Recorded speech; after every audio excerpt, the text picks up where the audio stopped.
Oh, and we got a preachy cleric with us. Well, Yeah, very preachy. Well, I don't listen to preachy.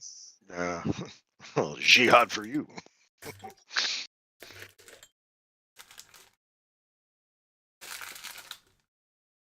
Got to bring it all into the light and purify it with fire. Well, that's what I do. I can purify it with fire. Well, then we might actually get along pretty well. But my thought isn't to like purify it. It's more like kill it with fire. We'll just reframe it so that we can all work together. Oh wow, I still got some of the magical pumpkin seeds from a few sessions ago.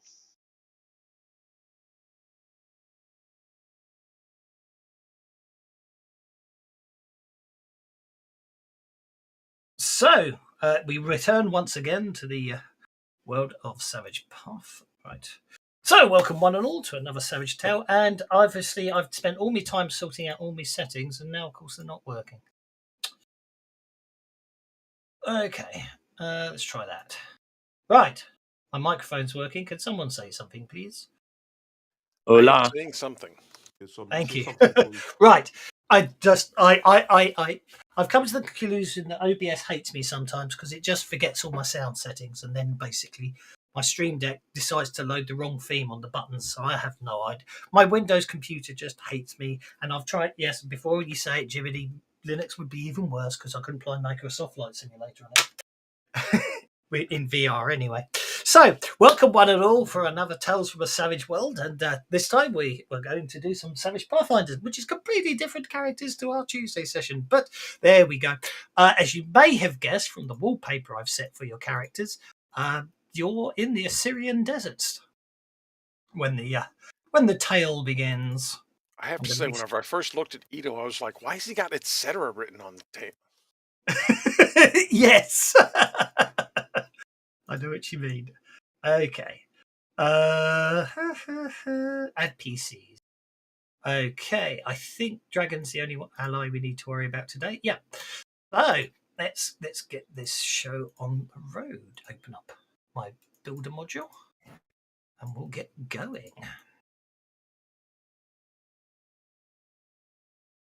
Okay, so the day has been long and tiring, and you reckon you have more to go before you get back to Ito.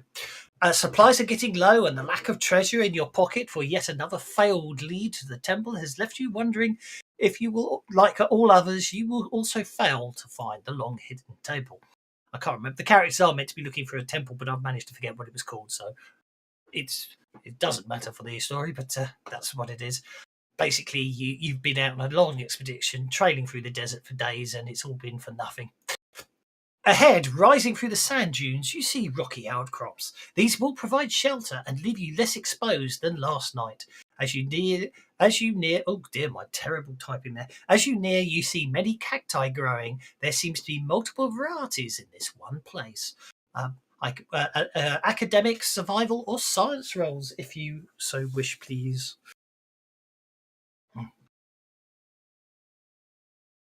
Which ones did you want? Academic, survival, or science. How about just unskilled? Is that okay?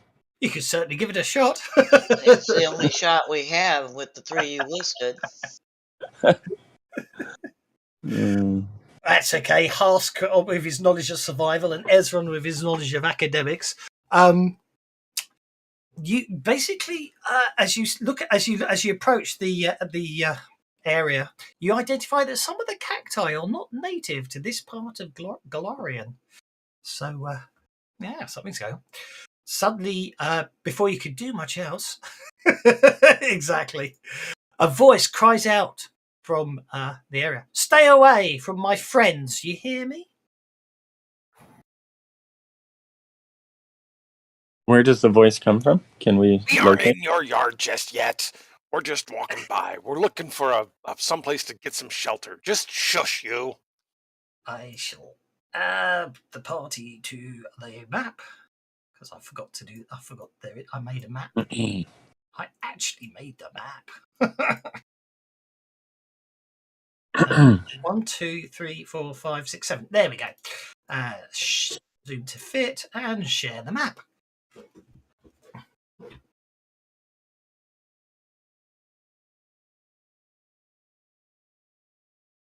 Ezra obviously responds back in a harsh tone. Goes, well, a voice calling out from you're not sure where again goes.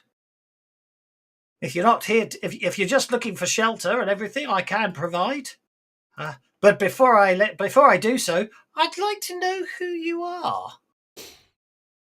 You, the tall one, who I can't remember what spirit you are. The human with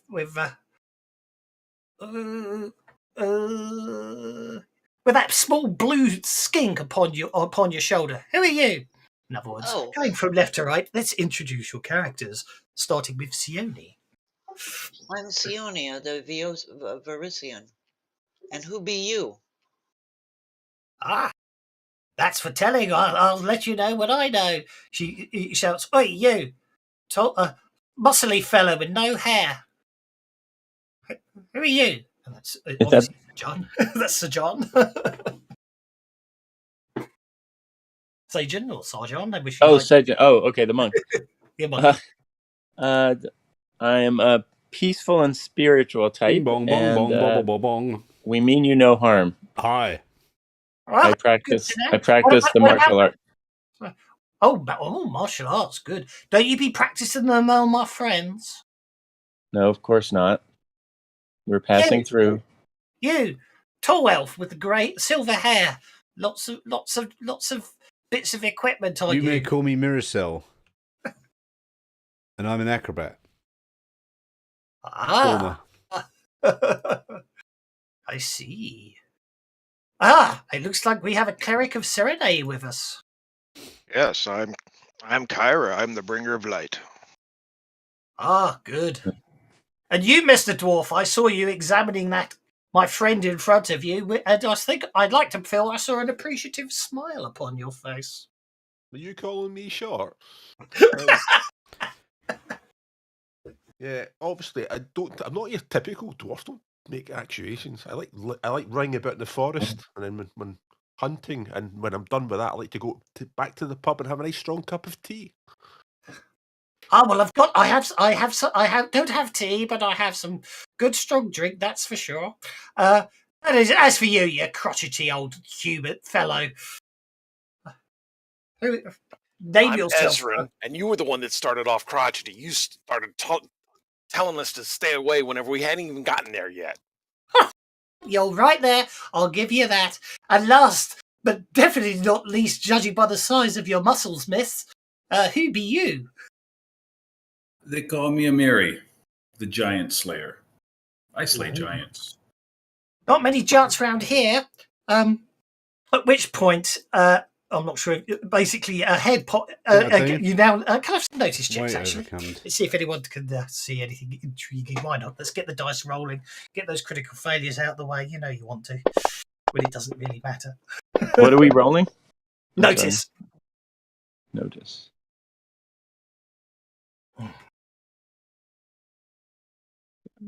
Lovely cup of coffee. What are you doing, Zeus? I'm not playing with you. I'm not playing.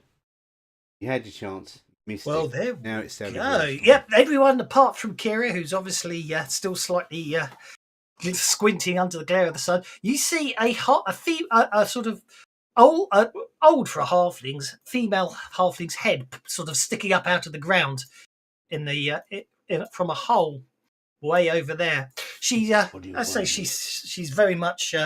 You're not entirely sure how old she is because her skin is almost as brown as the rocks nearby, by the tanned by the sun, and you get the impression of many years by the sun. Many creases and cracks upon her skin, as obviously living in the desert has taken the toll upon her. She clambers out slowly and stiffly and wanders towards you, and I've just realised I forgot to make a token. Yeah. Did I make a token? Yeah. Tokens campaign. I don't think I made one for Amira. I think I forgot. didn't make one for the. I didn't make one. What a shame. That's okay. Anyway, she pops her head out and goes, "The name's Amiris, and this is my cactus garden. Do you like it?" It's she very Looks like you pleasant. have some very interesting species here. and goes, "Well, yes, indeed. I have spent many a year collecting them, and I tend them and keep them safe.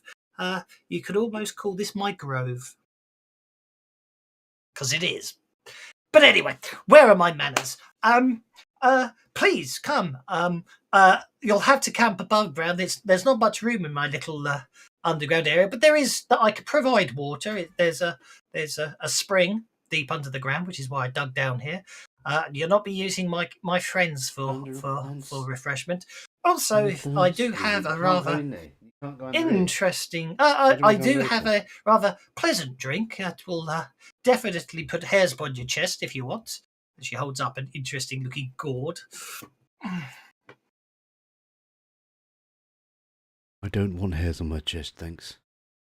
Well, that's kind of what I'm out here for, is to try new things and see if anything kills me. So give me a drink. Indeed. Do you have some sort of receptacle? That was easy, wasn't it? Just jump And up she goes, onto the bed. wait, hang on. She basically settles down and goes, oh, hang on, there's 1, 2, 3, 4, 5, 6, 7. Easy But brain you cat. didn't want any, so she basically sets down on the ground and sort of starts basically pours a bit of water out to make some mud in the sand, starts sculpting and makes 6 cups, butters something, and they turn from sand to glass, and then she pours this viscous-looking juice into each of them. It's slightly opaque. And she goes, please, help yourself. And then she takes a big swig from the gourd herself. All right. Oh. I might have some then. Ezra will walk over and grab a cup. Hello, Chuck it Fantasy on Grounds down. Academy. Is Okay. that the Euler room? And she goes, it's good cactus juice. Sajan Okay. will give it a swig. Anybody who wishes to consume Amiris's cactus drink just gets to make a vigor check. That's all. Not for me. Okay, that means Merisil can have one. Smooth.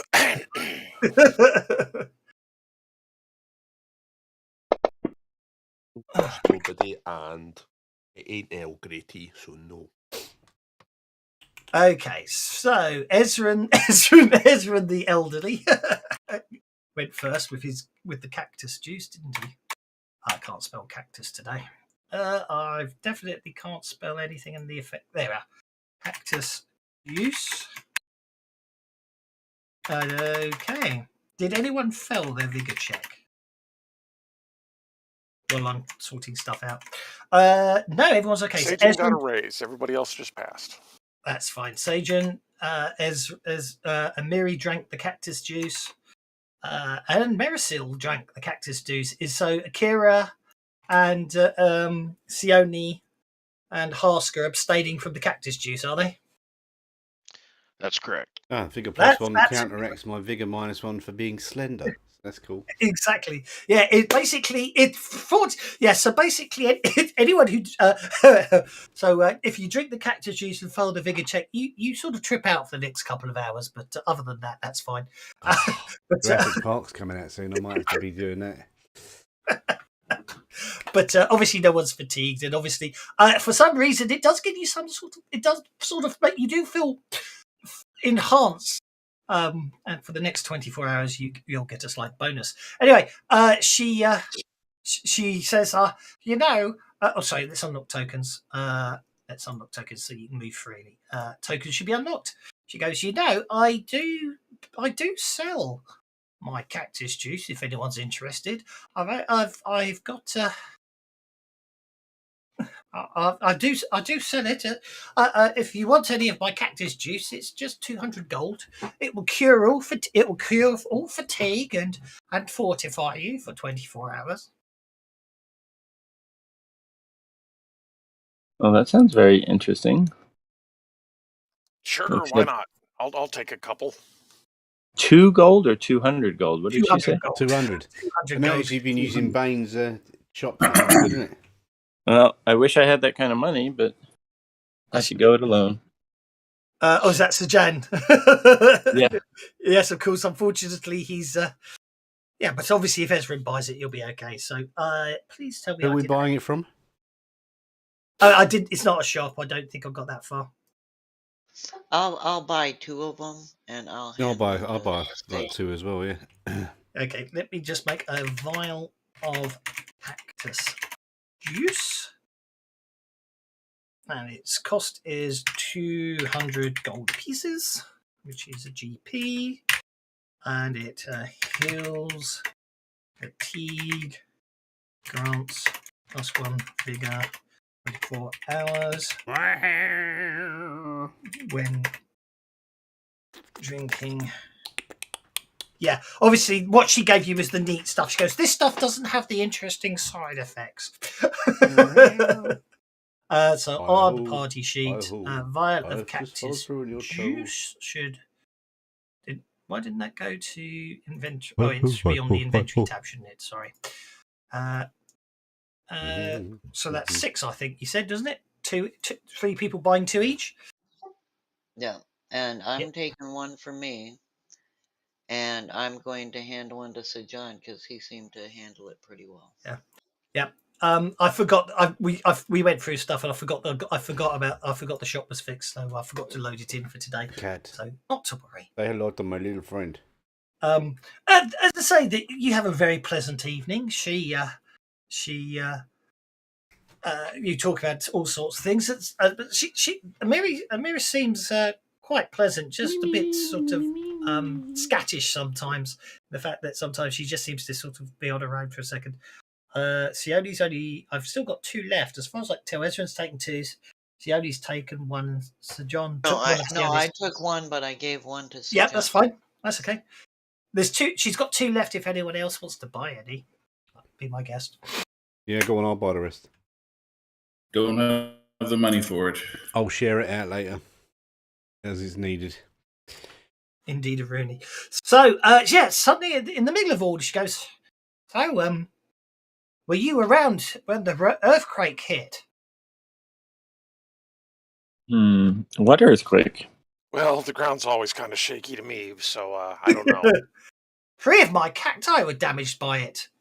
You can definitely hear the annoyance in her voice. But seeing as it's such a remote area, no one was probably hurt. But it's interesting. It always seems to bring out explorers. You know, these things seem to uncover stuff. But anyway, I'm going back to my hole. But as far as I know, you shouldn't be bothered tonight. No critters or anything come round here. I see that I've seen them off, and they know better than to attack anyone or my cacti during the night. So you should be perfectly safe.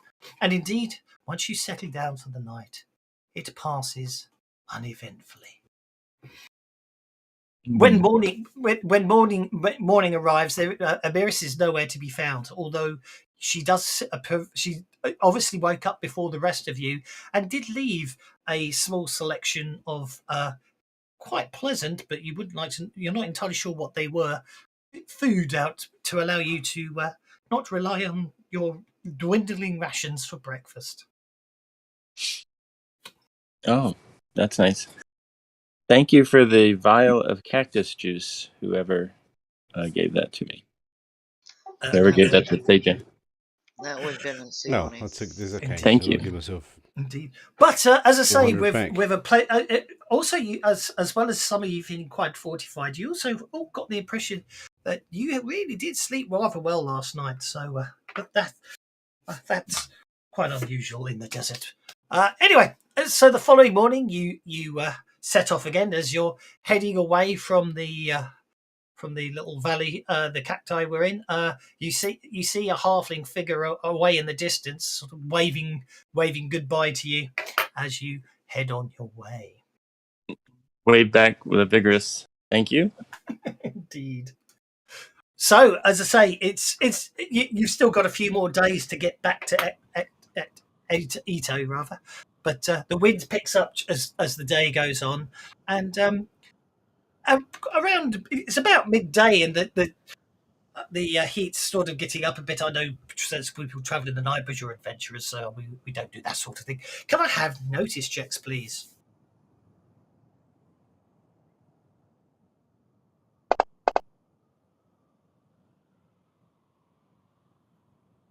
And I've Lots of 5s.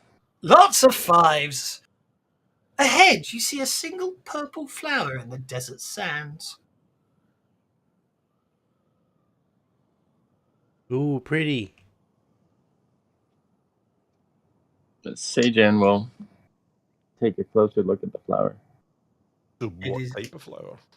It is probably worth reminding Sione and Kira and Ezra at this time, not just in general, not for any apparent reason at all. But don't forget, detect magic isn't a spell in Savage Pathfinder; it's just an action. Because I forgot to mention that earlier. Yeah, we will do that's what so. Ezra was about to do, was detect magic on it. Yes, I know Ezra and Sione know about it, but it was more for Kira just to remind. There's no role needed for detect magic. It is just I'm not touching oh, you're it. doing Looks like a detect magic conceal flower. arcana. It's detecting I magic on a apologise. flower. What kind of flower is that? Of course, you're a PowerPoint to fail to cast it though. But yes, the purple flower radiates a low aura of alteration magic. That's no moon. One must be careful of just single flowers in the desert. Is there anything from? I mean, Kyra's kind of from a desert region. Is there any folklore or anything around random purple flowers hanging out in the sand? Not that you're aware of. It's certainly not. It's certainly unexpected, but there strange things happen in the Syrian desert sometimes. It may be nothing. It may not be worth worrying about. It might just be an interesting, unusual event. Who knows? But you certainly don't know of any legends or monsters that use a single purple flower as a lure, anyway.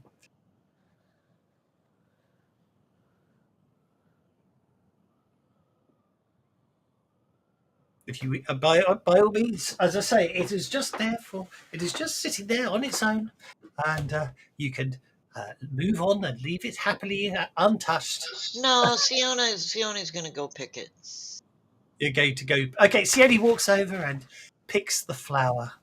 The aura of magic dissipates as you do so, but you now have a pretty purple flower.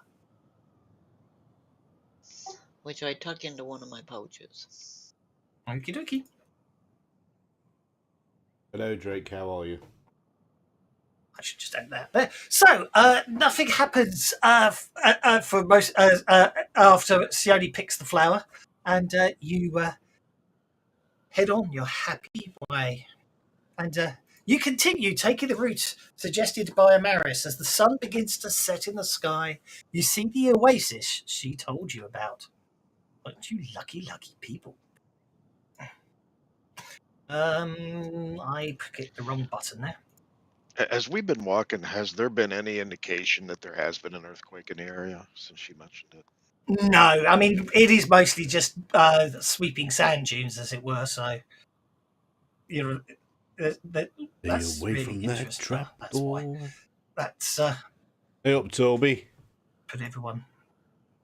let's put everyone by their tent. So you set up camp that night in the oasis, and yeah, again, as I say, it's a nice amount of water there, and I could have sworn I put the water effect on. Obviously, I didn't, but that's okay. Are we setting up watch? Well, it's probably a good idea to do so.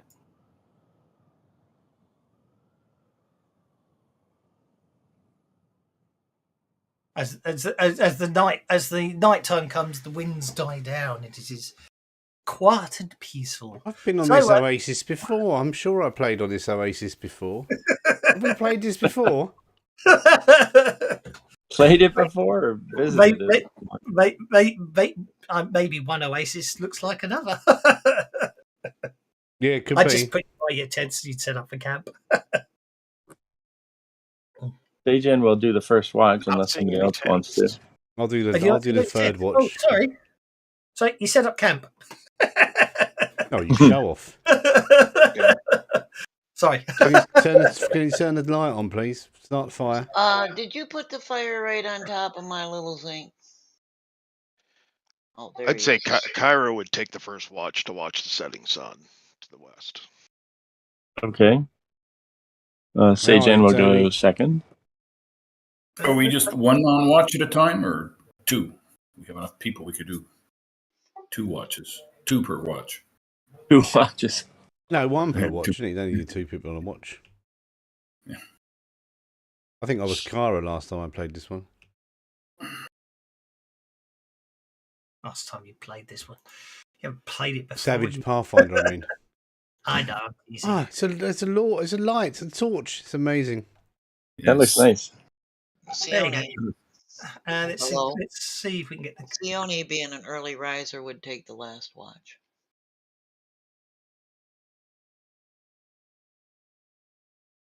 Sounds good to me. Okay, I forget. You got to click on it, and do you make it?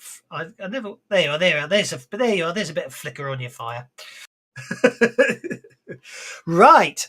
Can I? Okay. So who's taking second watch? Sajan the Monk. Sajan the Monk. So that's about midnight. Hence, I called the map Midnight at the Oasis. Oh right, no, it's not a song we can hear playing anyway. Oh, that's an interesting typo there. Where are the camels? Well, they've gone to bed. There's no camels. Okay. So, as Sajan, as you're keeping watch, you're aware. You basically, a voice says, "Welcome. I mean no harm. May I approach the camp?" So when I'm doing watch, I was going to stay away from the fire, assuming the fire's still on, so that I could see in the dark. That's absolutely fine. I can see where you moved yourself, but Yeah. the person talking to you is most certainly addressing you from out of the darkness. Okay. Then I stand up, looking in the direction of the voice to see if I can see the stranger, and I'm not doing it aggressively. I'm just doing it in, fairly friendly manner. Indeed. But I'm looking for that. I'm looking for the owner of the voice. Well, indeed. Basically, it appears to be, as you look at, basically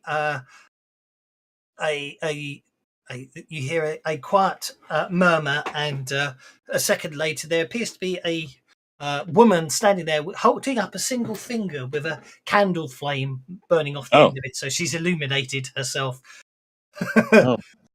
And okay. She basically says, "May I join you?" Yes. In the warmth of the fire. Yes, you can. Are you alone? Is that what's happening? Or? Alas, I am. Okay, well, join us in the fire and warm yourself up. Okay. I think. Who's the next? I'm next watch. Okay, I don't know who that is. Marissa. So I'll tell the lady, why don't you join us by the fire, but just give me a second. So I'm going to wake up one person. I'm going to wake up Marissa so that I'm not all alone with the stranger. Okay. She says, I should warn you now that when you see me, my appearance may cause concern. I reiterate again, I mean you no harm. And as she steps out from behind, behind the cover, and she is a woman with the body of a lion. Okay, well, I approach her at about 6 foot distance, keeping social distancing in effect. Yeah. And I just try to. Did I wake up? Yes. Yeah. Okay, so I approach her and see if she's aggressive at all, or whether everything seems copacetic. No, again, she's still standing there with her hands visible, with just one finger, with a candle flame coming off her finger, just to. Okay. Well, please. What is your name? Please join us by the fire. She goes, I cannot type. I cannot type to save my life today. Yes. That's what I was trying to do. I was trying to do that. There we go. There's her candle flame. Light one candle. Okay. So I ask her what her name is as we head toward the fire. Indeed, as she head towards the fire, she says, "I am Jasmine Sumal, sorceress and fellow traveller. Be not worried, I mean you no harm, and I am in need of your help. My companions have entered a nearby tomb and have not returned. I was unable to free them. I was heading to town to seek help when I noticed your fire. Will you help me rescue my friends?" Oh, I think my friends and I definitely will. It sounds like that's exactly the kind of thing we do. Marie, But just interjecting here, were we looking for a tomb or a temple? You were looking for I've forgotten the name of it. There's a legend. When I was reading up about the Assyrian desert a few adventures back. You guys were looking for a legendary temple, and I can't remember what it's called when I came to this one, and I couldn't find what the notes I But had. tombs are often adjacent to temples. Indeed, yes. Mariciel, I'm going to I introduce Mariciel to Sumai or Sumal, and then since I'm on watch, I'm going to eavesdrop from over here and say, Sumal, you are, please, take care of the fire. This is Mariciel, and Head back out. And just head back out to keep watch. I'm going to assume, being adventurers, and none of you have the what this was about to say. Unless any of you have any hindrances that affect waking up, which I don't think any of you do. Being light sleepers and ever observant adventurers that you are, any of you that wish to wake up and sort of join Yasmit at the campfire and ask any questions, are most welcome to do so. Oh, Yasmit. I thought I said, Yasmit Sumal. I see. Okay. Yeah. Dragon was sleeping outside the tent because he watches for me, and he'd have scurried inside and woke me up. Indeed. And so I would go out. No problem at all. As I say, as I say, has everyone been woken up now? Have they all been woken up in the middle of the night? If you want to be woken up in the middle of the night, if you want to stay in bed asleep, by all means, stay in bed asleep. I don't mind.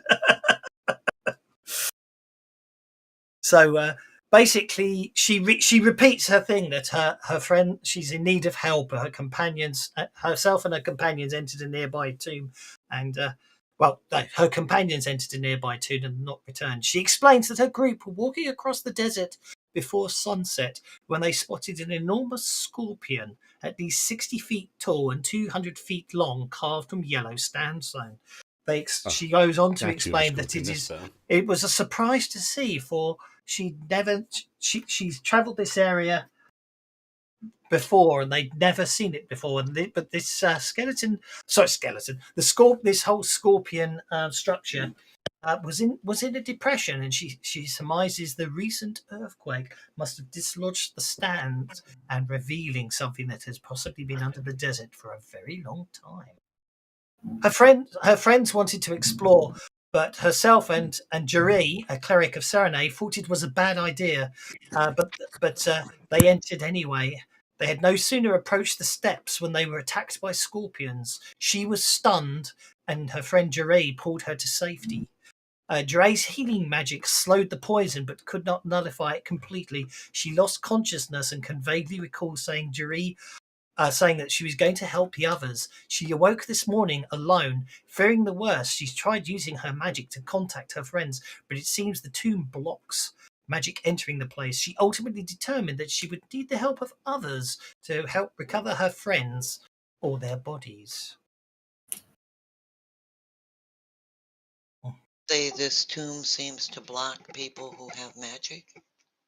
No, she could not seem to magically communicate with her friends inside the tomb. No, but that doesn't mean she doesn't think the tomb blocks magic in general. Just the fact that her normal communication for spells didn't work. Did Mariciel take over watch? What's going on?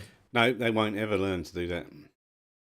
It's a giant statue. Oh yeah, let's go in there. I think Mariciel's just basically hanging around near the fire. Oh, I saw her wandering all over the place. Oh, just checking out dark vision. That's what I was doing. Fair enough. Practicing with a new torch.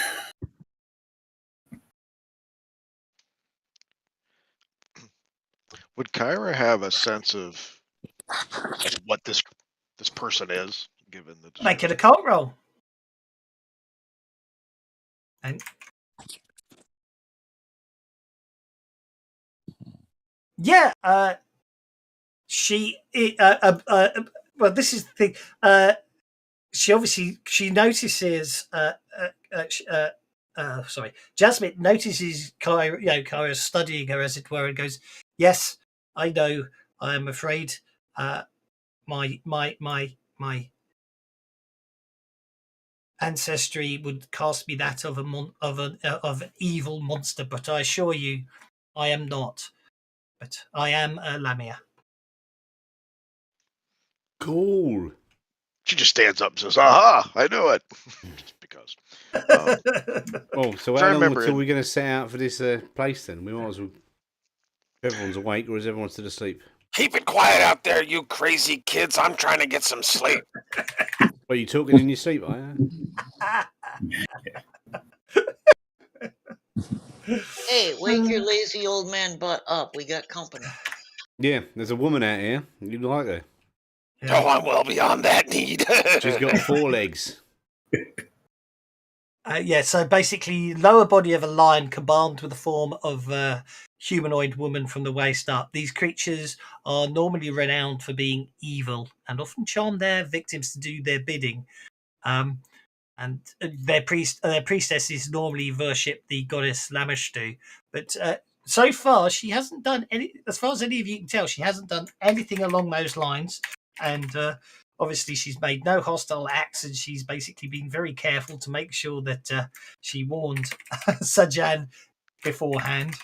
And she doesn't all see she means you no I- harm. This is I like still All think she's the done she's is charmed more us into doing brutal exactly what version of she it. wants. exactly. She's just Yeah, feeding tend to die adventurers more. into this tomb. But also the fights can be quicker. As long as everyone gets on with it. I'll just take So out my if that sword be and her sharpen intent, perhaps we should give the tomb some indigestion. If Sajan hears the reluctance to help, he pipes in from a distance, says, "We need to help this woman and her friends." He's up to something. Fine. I don't think I'm going to get any more sleep tonight anyhow. You all are smitten by her. Then he's going to come out and go, "Whoa, wow, hey, hi, Courtesy babe." is not the same thing as smitten, you grumpy old fart. Well, this could be the temple we were looking for. It sounds Keep like the no, temple you're courteous looking for, at doesn't a it? How often are reasonable you going to time find a of temple in the day. desert with a giant scorpion on it? Well, you most certainly weren't looking for a tomb. Well, she did use the word tomb, and you certainly weren't. I can't remember whatever you were looking for. Certainly wasn't a giant scorpion. It was meant to be a sort of marvelous temple of magical wonderfulness and all that. But I can't remember. I can't remember the name of the temple. So the point is, it's not the temple you're looking for. Yes. Anyway, sorry. I realised I hadn't statted up the NPC, so she is now statted. It's a trap. I'm only saying that now so I can say, I told you so later on. And she goes, look, I beg of you, I need you to. We were at an unusual party, and they took me in. I basically was I was taken from my tribe when I was but a cub. I have not grown up with my people, which I think, from what I gather from them, is a good thing. For I was brought up by goodly folk who cared for me and ignored the fact that I was not truly their daughter. And I desired to explore the world and see things, and was taken in by my friends. Took me in and ignored the fact that I was not your usual type, but they were an interesting collection, and I do beg of you that you help me rescue my friends, or at least recover their bodies. Because whoops, just hit. How many of your friends? How many are there? There is Jeraim, a human cleric of Serenay, Zafir Ayash, a female human warrior, Haran Littiman, a male human rogue, and Mutsuta, a female Kitsune mage, and Abba, a male Ifrit battle priest of Serenay. Serenray. Kyra says, "We will help you. We will bring light to this situation." But she will definitely give the Lami a look to make sure that we're watching. But if you feel that because of my heritage, I am not to be trusted, I do understand such a thing, and I will therefore basically continue on my way to town and see if I can find people there. Yeah, we're going to help you. We just said that. So this. No. I know you said that, but I wanted to get out the fact that she is, because obviously I know. She understands. She understands people might have suspicions, and therefore she's. I was playing a game the other day, and I had a speech that my NPC had to give, and then one of my players goes, "I'm just going to ram him mid sentence." I'm like, "You bastard! I wanted to finish that speech, but I didn't." Also, for the record, as a Lamia, she probably has night vision. The fact she lit a candle to illuminate herself again was obviously it's not something she needed to do. It was definitely for the benefit of the human she was talking to.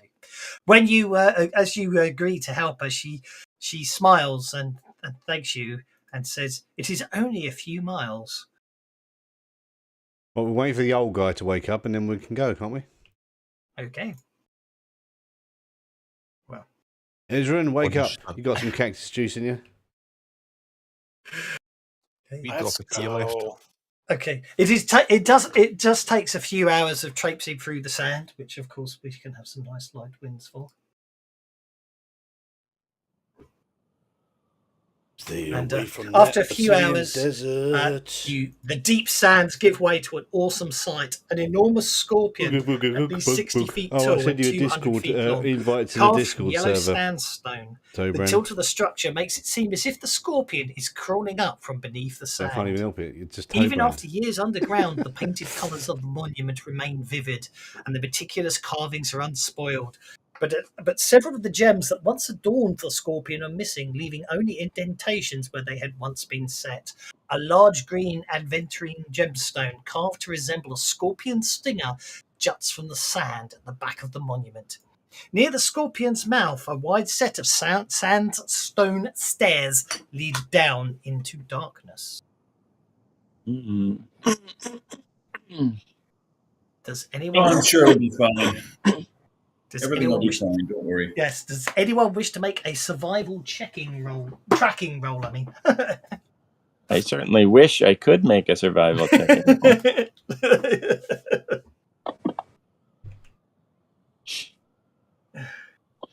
Oh, maybe I can.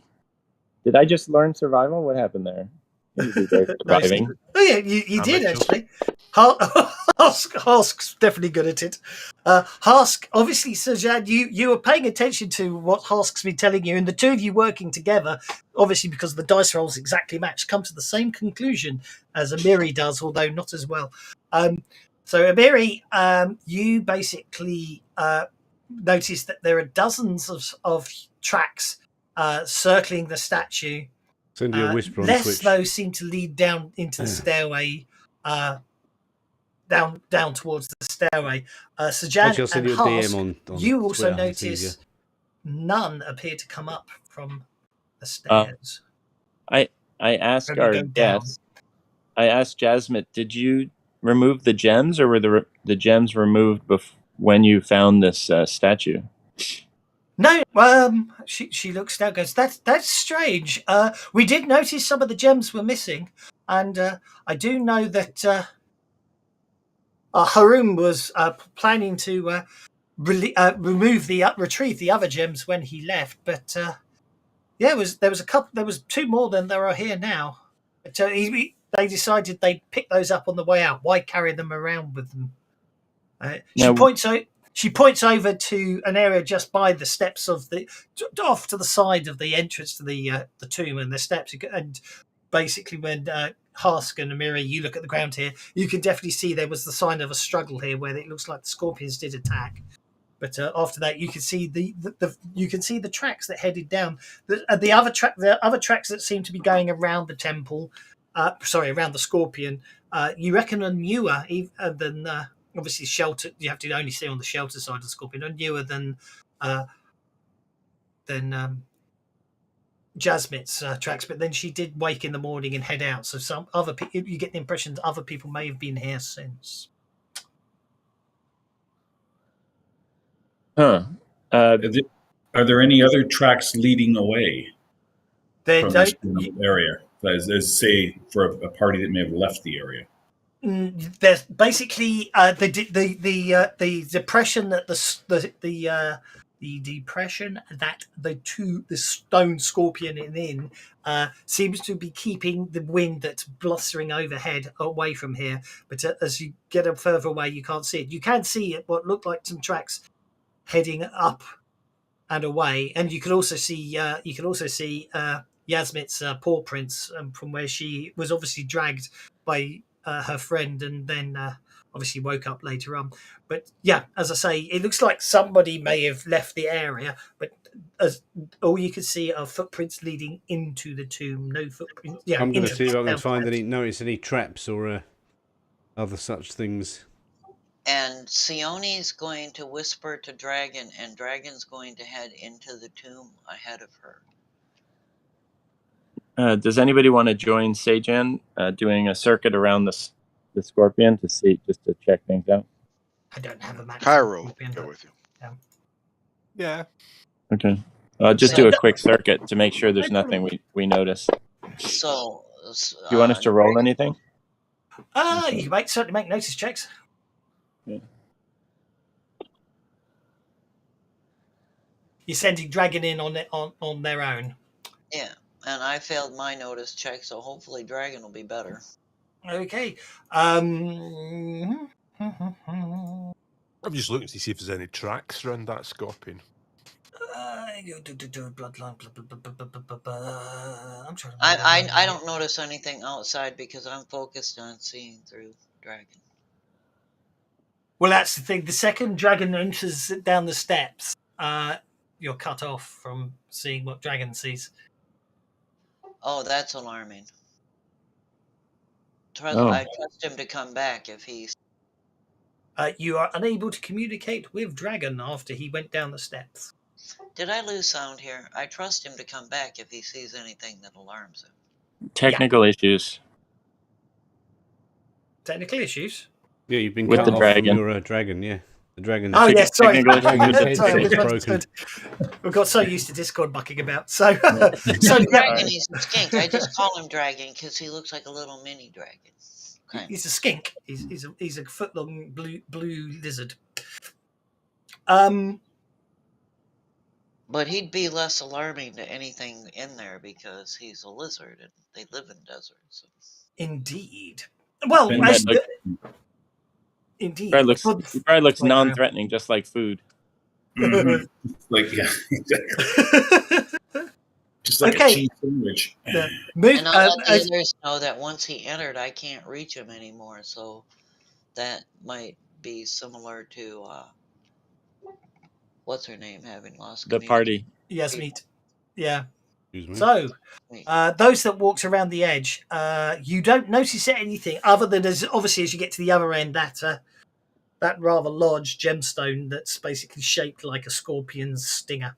But other than that, no, there doesn't appear to be anything else around. And you do see, looking at the footprints where there seems to be some indentations, it does appear that people you can see sort of footprints where it looks like people had pulled stones out and tracking them back. It does appear the people that pulled them out did head into the tomb or away. You're not sure which, but as I say, when you get back round to the front again, all you'll notice is there's a new set of footprints heading down to the tomb that looks small and lizard-like.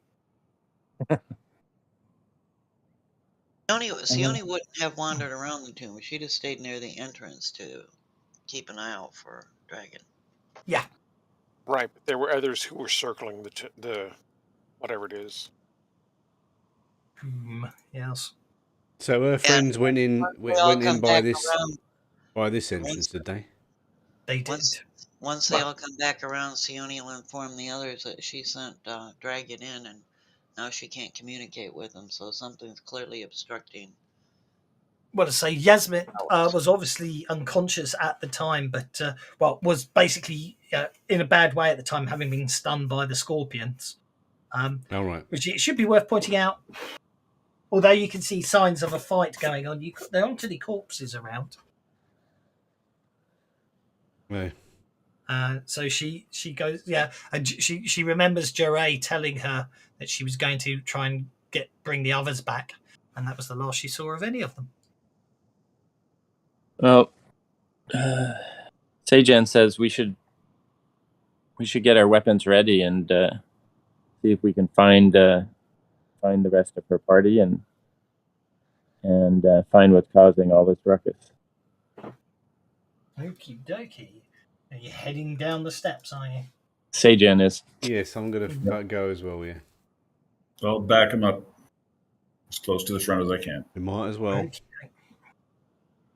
Yasmit looks around, goes, well, I appreciate you doing this, but at the same time, I understand that you get again that racial tensions and all that can be problematic. Do you wish me to come with you, or trust that you will find my friends? Well, you can come with us, I yeah. thank God. You can all- Yeah, No, it's your friends, and this way, I think it's you're best not you come sending with. us into something that you wouldn't go into yourself. Is a good thought. You said she seemed groggy. Is there an obvious scorpion sting wound on her body? Not that you could see now, but she that's what she said originally. Yes. Okay. That obviously magical healing, all that scars go away if they're quick enough. If they heal magically, you only get scars if you have to heal naturally. Okay. Okay, so let's have you going down into the tomb. So let's understand the party marching order. Who's going where? Sajan is in front. Well, I can go. I'm a thief, so do you want me to go in front because I can detect traps and all that malarkey? Oh yeah, that sounds good. Yeah. Well, Monks don't have that apparently. Well, I I'd be do. I've cool. got the trap sense. If there's a trap about to be triggered within 10 yards of me, I can notice it. So. Okay, so let's get the party sheet up with the order tab. Now, do we have to put a grid on for it to not go a bit strange? Is that what we had to do? I can't remember. I don't know. Just drag them on there and see what happens, isn't it? Yes. They need to fix that, don't they? Okay, so Are we Marisol. closing the tent map? Yeah. So if we're putting Marisol at the front, and then we're going to have Sajan here. This is on the party sheet under order window. I'm just popping your characters on. So assuming that is the direction of travel, which went very strange there. Sione'd be right behind him because she's concerned about Dragon. Okay, so basically don't draw arrows on the map. It goes horribly, horribly wrong. For me, anyway. And then I get a huge amount of console errors. I don't see any characters. I don't see any characters on the marching thing. Can you not see him? Okay, forget it. I do not. I can see Yeah, I see two of them. Sajan and Marissa, Yeah. but Yeah, I That's can see okay. him as well. Yeah. Okay, Oh. so if on the assumption that as you're heading down the steps, you can go 3 abreast. Yeah, by all means, position yourselves accordingly. Yep. They're showing up. Sorry, a little That's slow. okay. So there's Kira, there's Marisol's at the front, there's Sione, there's Ezra. I'm not saying this is a marching order, I'm just popping you on the map. I don't know if you guys can move them or not. I was able to move mine. Unlock tokens, try now. There you are. Let's have a party marching order, given that the top of the map is the direction of travel. then I best be at the back. Nobody's going to let me fight at the front. When we get ambushed, at least I'm there to fight. 3, 6, 7. I only and see Jasmine. 5 characters. Sajan is not on my screen. Sage, okay. Sage, I'll put Sajan at the front because you said you Sajan's wanted to be at the front. I'm moving Sajan around, yeah. Yeah, I Okay. see him. But he's not at good the front. enough. He's farther ahead. Oh, he's farther ahead? He's now behind they're like Marisol, disappearing. which is where he's meant to be, yeah. I don't see him. Anyhow, as long as somebody puts him in first or second row, that's fine. Okay, so then we're going to have second row is Sione and Ezra. And final row is Husk, Amiri, and I think that's everyone. One, two. Yeah, that's it. Okay, let's share the map. All right, I can't. I guess we'll do that map. Because like on the party sheet, they were all there, then some started disappearing for me. That's okay.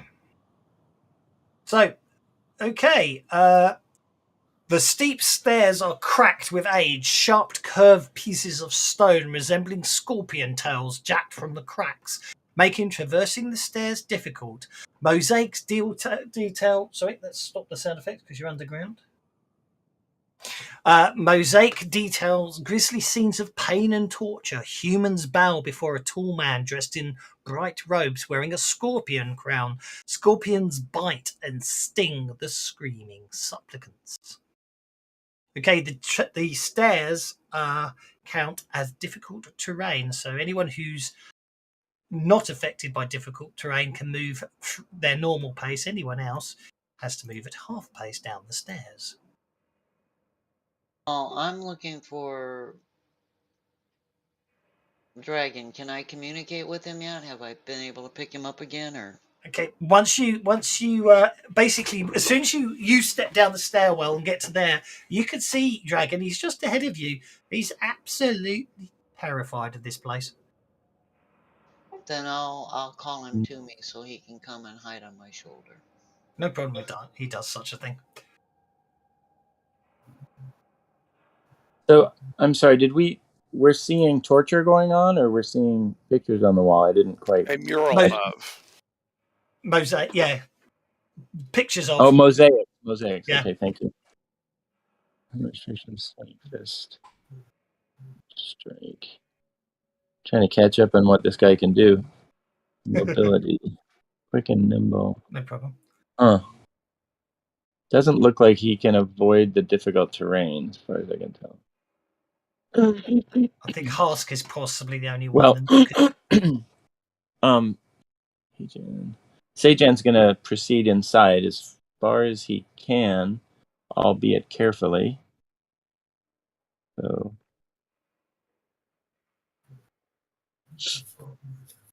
and have some. Yeah, there we go. See what's what.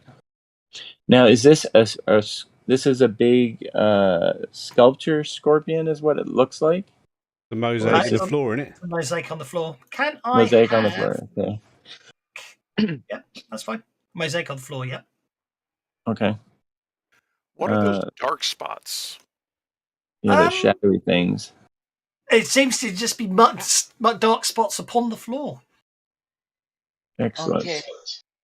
Just a dirty map and a lazy map maker. Okay. Absolutely nothing to worry about. Please. The dark spots was me attempting shadows, and I think I've just made a few too many there and forgot about them.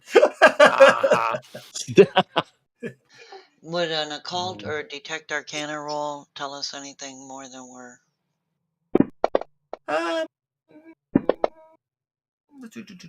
Maybe. That's looking good. It's a good roll. It's a good roll. Marisil's doing a notice check there. Okay. Marisil did a very good notice check. Can I have a notice check from Sajan as well, please? Yes. Let's see. Good traits. Sajan, I noticed too. Are you happy with a 4? I hate to say it, but I am. Okay. Marisil is the only one not surprised. The rest of you didn't get a chance to notice anything because, unfortunately, where you were. Oh, Gazbit. Interesting. Okay. Gazbit is too far back to notice anyway. Okay. So that would be. I need to work this one out. 6, 7, 5. Yeah, there we go. 1, 2, 3, 4. Is that music coming from the tomb or where? It's meant to be background music. I'm not a fan of the music. It's kind of loud. Music here. Yeah, let's try no music here. Yeah, I didn't want the music. I just wanted the eeriness. There we go. So basically, appearing out of the shadows ahead of you are some figures. Can I use first strike? Not unless they're adjacent to you, and other than Merisil, you're all surprised on the first round because their stealth roll was better than your notice rolls. Merisil gets to go first on the King of Spades. She's on the hold as well. Ah. Okay. Do. Do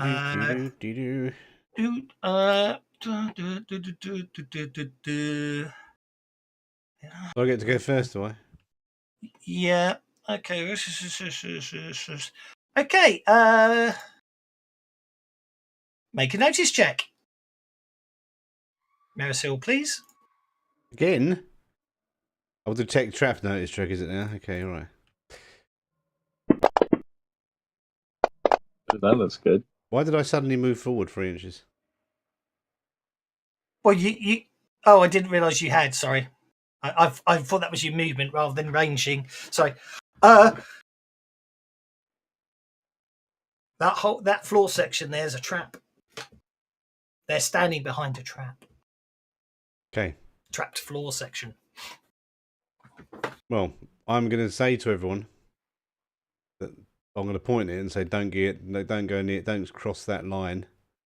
And then I'm going to throw a dagger at one of these bods. Do I see the line that he's talking about? I pointed it. I'll just point it wherever it is. Oh, you trying to interrupt me, how are you? Okay. No. I accidentally put the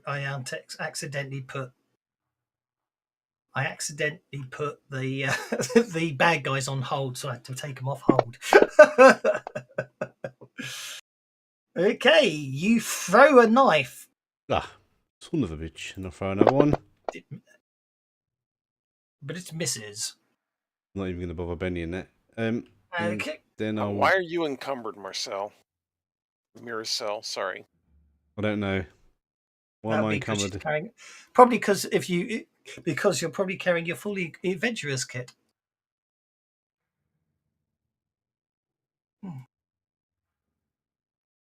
A sling stone misses Merisil. Would I not have missed with that to the encumbrance thing there? Well, that's why I was asking. That 5 would have been a 7 instead. Oh, so I did hit it then. Okay. Well, no, because if you didn't... No, because you still would have had the... Well, no, the range is only -2, so it would have been a 5 net. So, yeah. Yeah, but obviously you hadn't put your pack down because you were attacked before you were ready for combat. Okay, well, I wouldn't have gone out of a pack that made me encumbered because I just wouldn't do that because I'm a thief. Well, you might carry more... No, you carry more equipment, but you don't necessarily... Well, you in that case, you might want to adjust your equipment list to... bearing in mind, the climber's kit weighs 10 pounds on its own. And it's the shovel that weighs 8 pounds. That's probably the problem. You dump the shovel, you'll be okay. Shovel dumped, right? I'm going You to just throw it at the scorpion. I wouldn't even got out of the house with this stuff. There's too much. It weighs 65. Yeah, it's a pet peeve of mine that they say, oh, buy the adventurers kit. It gives you all this equipment and weighs 10 pounds. It's like, no, it doesn't. If you actually equip everything you actually equip everything in the adventurers kit, it weighs 40 pounds. So when I was mean when I did the characters, I actually elves in Savage Worlds like elves in D&D where they don't need to sleep. No, I don't believe so. I think they only need 4 hours. Yeah, but they do sleep. Yes. Yeah. They not meditate. No, I don't need a 5-pound bedroll. That's a heavy bedroll.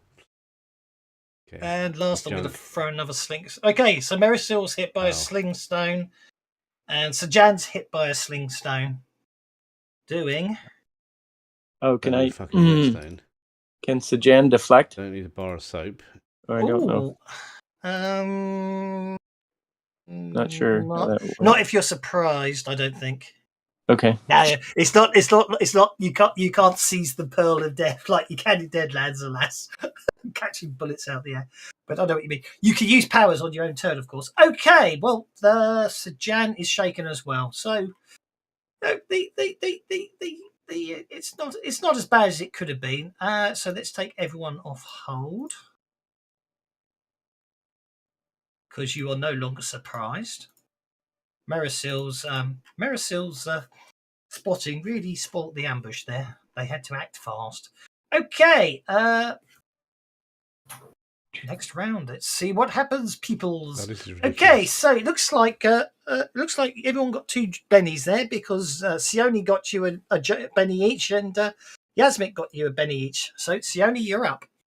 So I they only already, have. I only got one Benny. So they Yeah, I already only got attacked. one. Now it was I only have, there we go. Thank you. it was the 2 in the front that did the sling stones. oh, that's mental. Yeah. Well, Sione's going to let them Grappling know hook. that attacking was not a smart move.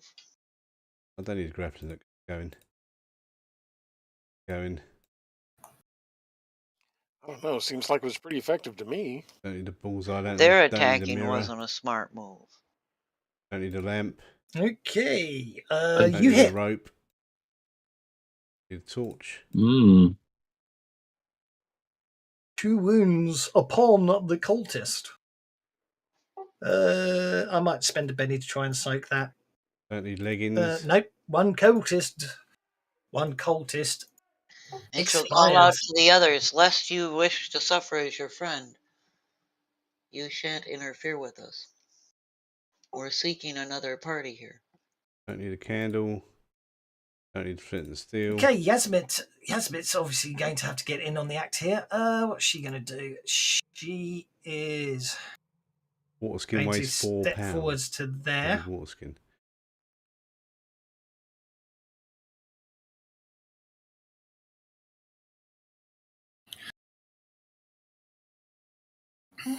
Right, I've just dropped a load of crap on the floor. I'm leaving it. I don't want it anymore.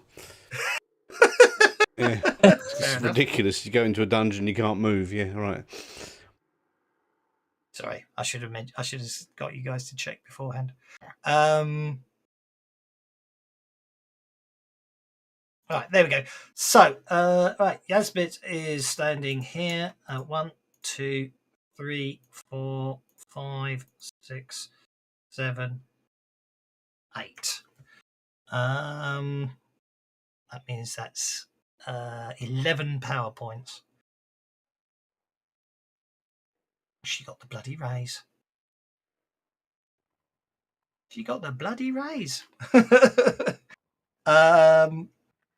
Okay, so basically everybody in the party is suddenly reefed in sort of magical flames that give off no heat. But yeah. Oh yeah, it's baby. very ethereal. It's ethereal stuff for flames. It did cost her pretty much all of her power points.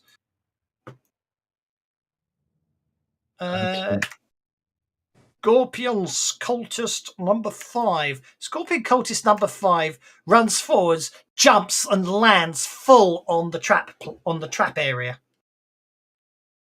activating the trap. Well, that's dedication. Mm. She plummets to her death. Oh, they didn't know the trap was there. That's Oh yeah. truly dedication. She knew the trap was there. Why would she do that? I get it. Scorpion cultist number 6 fires a sling stone at Marisil. Missing. Did it do the cultist- quick thing where it drew 2 cards for Marisol? Quick is only redraw whenever you are lower than a 5. Ah. It didn't say it in chat now. Well, no, if it wasn't lower than a 5, you wouldn't bother. Basically, sling stones missed the 2 of you. That brings us to Ezra the Wizard. Well, Ezra feels the wave of fire wash over us, and he kind of knows what that is, being a wizard type. So he is going to do protection on a whole bunch of people, and then bolt one of the cultists. Ooh, multi-action spellcasting. Ooh.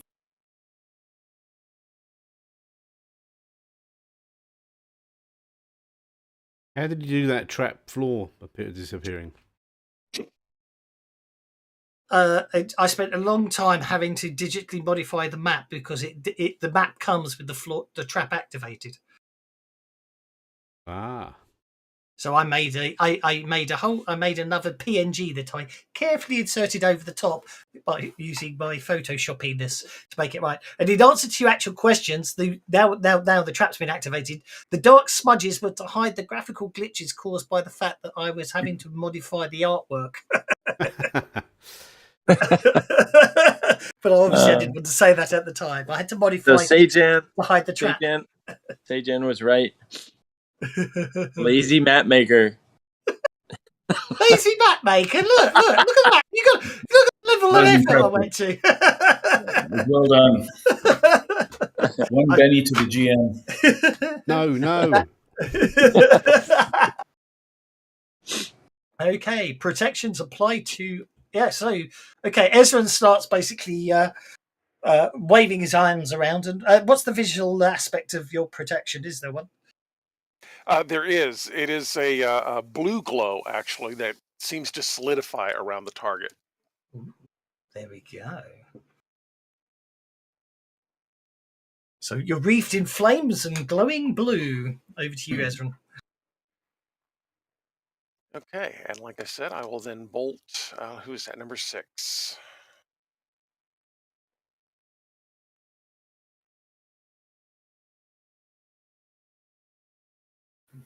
I assume that protection's one of your powers you cast without a multi-action penalty. It is, yes. Yeah. Okay. No, I figured it was. I was just checking. Okay, you bolt cultist number 6. I shall. Okay. Obviously, now magical powers around there. I'm not ending people's turns anymore because it causes problems. Okay, so Jan, you recover from the shock of a slingstone smacking you on the forehead.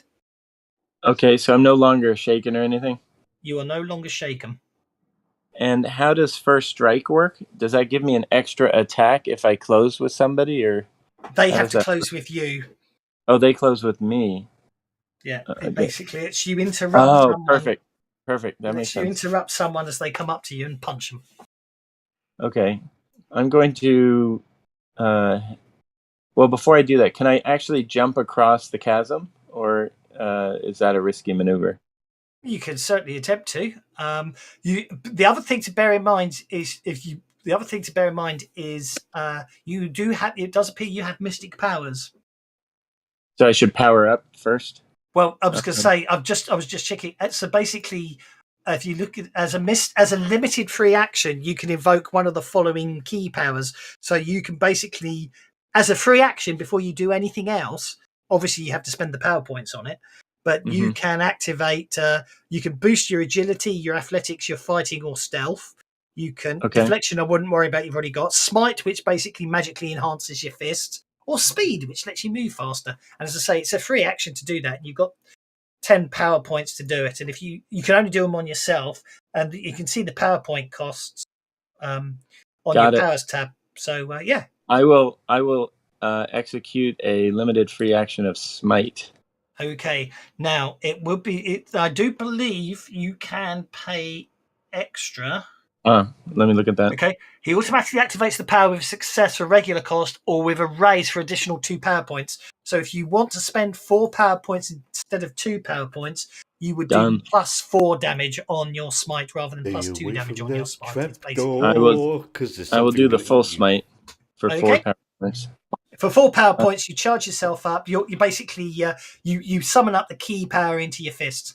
And to answer your question, jumping a pit is you can jump 2 inches without with a run up without an athletics roll. This appears to be so you will have to make. This looks like it's a. Hang on, let's get the distance. So yeah, you don't actually need to make an athletics roll to make that jump. You can literally just jump as you move. Okay. And I'm trying to target this guy. I'm not sure if I did or not. I can do it. There you go. You are targeting Scorpion Cultist number 7. Okay, and then I will do my combat unarmed attack. Yeah, hang on. It's just put you trapped in the pit because you moved over the pit, even though you weren't trapped in the pit. That's okay. You hit the scorpion cultist. Okay, excellent. So a little bit of unarmed damage on the dude. 2 wounds. Okay, basically you incapacitate the scorpion cultist. Now, Excellent. just hit that end turned button upon your character sheet. Okay, got it. On the turn counter, I should say. Marisil, you recover from being shaken. I can't spell. Okay, well, I'm going to do what the monk did and jump across the platform and kill this thing.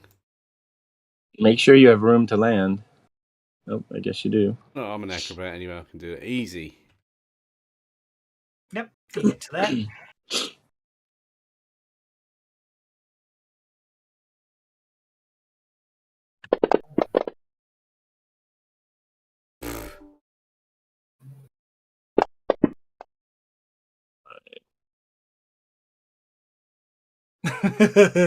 So, sorry, I was looking at you. Jump across without any problems and then totally fail to do anything constructive on the other side. Okay, Kira. All right, we'll step forward a few, and she'll pull out her sling, and she always has her holy symbol. And she says, "Yeah, renounce your evil ways, and you shall live." But I'm still going to throw a sling stone at her anyway. Go for it.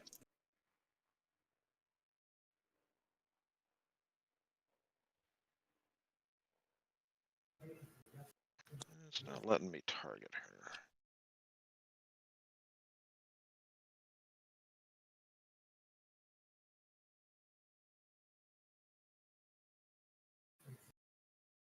Interesting bug. Are you having targeting issues? Yeah, would you just grab 6 for me? Yeah, sure. Yeah, no, actually, you had targeted her. Yeah, on my side, it's not showing it. Oh, looks like another interesting bug. I'll bet he won.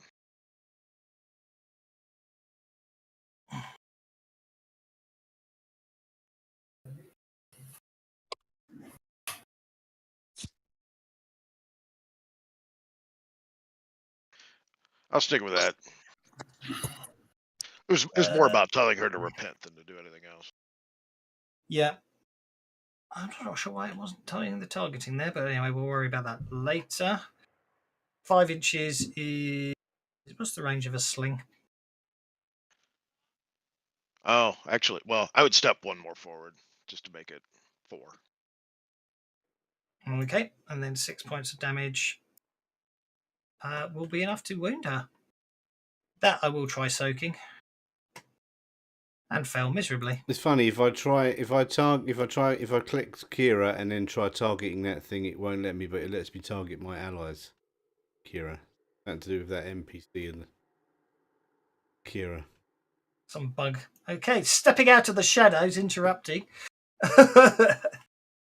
Another cultist steps out from the shadows and basically didn't actually attack Kira there. Oh, there is something. The update's really balked it now, hasn't it? This is really balked. I'm having all sorts of weirdness. The things Okay, right. That's a miss anyway on Kira. So then cultist number 2 comes off hold and disappears into the wall because of this interesting bug. And I would have thought that I'll be busy with rituals at night. Cultist number 2 attacks Kira as well. And of course, I can't just drop dice. Basically, it would appear you can't drop dice on anymore. Oh, I'm getting targeting errors. That's one of my mystical powers. Interesting. I'll tell you what it is. It's telling me Kira is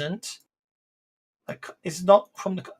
Telling me Kira's token's not from the combat tracker. That's the problem. That's probably why you were having targeting issues. Very strange.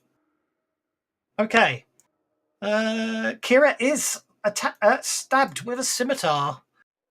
And Nothing Well, happens. Amiri. well, I think it's also missing the deflection, right? Because that should have popped up if that was the right token. So it may be. That is very true. You have definitely lost your deflection and your protection. Let's put those Or I back just need to on. drag her back out onto there. There we go. How come it shows that? Oh, never mind. Hang on. Sorry, Mary. I'm just going to move you back. I get the impression someone might not be visible. There you go. Aha. I gathered that by the way you just moved on top of it. You know what I mean? Yes. So I don't think can I get to here, or is there too much trouble with the wall? Too much trouble with the wall lights. Well, let's see. Oh no! The walls, the line of sight says you can do it. I'm happy to let. The line of sight says you can do it. You can do it, as far as I'm concerned. Okay. Kira, duck. Oh, it's too bad. I can't use my sweep. All right. Well, I'll take out number 3 then if I can. We'll see whether it works.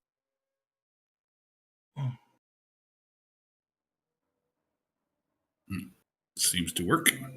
My targeting worked for whatever reason. Yeah, no, I think for some reason, I don't know why Kira's token wasn't from the combat tracker, so it got really strange.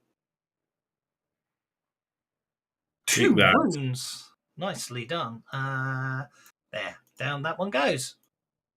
Splat. And then when you end your turn, it shall be Husk. Did Kira drink the cactus juice earlier? No, Kira did not. No, okay, thanks. There should be a button.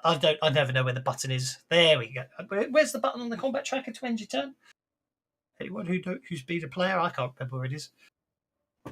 Right did I not hit end turn?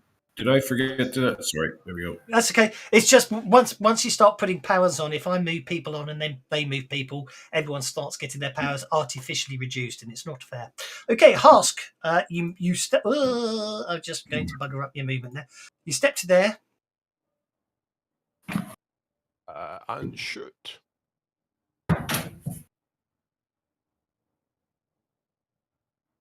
Well, governor. You fire your crossbow. And have that open again. And shoot.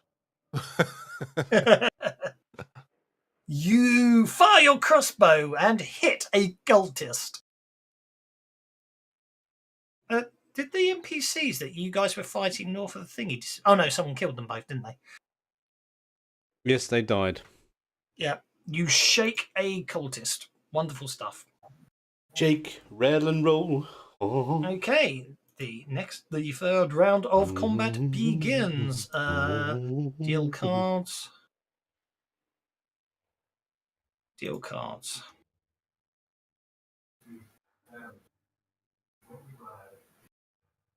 I'm going to spend a penny. That's a bit better. Okay. Yeah, I'm happy with that. Husk gets to go first. Action. Oh, we're in trouble. And shoot the cultist.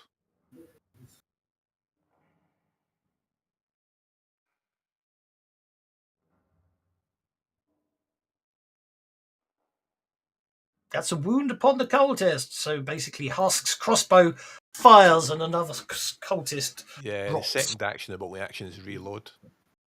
Yep. Okay, that brings us to Merisil. You have crossed the pit. I have now. Where are these carrion beetles? They're climbing up the walls of the pit as we speak. They'll be out this turn. They'll be out on their actions. They spent last action moving up. I don't need to move you if you want to do anything to it. Obviously, can I hit it? Or have I got? Can I hit it with a melee weapon?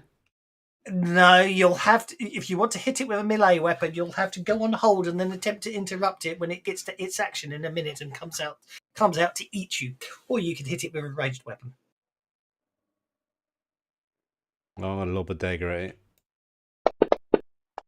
If you miss, you're going to have to go and get the dagger from the bottom of the pit. You didn't miss, so you're okay. Roll for damage. That's assuming the beetle comes to him. No, but obviously if he missed, then obviously the dagger would have just landed at the bottom of the pit, is what I meant. Did you re-roll your... That's Yeah, weird. Right, I but if he rerolled the kills the damage and beetle... it came up with a hit. I dragged it onto damage and it went to the wrong thing.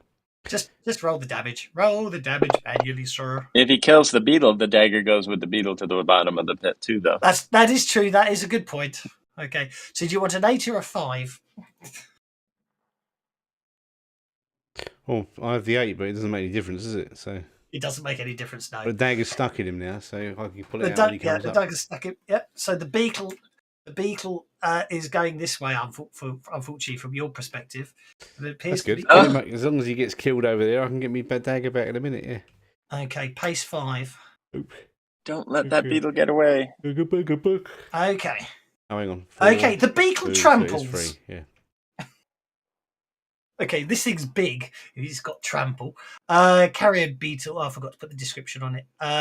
Basically, size 2. It's 10 feet long and weighs about 1,000 pounds. It's a big beetle. So big fucking beetle. Tramples Husk, Kira, and Ezra as it literally just runs over the top of you. Which is a fighting roll at -2. So you might, until I roll a 6, I was going to say you might be okay. Oh dear, I think you really got well and truly trampled, I'm afraid to say, guys. I should have rolled that as a trample attack rather than because I actually programmed it. But anyway, so that should have been an attack, not. Let's try it. Just roll it like that. Let's just roll that for a second, and then I can use that. Right, there we go. So that was an 11 on all of you, not a 1, because that way it will work. That was okay. Cancelled that. The 11. Okay, so now I can roll the trample damage. Oh crap! Oh, double crap! Okay, Husk takes 4 wounds.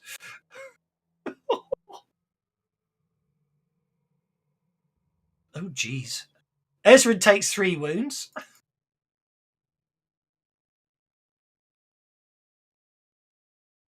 And Kira takes a single wound. Apply your soak rolls now. It's a bad day for the dwarf. He just literally steps out in front of the wizard and gets pummeled for it. Oh! Bad day for the wizard, too. Okay, so as it stands at the moment, Husk is not being incapacitated, but is taking 3 wounds, having taken 27 points of damage and only able to negate 7 of them. So Husk is unfortunately really dragged along slightly, and by the end of it, he's kicked out to the side. He's lying on the floor, looking battered and broken. Ezra, likewise, I'm afraid, is in the same state. Jeez, those dice were vicious there. And Ezra is also literally just... The dwarf and the human obviously got tangled up in each other, and you just get dragged along as that scorpion goes. Whereas Kira pretty much manages to jump to one side almost unscathed. Isn't that the trademark of this server, the Furious Dice? Very much so. It seems to be that way. Okay. Okay. Yes. Magical dagger. Yes. Yasmit is going to attack the carrion beetle, hitting, doing.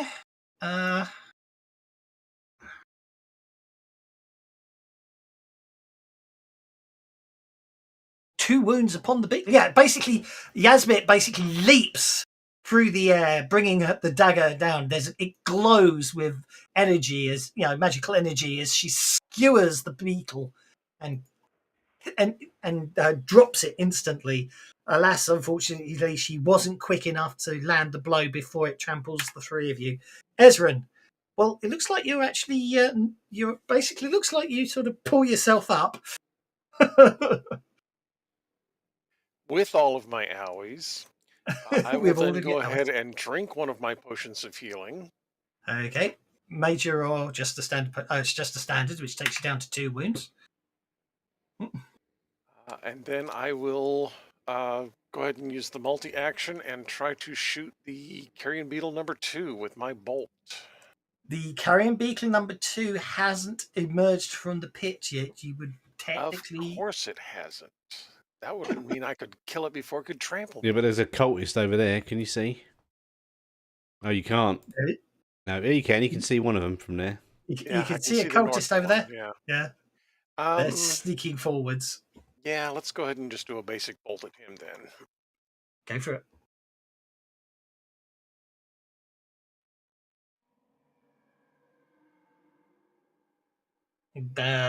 Obviously, the owie's causing you much. Yeah, let's go ahead and spend 1 Benny on that. Oh, that was a 10 until the last second. Almost. I'm afraid you're just not able to focus with the pain of you're feeling. Okay, Amiri is basically this cultist swings at you with a scimitar, and you deflect it easily. Okay, I'm afraid this could be painful.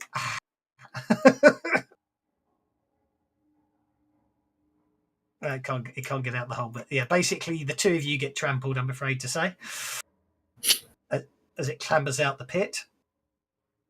Trample attack. Although Sajan does get to do a first strike on it as it starts building up speed. So Sajan, you do get to first it strike. missed anyway. Kick it Sorry, I was back down getting the food. Kick it Yeah, back I wanted down to the do.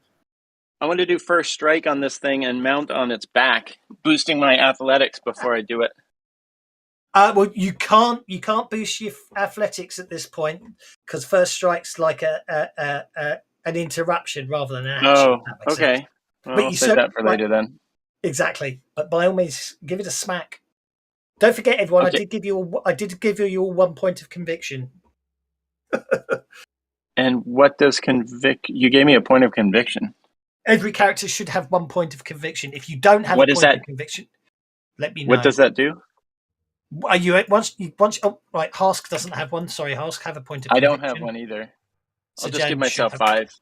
There you go. There we go. Basically, a point of conviction. Conviction. You could drag it to the chat window like a Benny, and once you do so for one whole round, you add an extra d6 to everything you do. But obviously, once it's spent, it's spent.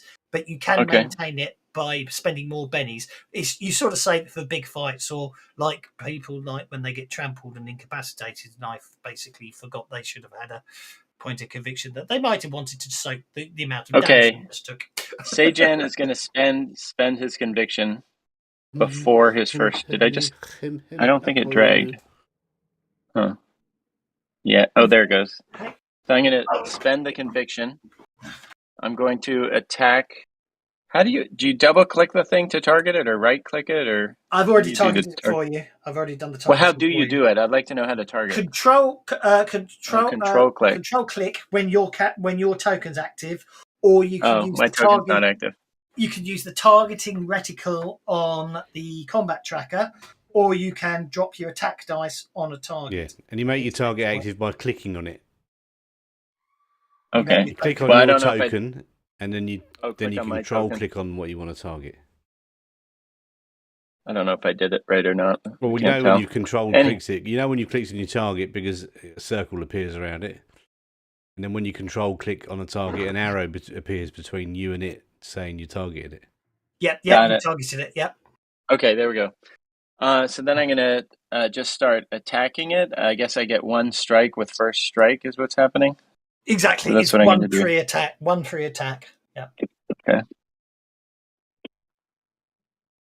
Nice. That's not bad. Which is hit with a raise. Roll for damage. Hit it. Okay. Make sure I do the right damage one.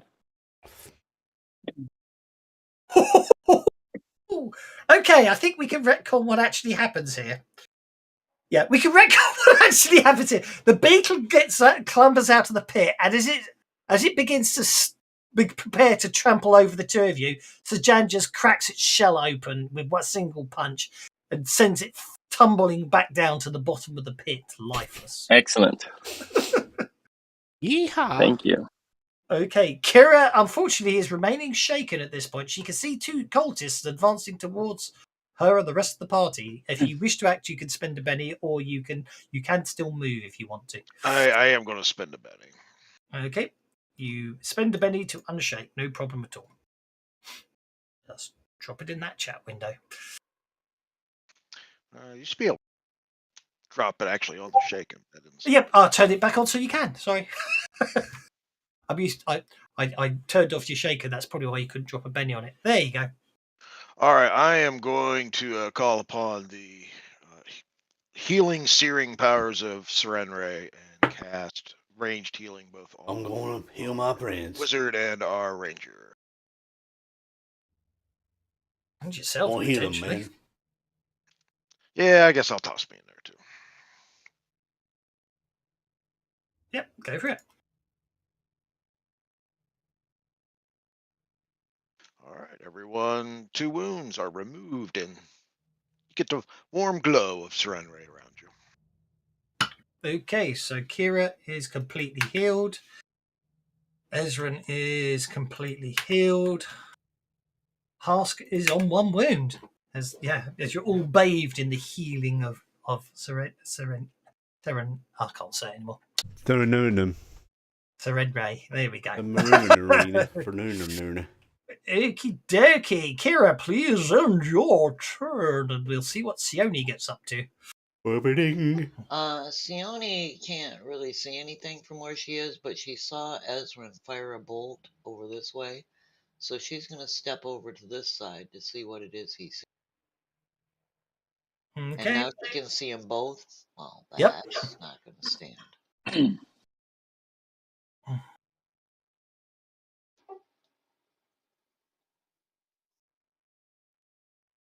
Oh, I get the impression someone's getting a bit cooked here.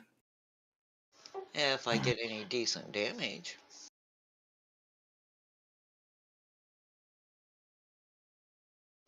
You shake the first cultist.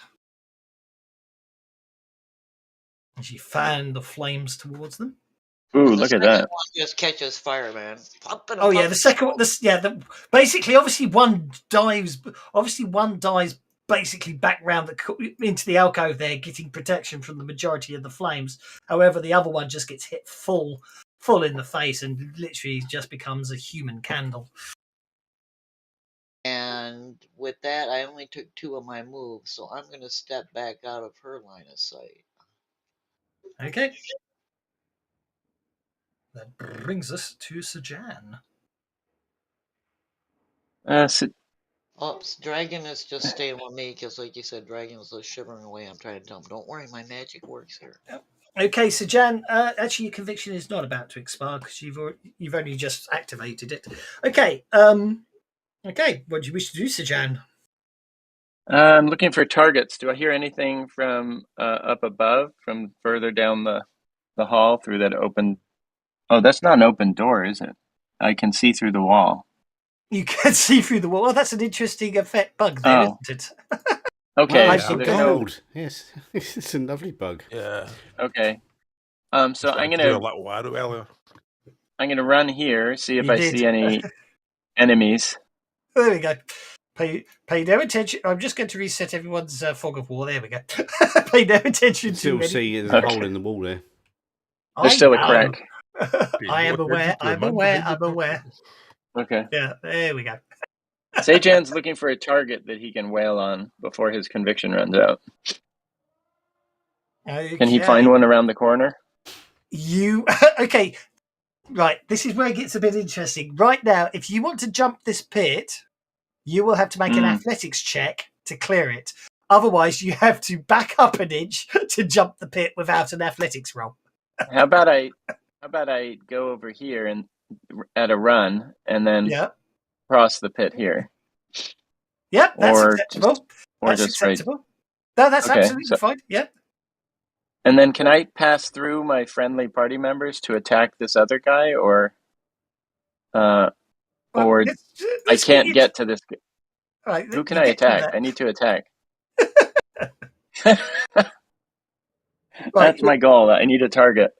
Well, you can pass through your own friendly party members if you want. You've got 1 inch of movement less unless you want to run. I think, unless your pace is higher than. Oh, you got pace of 8. You got 3 inches of movement left. But just was it not difficult ground here as well, or just on the stairs? It was only the stairs were difficult ground. Okay. Because they had lots of spikes on them to make you move down very delicately. Okay, so Jan literally barrels through a gap she spots between Amiri and. And I think I'm targeting Kira. that guy. I might as. You are now. Go you for weren't it. targeting him. Yeah, you would see You a are number now, if you though. were I targeting him. wasn't. Yeah. Having struggling with the user interface, I guess. Okay. But combat mode, So complicated. unarmed attack. Something's gonna explode. Stay away from that. That's a hit with a raise. Okay. Boom. Something's looking good. That's a dead. That's gonna be a lot of damage. He punched his head That's off. that's a very incapacitated cultist. And then hit your end turn, and we get Amiri, who's probably a bit annoyed that you just took her kill. And she has a very big sword. Yeah, I know. She never gets to use it anymore. I know these magic users. All these little sorcerers and magic users and everything else. I mean, come on now. What's it all about? Yeah, well, we'll keep your happy ass alive, so. But there's one all over right. the other side. One left for me. Just one left for me that I can find. Go for it. You fall down a 60-foot pit that you didn't see. Again. Hopefully they're already injured, so you can take them out with your big sword. I already shook that one when she watched her friend get fried. Indeed. That's a hit with a raise.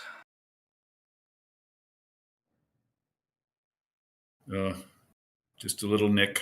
4 wounds. Well done. Well done. Well, with that, everything calms down. Oh no, it's all gone calm. What are we going to do now? Okay. Well, you appear to have. Well, let's clear tokens. Although someone managed question. How do you get a conviction back, or do you? I don't know where the conviction comes from. Conviction comes from performing certain events during the game. So once it's spent, it's spent. Unless you earn another one in the storyline. So can Sajan look down this the beetle pit? I'm going to recover my daggers. Okay. See what's there. You certainly can. So I'm just going to turn off. I'm just going to turn off bloody tokens for a sec because I'm having a nightmare of a time. You get your line of sights, but we'll get it from there. So I'm going to take out the protections because by the time you sort everything out, it'll all be back to normal. Yeah. Okay, now we probably should have kept at least one of those alive to see if they could tell us anything about. Yes, that barbarian killed the last one. Oh, so uncivilized. But do we notice these doors off because we know they had to come from somewhere. Indeed. Well, there's double doors behind the big scorpion cult. But there's doors to the left and the right as well before you go up there. That's true. They came from everywhere. So they came from below, the left, the right, behind. Yasmin goes, there are doors. Right. I'm going to lock tokens just in case, because when everyone starts moving around, they might move into rooms before I need them to. So don't worry too much. So Yasmin comes over here and goes, look, they're double doors. These must be the important ones. And she touches them. It says then you folk got a bandage before you. And dies. Oh, brilliant. She literally touches him, screams out in shock and horror, and basically the flesh is stripped from her body as if caught by the searing sandblast of wind. And you killed her. You took away our protection spell just before you killed her. You bugger. You bugger. Well, it would have gone anyway. But she basically, she literally just basically, she's killed instantly. In what looks like a very painful way. The flesh was actually seared off her as if stripped by extreme sandblasting. Brilliant. So I'm going to stick my head around this corner and have a look in this room here. You're going to stick your head around the corner and have a look in this room here. A large hunk of smoky quartz rests on a small pedestal in this circular room. Its strangely smooth walls are riddled with tiny holes. The sand on the floor makes a spiral pattern ending at the pedestal. Motes of sand and dust waft through the air. Oh yeah, that's not a trap. Go on. Well, I mean, if it's a trap, I'm within 10 yards of it, so my trap sense will trigger, like Spidey sense, trap sense. Mm-hmm. I'm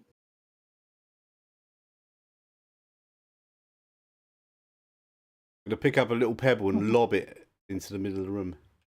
You pick up a pebble and lob it into the middle of the room. Nothing happens. Where's the pedestal in the middle? The quartz thing in the middle, is it? Yes, in the middle of the room. Sione pushes Mauricio into the room. Hurry up, you're blocking the door. Okay, Mauricio, you get pushed into the room. Oh, I'm going to walk Nothing in, it's happens. right. I would not resist. Nothing happens. What about the rest of you? What are you guys up to? Sione be right behind her. Sione goes in right behind her. Mauricio moves to there. And obviously that means... The floor collapses. You're all dead. Did you get round to doing Tomb of Horrors yet? You didn't, did you? I haven't yet, no. I am going to do it. I haven't finished. I haven't finished it. I will finish it and we will run it. What is that? You're playing in it, or you're running it, or I'm going to die in it, basically. I am converting Tomb of Horrors to Savage Pathfinder. Oh, wow, that's a big task. I can't move my. As Mary steps into the room, the door slams behind her. You all hear it lock. Oh no, it's not a trap. Well, I guess we should go the other door then. Dodgy stonework. I don't know. But I want to wait just a second to see if there's any screams. I'm sure there will be, but let's wait a second anyhow. So, Sione, Amiri, and Mauricio are trapped. A circular breeze begins inside this room and increases steadily until the three of you get to feel as if you're in the center of a havoc spell, which I think is quite appropriate, seeing as Mary's there. Yeah, you like using that against me. That's all right. Everyone gets to make a strength check at -2 that's inside the room, please.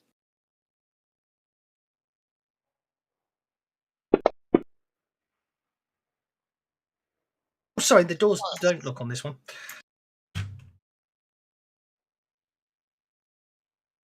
Oh, Sione will Benny that one damn time. Yeah. Of course, it would be funny if I'm the one that fails, right? It would be funny if you're the one that fails. Marysil's getting... Well, given she has a strength of 2, it might not be a... Oh, good. Marysil's the only one who fails at the moment.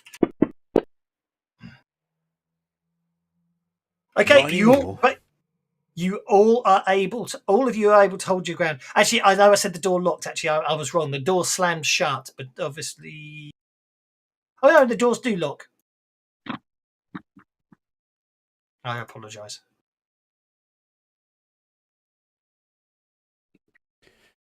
Something to do with this crystal in the middle of the room, isn't it? Oh no, 2 giant chickens came along. No. Okay. Okay. Oh dear, the rotting wind goes first. The rotting wind. Oh, someone's dropped one. It's great. Okie dokie. Okay, so basically, this in the middle, so the whole room's sort of swirling around, and now the wind sort of dies down. Well, it doesn't die down; it seems to coalesce into 2 rather large, sort of sand-blown forms, which seem to be carrying bits of body and everything with it.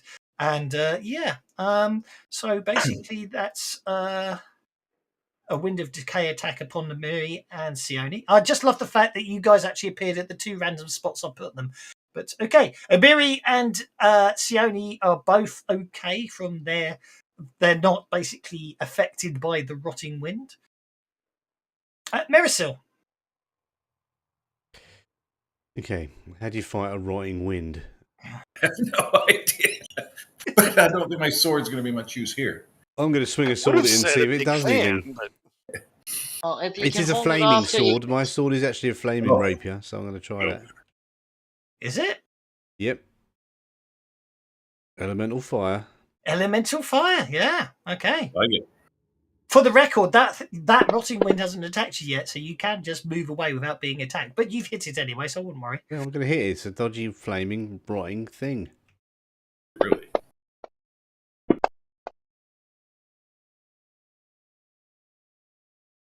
You shake the rotting wind with your elemental fire sword. And then I'm going to come over here. Hang on, sorry. I take that back. You did 10 points of damage.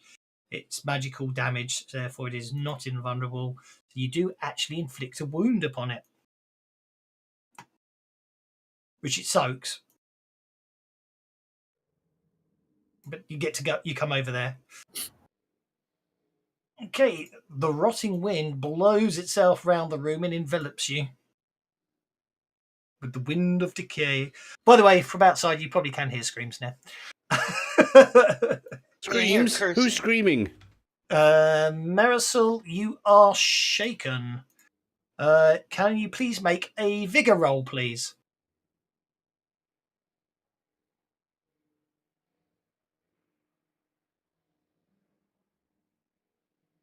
Hello, Marisol. Are you there? Vigor rolls, eh? Vigor rolls, thanks.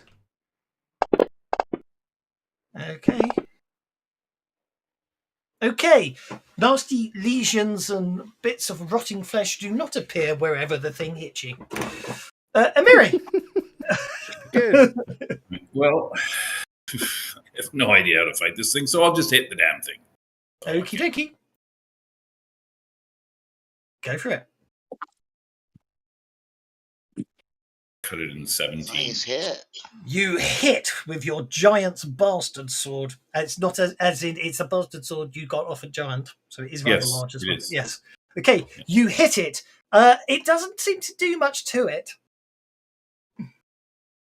Okay, That's it. you Hit need it. magic. Yeah, well, somebody in here's got some magic, I hope. Because I ain't. Sione. Save the day, Sione. Sione. Now, the attack they're using, is that a magical attack or just a regular physical attack? It literally, you're basically, it's wind. It literally tries to pull the flesh off you by blowing through you with bits of grit and sand. So she's going to move back this way, taking Dragon with her. Okay. And she's going to cast How annoying.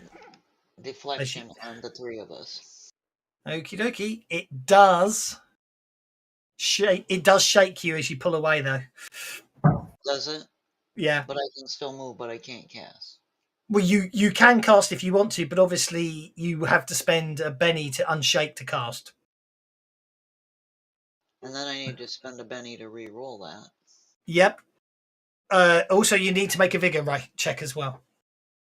But get your spell out of the way first. We'll worry about the pustules and sores appearing on your skin afterwards.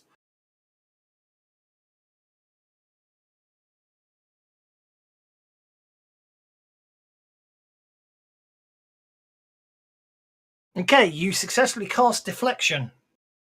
And I'm trying to find the... It's on myself and Amory and Marcial with a raise. Yep, I think what happened there was Dragon did the targeting rather than yourself, but there you go. Try it. If you hit it now, you should be okay. You got the raise, so that is literally attack -2, isn't it? I've got it. There we go. Deflection. You cast deflection upon them all. Now you get to make a vigor roll to see if any nasty pustules or sores start appearing on your skin.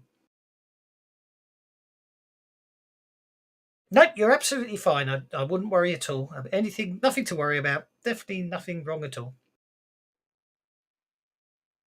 I'm going to move the tracker down to Kira just to skip you having to turn twice. Kira, the door slams in your face and you can hear sort of strange sounds coming from the other side of it. So I just want to make sure I was clear on this. Is this the door that killed the Lamia? No, the door that killed the Lamia was the set of double doors on the other side of the pit. Oh, okay.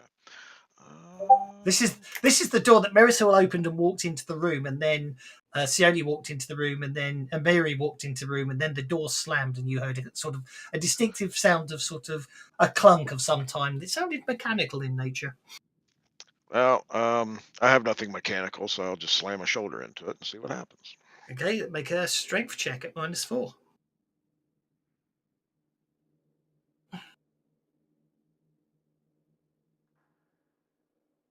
Ooh. Wow. Okay. You basically, it's a heavy stone door, but Miri, you're able to literally dislodge enough of it so the locking mechanism no longer applies, forcing the door open. Well done. You step I bring the light. Indeed, you do. I don't know if I have much movement, but I will probably move up towards the rogue and help there. Figuring Amiri can take care of anything Amiri needs. Sione obviously ducked back against a wall, so you don't know what she's doing. Mm-hmm. Okay, Sajan the Monk. Sajan's going to take out his sword because he doesn't like the look of this ill-gotten wind. Mm-hmm. He's going to close, and then he's going to attack with the sword. And I think he's going to power up with deflection this turn. Like that's going to be his... Oh, that uses 3 power points. Well, he'll do it anyhow. You can always use bennies to buy back some of them power points. Yep. 5 power points. So I'm going to do that. Which of these... If I'm using deflection, do I hit one of the effect buttons? Yeah, you just target yourself, and I mean, it'll cost you. Deflection will cost you. Yeah, exactly. Target yourself, and then pick the effect you want and pay the appropriate number of power points. Which, if you will be fighting -2, unless you pay 5 power points for attack -2. I'll do fighting -2. I already paid the power points. That's absolutely fine. Yep, as a free action, you put deflection upon yourself. And now you need. It doesn't show when you target somebody. It doesn't show on the actual combat map. It just shows on the combat tracker. Yeah. I think. Well, it's because you're adjacent. If you hover over yourself, you would see an arrow pointing at who you've targeted. If I move you a bit further away, you can see there's a target, an arrow. Yeah, but if you're targeting yourself, anyhow, whatever. I'm surprised, but whatever. I know what you mean. That's why I'm so confused. I kept trying to target myself. I never seemed to target myself. No, now I got it. Yeah. Okay. My combat move is with the sword. Yep. Go for it. Temple sword. So let's see how that goes. Okay. Well, it's magical because it says it's accurate, so you hit with a raise. Okay. And a little bit of damage. You shake it. It's already, but it's not invulnerable to this.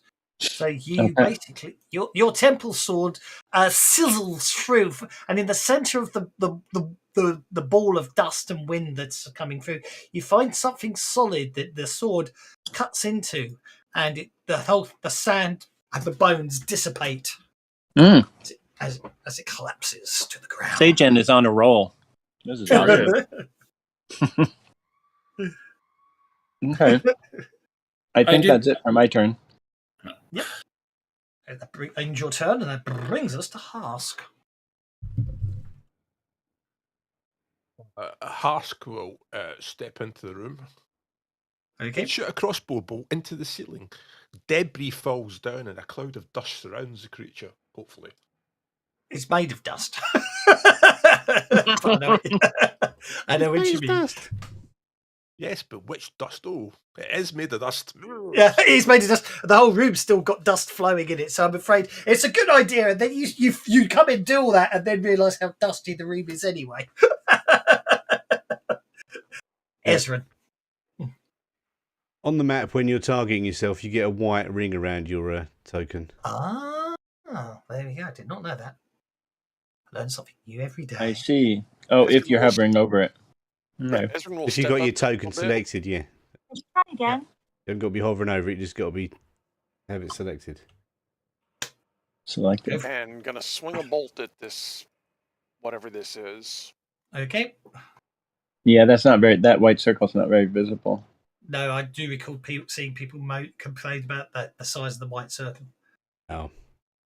Okay, that was a bolt, wasn't it? So therefore, you basically cast a bolt and you kill the creature with the death of the second rotting wind. That's good because I was about to kill it. So thanks for saving me the hassle. Yep, I shall clear. I shall clear. Whoop. Oh well, I didn't mean to. I don't know what I did there. What did I just do? I meant to do clear all, not dill. There we go. With the end of the second rotting wind, the room, basically calms down. You hear a click from the door on the opposite wall, as if it is unlocked again. I'm going to go and look through this big gap in the wall and have a look what's on the other side of the door. What the hell is going on? Something went really weird with the line of sights, you know. I think I know the name of this temple. Temple of the Lazy Mapmaker. Sorry. No. Oh dear. Oh boy. Okay. Does anyone not want to examine the large hunk of smoky quartz resting on a pedestal in the centre of the room? I want to. Okay, so Jan. Adrian wants to. Okay. There is a It's a piece of smoky corpse in the room. As you get closer, you notice it has a tiny numeral 4 etched into the gem. Oh, there's a gem in it. Numeral 4. The smoky quartz is the gem. I shall put it on the treasure sheet. Are there two? There's only one in the center. There's one for the room, but not anything for the winds. I'm sorry, I didn't. Don't think that worked, did it? Right. So I see it showed up on my screen. Yeah. So if I just go to Jan and then go that, pick up the smoky corpse with numeral 4 etched into it. Okay. And there was only one smoky corpse. Yes, for the room. It was in the pedestal in the middle of the room. Okay. So, well, I point out to the party that hey, there's this. Do I have literacy? I must be able to read then. That's what I'm assuming. And yes, I point out that. And everyone can read. Everyone can read, even the mirror, because illiterate is a hindrance. Okay, so I point out to the party that I picked up this gem, and it actually has a number on it, but I don't know what the number means. The smoky corpse. Can I use my detect arcana or occult to see if I can tell anything about the gem? The gem has no apparent magical properties whatsoever. Yeah, but isn't there gems missing somewhere at the beginning? Is there any particular? Mary's not illiterate. I mean, it's strange to ask language and numbers, but is it, equivalent of Roman, Arabic? What's the number 4? Is there anything else that indicates maybe? Oh, I see what you mean. It's probably this isn't Forgotten Realms. I just said Old Common. What's Thessalonian? Possibly, just for the sake of argument. So it's written in an old, ancient, long forgotten language, as it were. You know what I mean? As in, no one speaks it anymore, but it's obviously from it's thousands, which ages it as a few thousand years old language. Illiterates are minors, so basically, Mary can read and write. That's interesting, isn't it? Obviously, Ezra taught her. Yeah, so when we came in, there was gems missing from something. I just wonder if you need to put them back. That's all. Okay, well, Marisil's are headed down the corridor, it looks like. Well, don't let her go alone.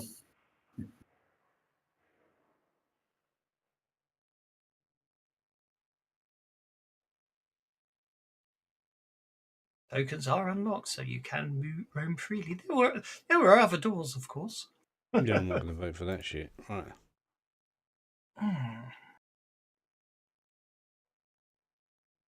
Oh, did she? Hang on. I think Marisol said. I think I saw something about Marisol actually buggered off somewhere. Oh, right. What am I doing? Sorry.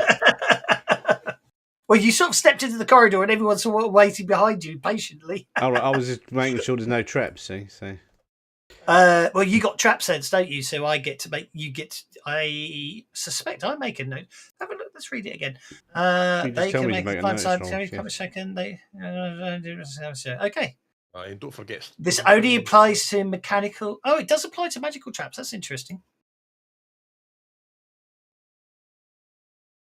That is interesting.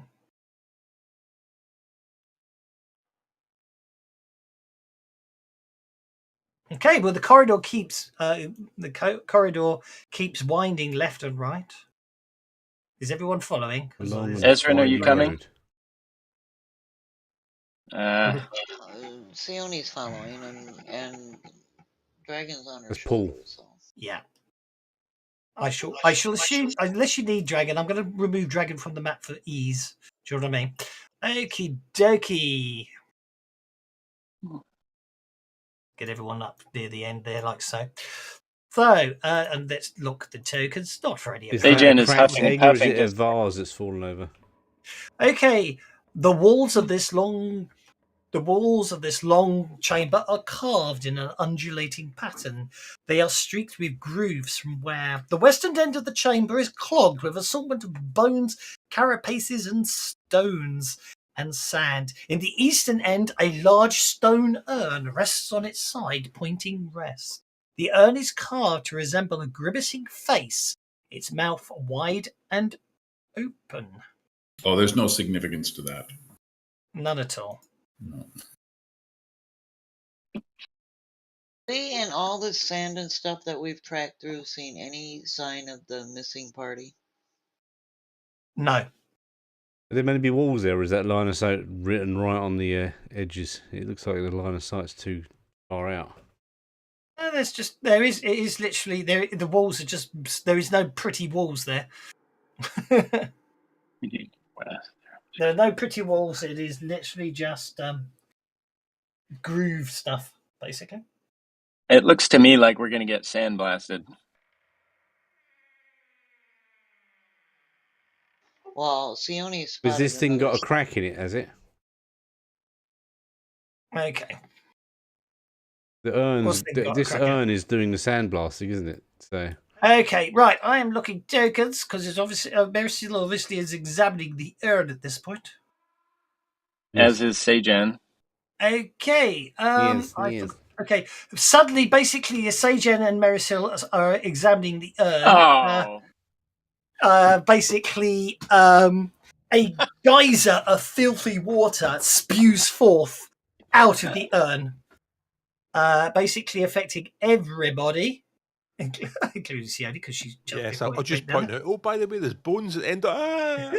Okay, everyone in the chamber, which is basically everyone except Sione, Kira, and Ezra, gets to make a strength check at -2.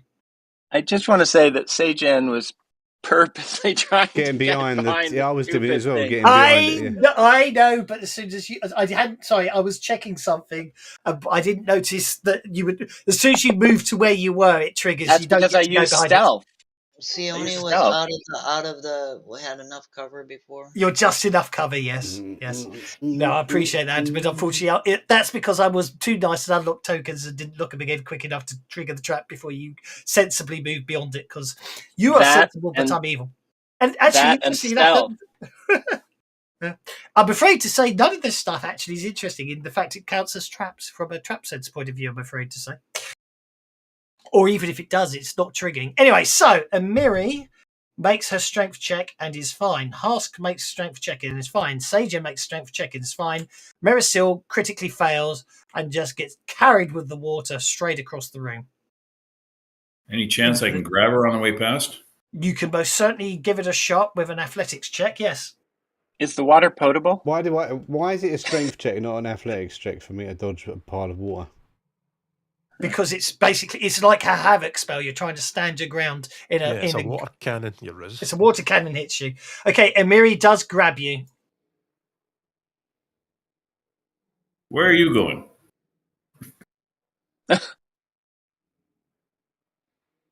Okay. Oh Lord.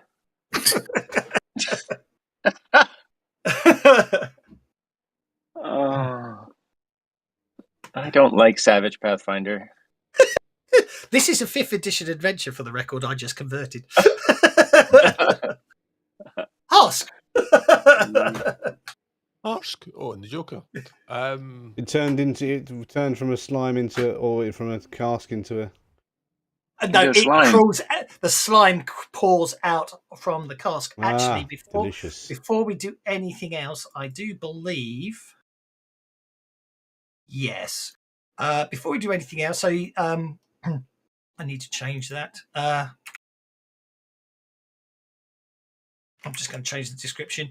An eerie wisp of jellied amber ectoplasm undulates outwards from a quivering mass with a blackened skull in its centre.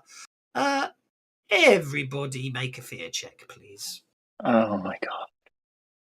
Roll fear doesn't work. So what is it? Spirit. How do we? Spirit. Okay. Just a spirit check. There's no modifiers. Oh, that's not my fear check. This is not the correct fear check. Emiri the Barbarian is the only one who is scared. No, I am. How do you properly spend a thing to just drop it on it again? If you drop a Benny on Spirit, it will say you're spending a Benny to reroll. Yeah. Okay. Yep. Everyone's fine. Better. Okay. Husk, you're first. None of you are scared. Well, obviously, none of you suffer any long-term effects of fear from these slimes. The slimy urn that got me. How many are there? You said there's only one token. I see 2. Oh, is there another one elsewhere? Oh, I see. Oh, right, there's one further away, yeah. Okay. Snap.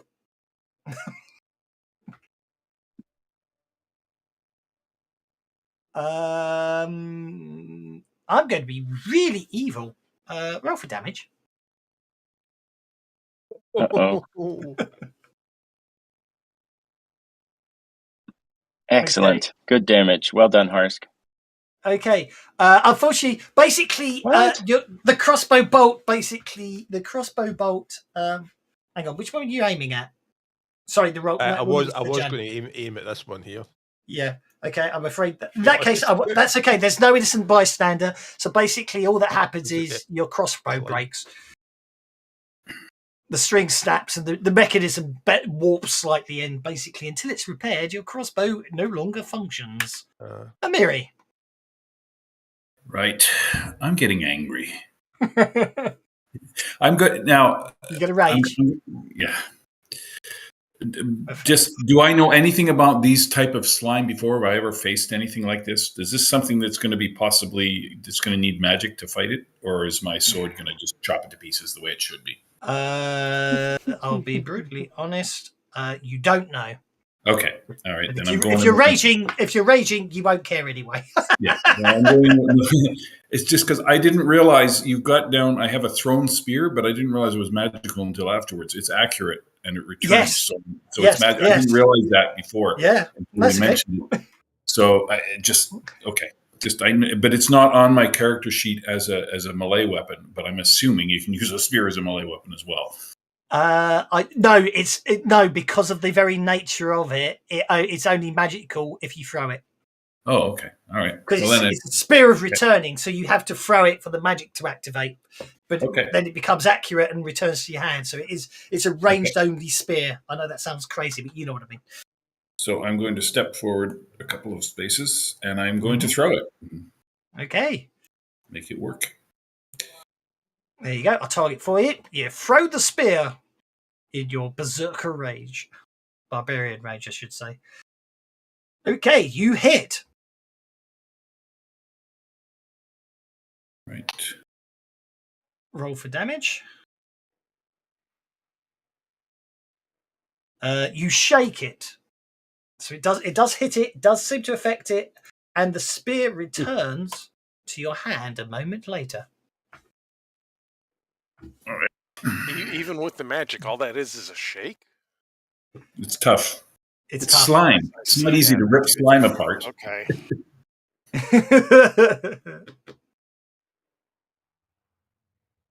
He did 15 points of damage, and all he did was shake it. I shall. You want to end your turn there? Mm-hmm. Yeah. Oh, yes. I keep forgetting that. I'm so used to reffing, not playing. Yes, I know. I'm the same. Don't worry. Ezra, you're up. Certain people probably have certain powers that boost certain things. Looking at certain clerics.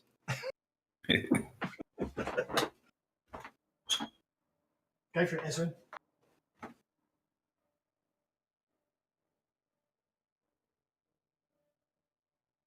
Yeah, I'm trying to decide how I want to Funky do this. monkey I think what I'm going poo. to do is step up here into the room, even though I don't like the idea of getting closer to this slime. Right, hang on. Why have I got thief That plus should 1? give me line of sight to everybody. Or at least to everybody I need to.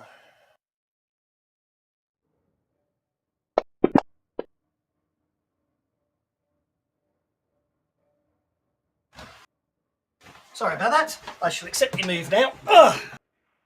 Oh. Great thing about headless headphones, I can walk away, but I can't actually. I can hear you, but I can't actually accept movement. Okay, you move to anything with it. Yeah. Okay, I know that Sione and I are not very interested in getting into combat where we need strength. The rest of you, I believe, would want strength. However, is that correct? Sure. Yeah. Yes. Okay, so I will cast a boost strength on everybody. It will stack with Amiri's rage, which is really.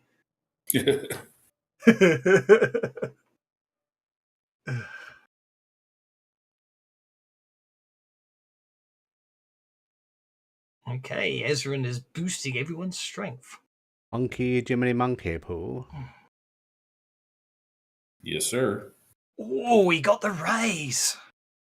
Nice. Very nice. Everyone gets 2 extra strength dice, don't they?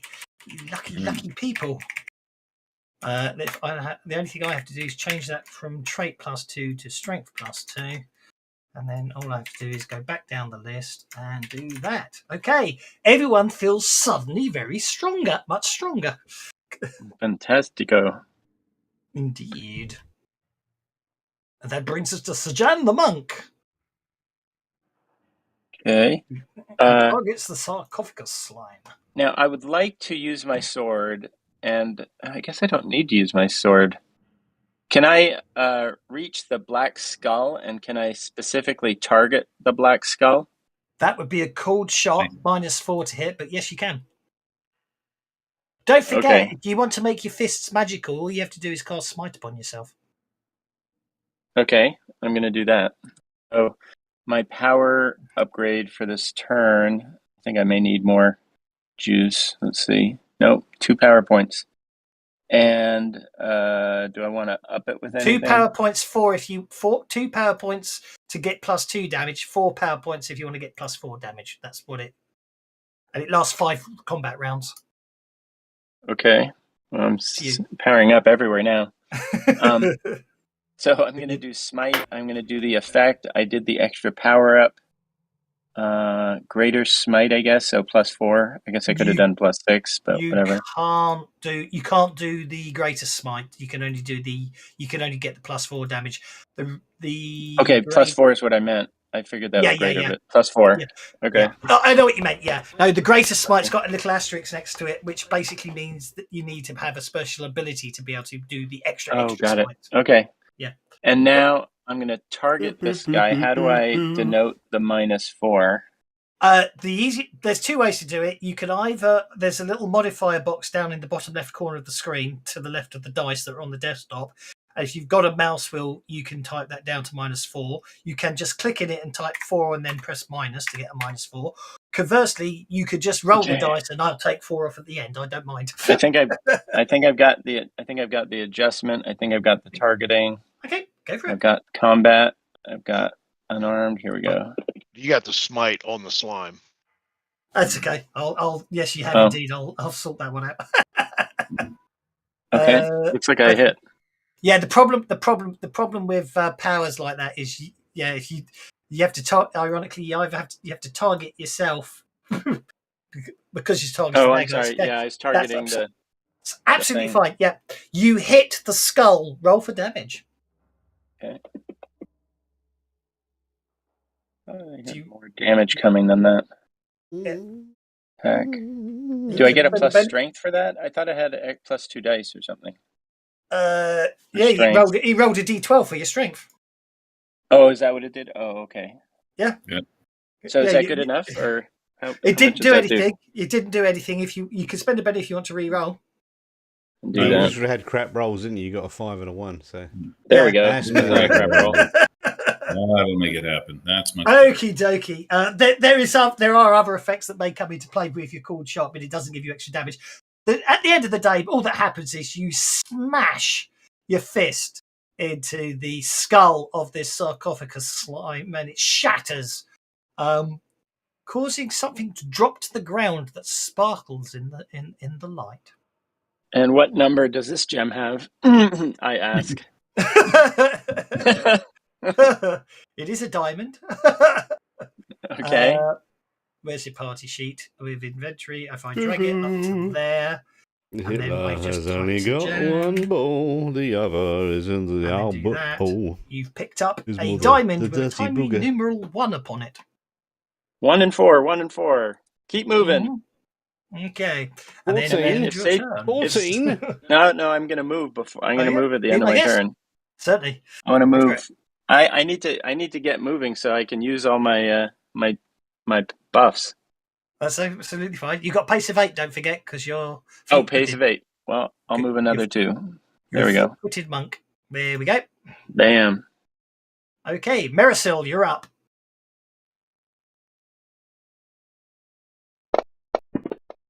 Oh, exactly what I needed. That was running. I thought that was an attack roll rather than a running roll. That was what happened there. Yeah. You know what happens? I cannot click on the tick. I always move everyone's map icons instead. You cannot without fail. Zoom in. Can you not zoom in? Well, yeah, but I'm lazy. Ask them to make the ticks bigger. I want a bigger tick. Well, in the old days, I used to right click and say accept move, but they got rid of that.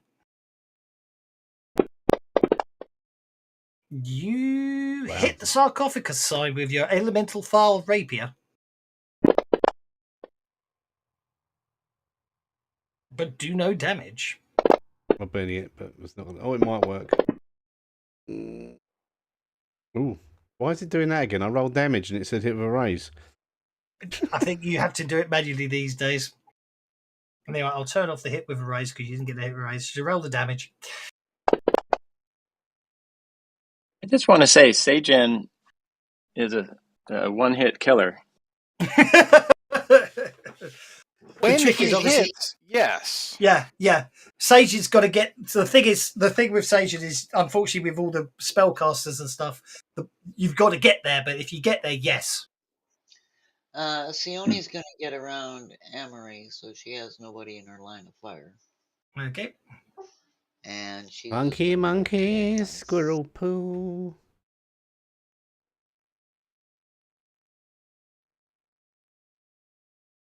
You bolt, and that I gather he's fixed the outer range bug, hasn't he? But it's in test. Yeah, it's fixed in test, yeah.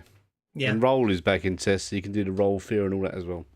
Oh, good. Okay, your bolt hits the slime for no apparent effect. Ouch. I should say thank you to Devin Knight for actually making the tokens for these for this particular monster. They look really nice. It's from his Tome of Beasts set. Kobold Games? Yeah. Is that Kobold? The event, yeah, it's a Kobold Games adventure as well. The sarcophagus slime remains shaken. It's going to spend I'm going to spend a penny for it to unshake so I can eat the so I can slam. Oh! Hang on, it gets the limited free action first. Sajan killed the other one before I got a chance. Okay. Yeah. Basically, it's going to use its corrupting gaze on Merisil. What corrupting gaze? From the skull. The skull stares into Merisil, Oh. and basically, she's hit with a corrupting gaze.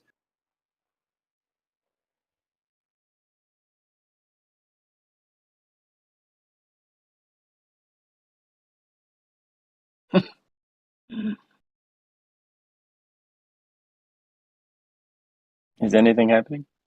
Yeah, well, basically, she's hit by as a limited free action, it gets the corrupted gaze, and then it slams Merisil.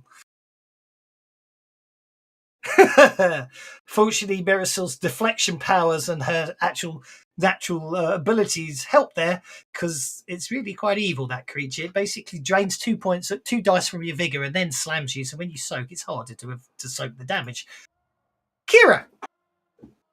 Where's our barbarian? All right, well, all right, two things. One, in the previous scene, I put it in the chat, but I did like normal heal Husk, using just the heal. Oh, yes, certainly. Sorry. Yep. So Husk should take your wound off. Yep. Ezra, did you put that boost strength on Kira? Because Kira is a melee. Yes, I did. Because I don't think it actually got on there. That's absolutely doesn't matter for this round because I'm not going to get there. But it's on there. It's on your. You've got it. It's on your combat tracker. I've just added it for the record. Oh, there it is. For the record, I've literally just added it. I want to keep going. Well, then. Okay. I shall accept that, so you're around the corner so you can see what's going on.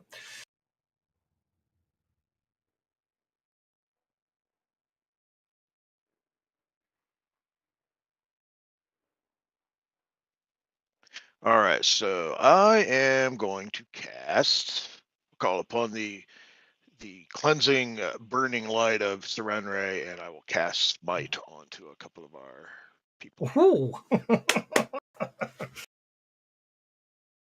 Surely it's blessed being a cleric. Ow, be my guest. She's in range too. So the monk already has Smite on, right? Mm-hmm. Yes, with a raise, so you can't do any better. There's no point in casting Smite upon the monk.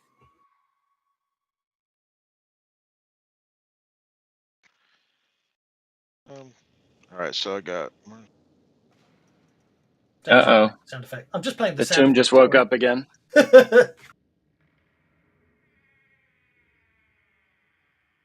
Just having a play there. I'll probably have to spend a Benny on PowerPoints, but I'll do that after the fact. Go for it. Oh, you're all very smitey. That's a +4 smite to everyone. So it will burn. Burn it. Just got more of a sun. Well, actually, it would be burn, wouldn't it? Yeah. You're a cleric of sun and fire, aren't you? So yeah, it will be. Your weapons will burn with the heat of the sun. Nice. Okay. That's all I can do. That's all you can do. End your turn, please, and then it should deal automatically for the next round. And we're off with. She only using the 6 of spades. Okay, yeah, with the hesitant hindrance. And Merisil. Yeah, he's got. Sajan may hit hard, but doesn't know how to draw cards. Don't forget, you can spend bennies to get new cards. I'm not spending. You drop a Benny on your card to get a better card. Well, not a better card, a second card, I should say. I'm not spending 5 power points to get a better card for this round. Exactly. That's the way to look at it. Why did Merisil use a Benny when she already had the Jack of Spades? Because I was trying to get a Joker. Oh, fair. That's a fair point. I hadn't thought of that. It didn't work. Okay, anyway. Why was it critical to get a Joker on right now? Bennies. Extra bennies for everyone. Oh, geez. Spend a Benny on a 1 in 2 and I don't know, 2 in 54 chance. You'd be praising me if I'd have got it. I would have, but I'm What, not. Sam? It happens. It does happen. Yeah, it does happen. In Weird War 2, if you're an Starving. American, every time you spend a penny, you roll a D6. If you get a 6, you get the penny back. But it doesn't help anyone. Yeah, that doesn't really work though, because you got to get the fucking. Excuse my French. Anyway, Amiri rages forwards towards this slime. Now, being that I'm in a rage, do I have to use my sweep? Hope not. No, it's not. It's rage. It's interesting. Rage is not berserk. It is subtly different. No, you don't have to use sweep, but you have to wild attack. I have to do wild attack. Okay. I was just rage. Yeah, fury. Your strength's increased. You're in your 2 levels of wounds, fatigue penalties. You're reckless.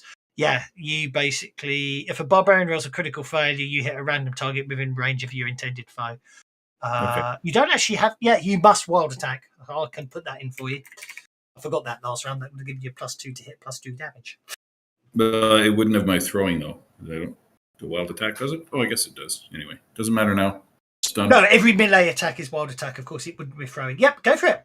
You wildly attack the. Twice the throwing in Pathfinder. Yeah. Well, it does only say you must be a wild attack with melee. It doesn't say every attack, just every melee attack. You hit with a raise. Roll for damage. I suspect this is the end of the second sarcophagus slime. Oh, nice. Yep, 3 wounds. It's gone. Awesome. Amiri just kills Good it attack. outright. And I put the effect on the bloody slime rather than on Merisil. Okay, Merisil, you have been corrupt. You have had your very soul corrupted by the corrupting gaze. Make a vigor check, please.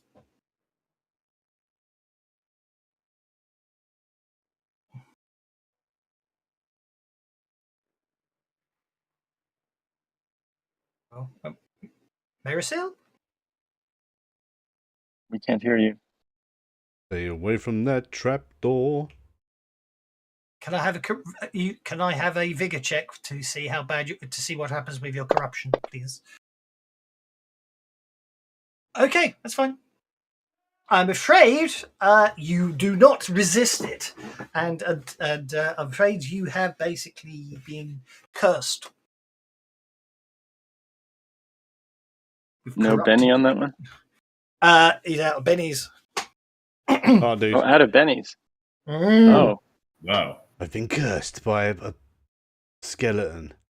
Yeah, I'm afraid it is an actual curse. So there are obviously 2 characters in the party, which is why I said you actually need them, can deal with curses. Is there a door over there? What just happened? Okay, Merisil has gone for a move. Do you know what? Are we on the move? I'm going to. No, because you get some of you low on bennies. Yeah, I'm actually going to, because you got loads of powers going, and I don't necessarily want to let you lose them. We're going to carry on in a sort of it does slow things down. Actually, no, I'm going to let you guys move. I'm just going to turn everything so everyone can move their pace in whichever direction they wish to go, and then I can accept everyone's pace and tell you what happens. Okay, so Merisil's gone into a room that I've actually not got. Merisil's just gone into a room that I've not actually pinned the description for, which must be an empty room. It isn't. It is that one. Oh, It's that one. Okay. No. It looks like there's a guy down there. Okay, I think there's a statue in the corner of a. Yeah, what's the statue in the corner? I'm gonna move Kira there, because then I think has everyone moved for this turn? Mm-hmm. Yeah. You got Sajan standing right on top of Monkey poo. And Amiri's still searching for a target. Did that not? Yeah, that did deal cards to everyone, didn't it? Round 2, yeah. So everyone got new cards, which is fine. It also should be removing everyone's counters, but except it doesn't. So I may actually have to do it a different way. So just bear with me. It's only I don't want you to necessarily. I don't want you losing your powers unnecessarily, if that makes sense. So if I actually move through, it counts them all down, and then it tells us when you're going to expire, so you can maintain them if you want to. So okay, that was the first turn. So Amiri's moved into the room with Amirasil's there as well. A life-size statue of the Scorpion Prince occupies a recess. I don't know how you know it's a Scorpion Prince. Maybe it's labelled at the bottom. Occupies a recess. He's got a scorpion crown. Yeah, of course, yeah, but and he's obviously not called the Scorpion King, probably for copyright reasons. Does he look like The Rock when he was younger? No, he doesn't, because that would be the Scorpion King, and therefore completely different. The statue wears a golden crown. A mosaic depicts the prince atop a dais, standing before a sea of corpses with a satisfied look. Funeral niches cover the east wall, each holding a body in place of honour near the prince. Fresh corpses litter the floor, and the room smells of death and rotting. Written in common are the haunting words. Only the honoured dead are shielded from the Scorpion Prince's wrath. Oops. At which point, the statue animates and steps off the plinth. Oh, good. Mirasil, you're up.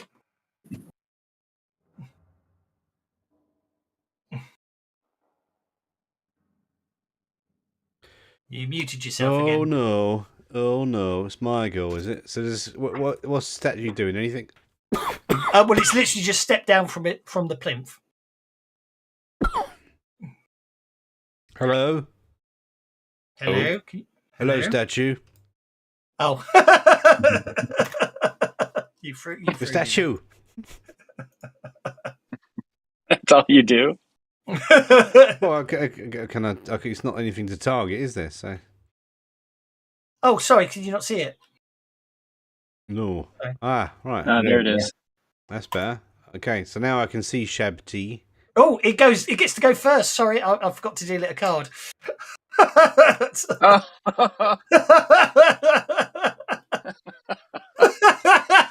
You shouldn't have spoken up. Let sleeping dogs lie. Sorry about that. We could have just fireballed the room. Fly. Okay, so the statue steps off its plinth, moves towards Amiri, and wields it's wooden. It's literally. I do believe it is a wooden. Where is it? Yeah, but 4-foot stick made of rattan or bundled reeds. So basically, he whips Amiri for 2 wounds. Potentially. Nope. Basically, he whips Amiri with his rattan cane, which basically Amiri is able to resist the sharp striking shock pain of which. Okay, back to you, Mirasil. You've moved 2 inches, I believe, so far. Yeah, I'm in range of him now, aren't I? Yes.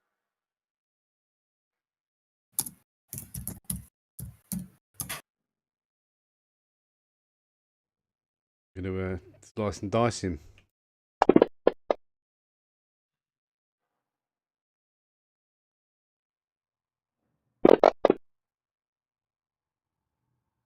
Oh, booger.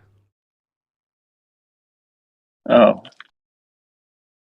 Good toughness. That's all I'm going to do. And then, then I'm going to move out of his range. There you go. Okay, Ezra, you had a move which I deliberately didn't cancel. But, well, no, I canceled it myself because strange things were happening. Okay. I think if I get there, I can see the prince. You can, I think. So long as the. Hey, everybody ever seen my balls? Me. Salty and brown. Pick me up. Okay, and then I will. Does he look like he's wearing any kind of armor or anything like that, or should I just zap? Wearing silver and red enameled pectoral jewelry and stylized armlets, as well as carrying a thin carved stick, this angular, darkened human appears almost normal. When it moves, ears clash and whir faintly from within. Okay. Then I am definitely going to use one of my scrolls of bolt with AP4. Say that again. Okie dokie. No Way Home came out by being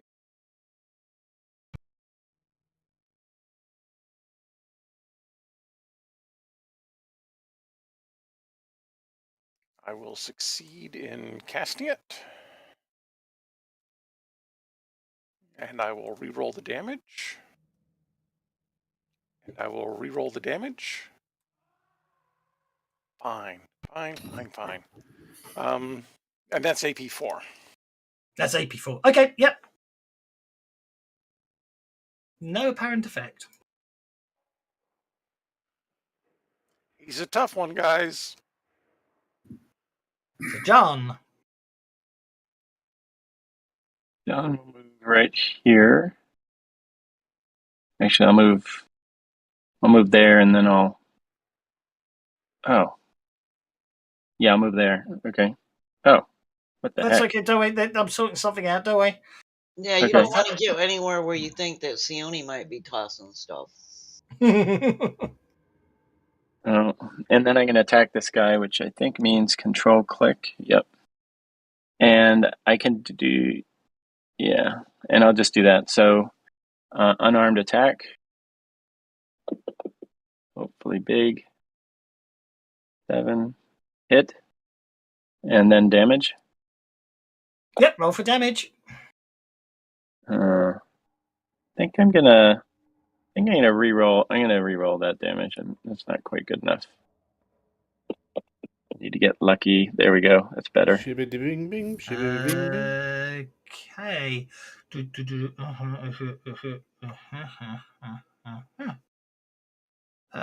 Yep, you wound it. Okay, good.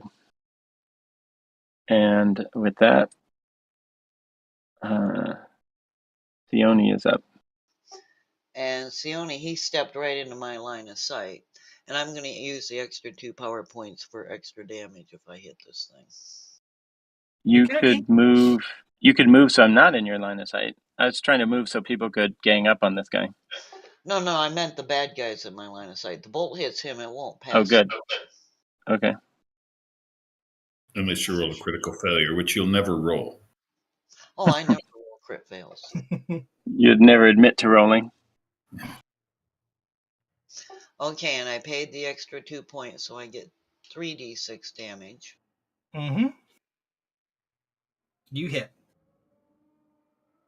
I see a Benny in the future. I paid for extra damage. I am using the damned extra damage. That was the bottom of the bell curve. Oh, that looks bad. Ooh, that's awesome. Look at that. And then she's going to hide around the corner because that thing looks mean. Okay. And she's only got 4 strength. Yep. Stay safe, little sorcerers. Yep. Amiri. Can you put a wild attack on me, please? Well, and she's kind of scantily clad too, so she Certainly doesn't take a lot of damage. And I think I'm going to do this. I'm going to go twice, 2 attacks. Okay, Ooh, I like the way you think.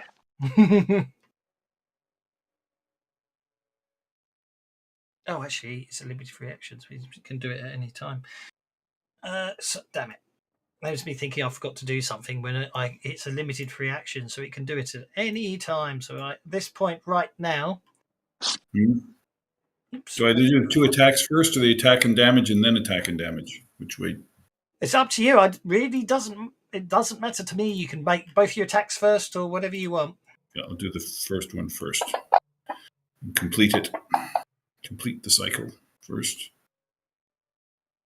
Nice. So that's the first one. Chipping away. Okay, what just happened? As a limited free action, i.e., basically 2 snakes slither off the ambulance on the arms of the Scorpion King. When they hit the floor, they animate and turn to attack. Okay. Sorry, Sajan. I hate to do this, but my next attack's going to be a sweep. Okay. But you're not next to me, are you? Oh, you are. Why don't you move away? Why don't you step to the side one? Step to the side. Okay. The venomous snake will interrupt you because it's got a better roll and bite you, Amiri. It hits you with a raise, doing no real damage, but you do get to make a vigor roll or the venom because it's nice like that. Even if it didn't do damage, even if it didn't get through my armor. Stay away from Actually, no, that you don't. You're lucky, you bugger. poo-poo. You're right. I forgot. I'm not paying attention today. Sorry. Back to you, Amiri. Okay, so I'm going to do a sweep now. Okay. So that's -2 on all of my attacks, right? Yep. So that's targeting the venomous snake number 2. This Sabat. Targeting 4 targets or just 3 targets? How's that work? So I missed the first one. It's one roll. You just got. You just do. It should be one roll. It's one roll. You target all 4 of them. Yeah. Yeah. Oh, okay. I'm just trying to get the targeting going, but you've got yeah. When you Benny that, give it a real shot. Yeah, certainly, yeah. Okay. Give it a penny. Go again. Yeah. I don't think a 5 hits anything. A 5. You get 4 for 1. Oh, come on, now my dice are failing me. I'm going to Benny it again. That's what these are Benny for. Oh, that looks better. Okay, so yep, you hit the monk, you hit the Shabbati, and you hit the two snakes. Roll for damage. Can I do anything to avoid that? No, that's what your parry's for. So, you can soak the damage afterwards. The damage, unfortunately. No, I stood next to this to protect you. I should have stepped away to protect myself from you. That's exactly. a good plan. When Amiri's in a rage, you don't want to be getting anywhere near her. So just do I roll the damage independently or? Yeah, you'll roll damage 4 times. 4 times. Okay, so I'll just drag it over each one. That should put the damage on each one. Just roll the damage one at a time. Just roll the damage. Drag it anywhere. Just double click it. Yeah, just double click it. Otherwise, it gets very confused. Okay. Okay. So that is 7 points of damage. Just do all your damage and then we'll worry about it afterwards if you want to re-roll. Oh, that was Shab. Yeah. Okay. Oh, that was supposed to be mine. You kill the second poisonous snake. The you monk. inflict 2 wounds upon the monk. Okay, so basically, you can re-roll. You can Benny your damage on Sajan and pick the lowest one. So you can, right as it stands right now is you didn't hurt the Scorpion Prince, but you did hurt Sajan. Doing 2 wounds on him. So first things first is, do you wish to try and roll less damage on Sajan by spending a Benny, or do you just want to let Sajan try and soak the damage? Sorry, how much did I do? I didn't get with everything going on. How many did I do to Sajan? 2 wounds. 2 wounds. Oh, I don't got a lot of Benny. You don't have to, but if you want to, I know that. Yeah. I still have 3 Bennies if that helps the situation. Yeah, I would suggest that he soaks first. Yep. Well, once he's soaked, you can't re-roll. You might roll a really bad damage roll, and then it won't take any damage at all. Sorry, just because I'm picturing Amiri in a rage, I think the first thing she would expend her effort on is taking down the statue. Yep. And then secondly, think about if she wasn't in a rage, she might be thinking a little bit differently. But right now, she's just angry than all hell. Yeah. So roll, if you want to damage the Scorpion Prince, you can of course re-damage that. In the meantime, Sajan, do you want to make a soak roll? Sure. And how do I soak? Just drop it on the damage? Yes, just drop it on the damage. For some reason, Fancy Grounds is taking Benny's on damage rolls as attacks for some reason today. So Amiri, just manage to run it. Sajan. Okay. So Sajan using a Benny. And just make a vigor roll. Don't worry, just make a vigor roll. Okay. Just make a vigor roll. It's okay. I'll do it manually. Working on it. Did that do anything? You got a 4. That soaks one of them. Because that cactus juice you drank earlier, that will take it down to. Hang on. Yeah, 2 wounds. So you soak.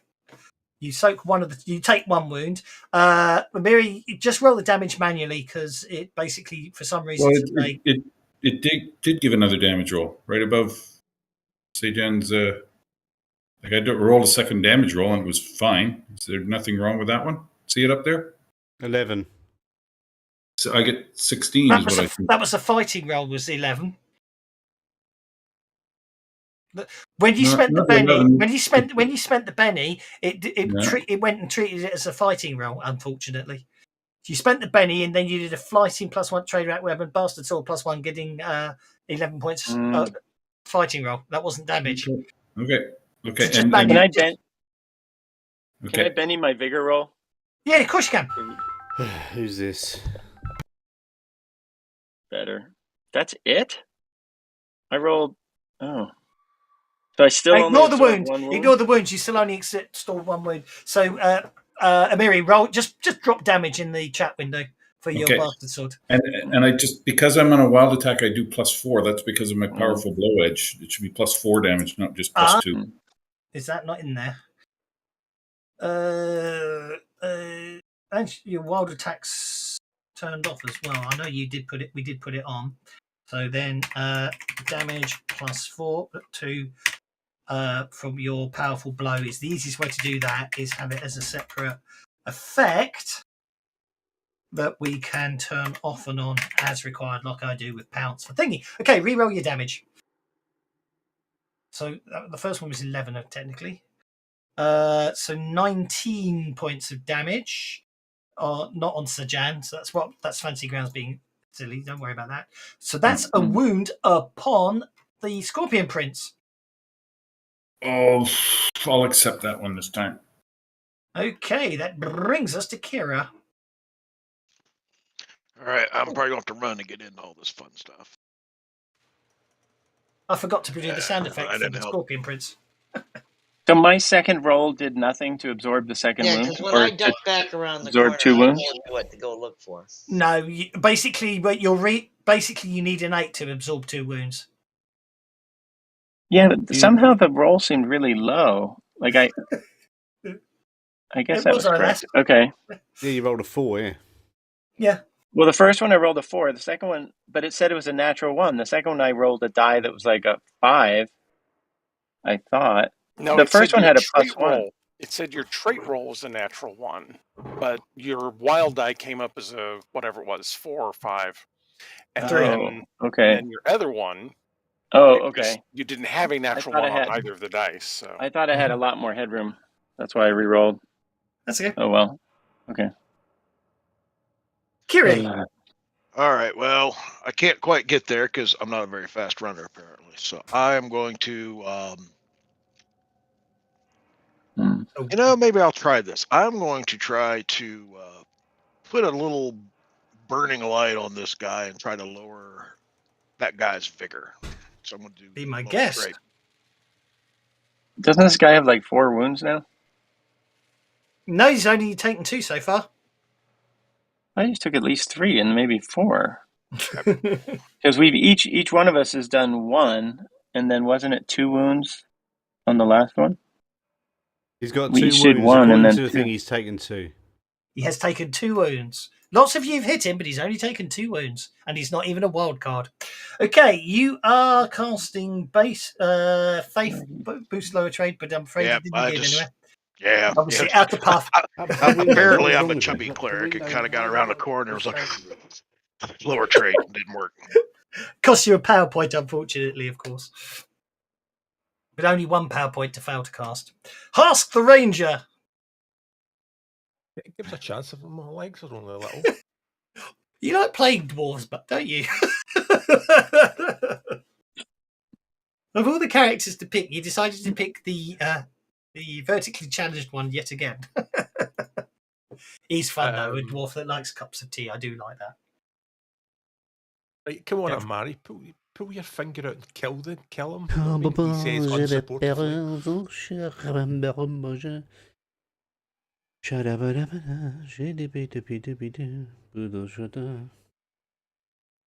Yeah, actually cut him. By the way, go for the. You attack him like a dwarf. Go for the knees.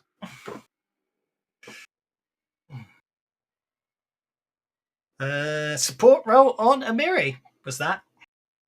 Yeah, epically failed. Dwarf. Epically failed, yes. Okay, however, obviously what you told them did invigorate everyone because everyone got bolstered by that. Look. Because you got bennies all round from Husk's criticisms there. God, I'll show you how it's done.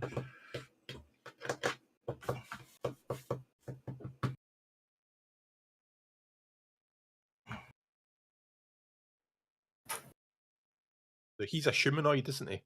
He's a construct. So no, he's not a humanoid. Right, okay. He's a human-shaped construct. He's not a humanoid. Sigur's battle axe, which is accurate. Okay, you hit. Go for the knees. Basically, you hit it with your battle axe, and that's enough to destroy it. Yeah, in answer to your question, but yeah, in answer to your question, Sione's attack did no damage to it, and it's basically it had any magical attacks upon it. And we're not after you roll the dice, I take 2 off the damage you actually do because it had arcane resistance. Ouch. So ironically, Amiri is the only one. Amiri's sword, being non-magical, is the only thing that really pummels it. The battle axe did a good job there. The battle axe did do a good job, but I still had to take 2 points of damage off it because it was magical. Okay, so basically, Sajan's fists were magical. The smite on them was, so I was taking the 2 points off the smite. Yeah, I'm taking the 2, but it doesn't matter because obviously, you know what I mean. I was only taking the two of your 4 points off for the smite. That's all, so don't worry about it. Oh, that's why everyone hitting it, but that's why it was taking you longer to put it down than you thought because it was you were actually doing less damage than you realised. Okay. Got it. Amusingly, if everyone had actually been in the niches, it switches off, but I wouldn't worry about that. Okay. Basically, and then you could take the crown off its head without having to worry about it. But anyway, they're basically, as it falls to the floor, the crown rolls off its head, the golden crown, if you remember, and rolls and stops nearby. I have added it to the Sajan is getting good at finding gems. Does he find any gems? There aren't any gems, just the crown. No gems. What the hell? It might still be a piece of a puzzle. It's a gold crown. Yeah, we need it. Sajan looks harder. Does anyone wish to examine it strongly? Well, at least detect magic on it. The crown is magical in nature. If you wish to identify it, you'd have to basically pick it up and make an occult roll. I'm only good at making. So Ezra will walk over and pick it up and start his examination magically. Yep, go for it. Okay, Ezra, you have successfully identified it as a crown of wound closure. Oh. So it's a magical item. Basically, when you where is it? When I identify it, basically, if you put the crown upon your head, you get the harder to kill edge. So basically, you literally, if you're incapacitated and bleeding out and all that, it's a 50-50%. You have a 50% chance of still not dying.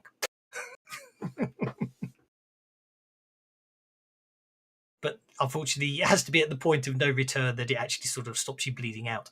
Okay, Marisol is heading southwards down the corridor. Sajan wants to look at the pedestal just to make sure we're not missing something. No, you're not. It doesn't take you long to look, and you're not missing anything. Okay. Zim, zim, zim, zim, zim. Ezra obviously moved into the room to examine the crown, and Sione moved into the room. I'm going to say for ease, so everyone gets.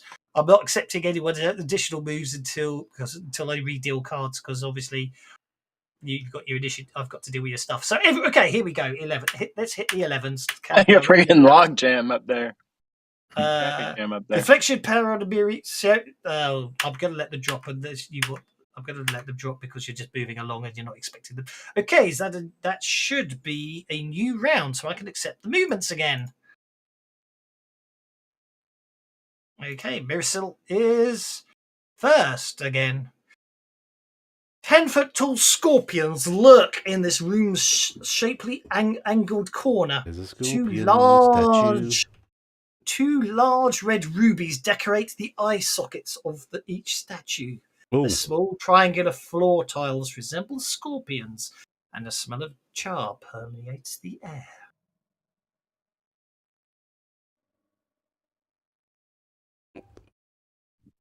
If I stick my head around the corner, does it suddenly animate? We'll find out next turn, won't we? I'm waiting for Sione and Kira and Ezran's to move. Oh, we get another move because when you said that was my move. When you said go on. I just want to get you guys. I'm going to be a bit generous on the getting you grouped in together, as it were, if you want it. Okay, yeah, because it's easier to take us all out with an AOE, ain't it? Of course it is. Maybe. You know me too well. Okie dokie. That's good. Thinking like a game master. Indeed. Okay. So, Marisol, you step into the room. Nothing happens. Uh-oh.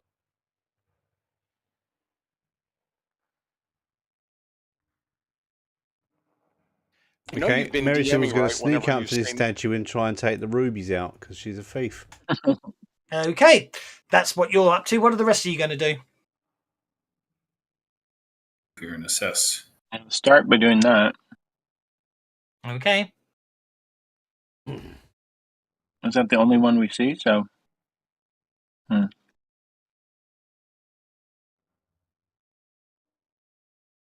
Right. Well, that's back the way we came in, isn't it? So.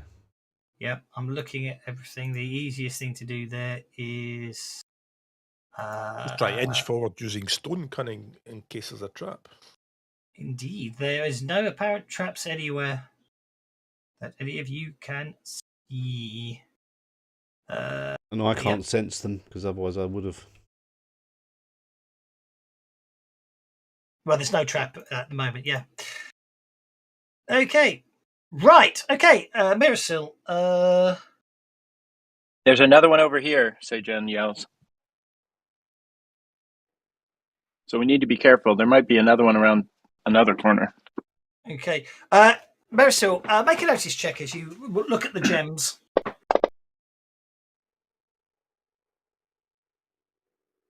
You notice the rubies have the numbers 5. Obviously, the left and right eyes, obviously, and have the numbers 5 and 6 etched onto them.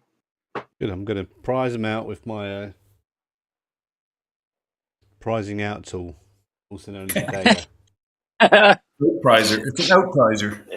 Is that thieves lingo? Yep. Thieves camp. Yeah. Okay. As you prize out the tool, your trap sense goes off. Oh. Oh man! Oh look, I avoided it. Excellent. The graphic is not necessarily exactly the right size there. I need to adjust it. Sorry, based on the description. Hang on. So my trap sense went off. So what about my trap sense to disable trap that I've just detected, or did I not detect it? Hey, you found the trap. Yeah, you found the trap. Oh, I can't resize it. Unfortunately, it is actually meant to. Actually, Marisol, I'm afraid you are actually just caught in it. Sajan and Husk actually avoid it. Excellent. Okay, so Ezra's okay as well. So let me see. Sione knows better than to stay too close to you guys. Okay, so I need evasion checks from Marisol, Kyra, and Mary, please. What's evasion? Agility? What is it? Agility and -2. Agility -2? Okay. Yes. Oh, fuck's sake.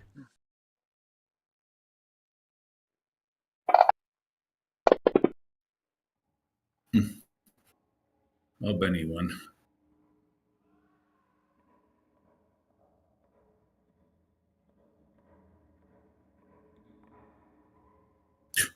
Get that. No. Suck it up, big girl. Suck it up. I think actually, ironically, my dice rolling was so terrible it didn't really matter. Yeah. Oh, I want my Benny back. My God. Yeah. Hold up, Kira, you made it, didn't you? Okay, Kira. So the net effect actually is because you made your evasion check, you take half damage, not full damage. So you would have been shaken by the flames, but you're okay. Emira's okay, and Merisil, your trap sense kicks in, so basically you avoid it completely. Well, 5 and 6 goes. Basically, Merisil took gems 5 and 6. So let's do that. hey, Marisol, next time you do that, yell incoming or something. Yeah, no, I didn't really. My trap sense didn't really work, did it? But yeah, the trap sense I was supposed to spot a trap and know it's coming, but yeah. Unfortunately, by the very nature, the trap, because of the way it works, you get warning when the trap's about to trigger because it isn't a trap until it triggers. If that makes sense. So did I get the rubies out? Yes, I dodged the fire, got the rubies out, and go, look, chaps, there was a fire there, but you're all right. And then I've got these 2 rubies with numbers on them. Do you want to check the other 2 for I'm going to go and sneak Also, ahead now, and I'm going to actually actively check for traps, okay? I'm going to unlock tokens because by this point you can move freely. So When okay, pulled the ruby out of the trap, it actually turned Merisil, the scorpion in front of you has 2 rubies with numerals 1 and 2. I'm going to try and disarm the trap using my thievery skills.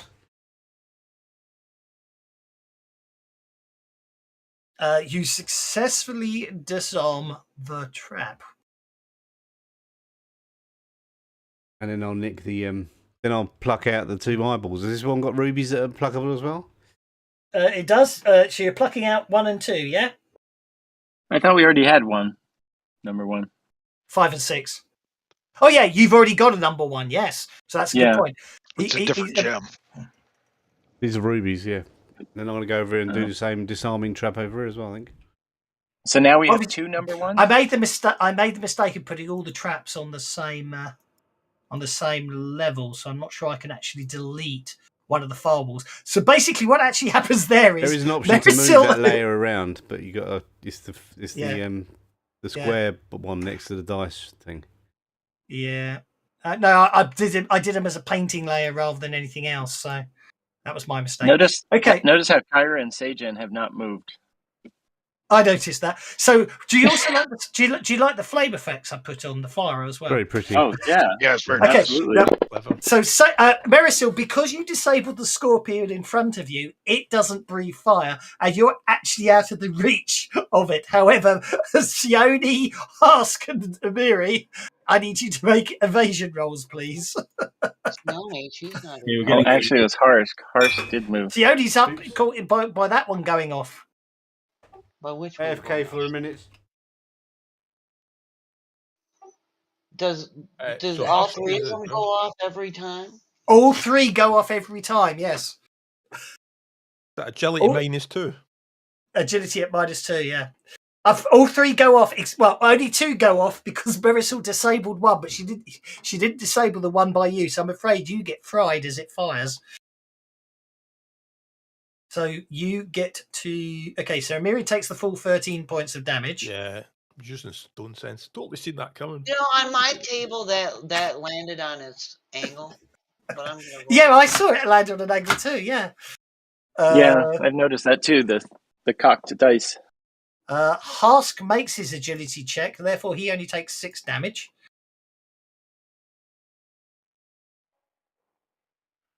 Sione takes the full 13 points of damage, and then the flames go out again. Oh, sorry, did I not? Sorry, I didn't realise I forget I had to click it twice. No wonder you got confused. Sorry, guys. There you go. That's so you can see the trap in all its glory. Then I turn it off again as it deactivates. And then Sione, you move to there. But in the meantime, Sione has been wounded and Amiri's been wounded by the fire trap that Merisil set off. Okay, there's one scorpion left with gems on it. I need to go and put 1 and 2 on here. Merisil stole both of those as well. There we go. Okay, the remaining scorpion has 2 ruby eyes with the numerals 3 and 4 etched into it. Before Mauricio can get there, I yell at everybody, "Hey, come over here where it's safe." I'm not moving until you guys are done fiddling with your stuff. And while they're walking around, I have a potion of minor healing to, take care Well, of you can wait. I was just going to do a mass heal after we figure out how many people. Amiri has to go into a rage again. She's in a rage from the. It's by choice, isn't it? No, not when I'm injured. When I'm injured, when I suffer a wound, I have to roll a smarts roll, and I did not succeed. Yes. Well, you can, Amir, you can go back where you started. Don't hang out in the group. Okay. Yeah, I forgot. Actually, we do have to calm Amiri down, don't we? I forgot that. But anyway, so she restarts her rage. Yeah. I forgot about your rage. After reaching 5th range, she takes a level of fatigue that can only be covered by an hour's rest. So you are fatigued from the last rage. Oh yeah, so I'm thinking berserk. It's not. That's the difference. It's not berserk. It's rage. It's not berserk. So you calm down automatically, don't you? But yeah, you're raging again. But I'm raging again because I took a wound, and I rolled my smarts, and my smarts was just a 1, and I'm not spending a penny on it. Are you making a dash for that door, Husk? Well, and with everybody because I don't trust them. Okay, because basically, it's Marisol. Marisol, are you here? Or are you still AFK? I'm sort of semi-AFK. I'll give you a second. Are you prizing both the gems out of this last scorpion, or are you attempting to depart the traps first? The gems out while getting everyone to clear of the trap.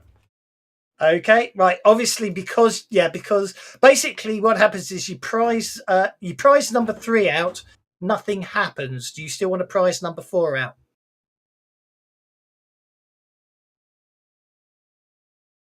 Yes, he wants to prize number 4 out.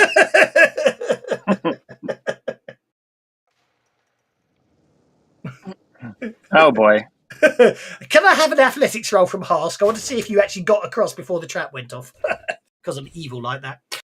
Why did you leave us? It's a hindrance. If they're gathering together, I don't want to stand next to them.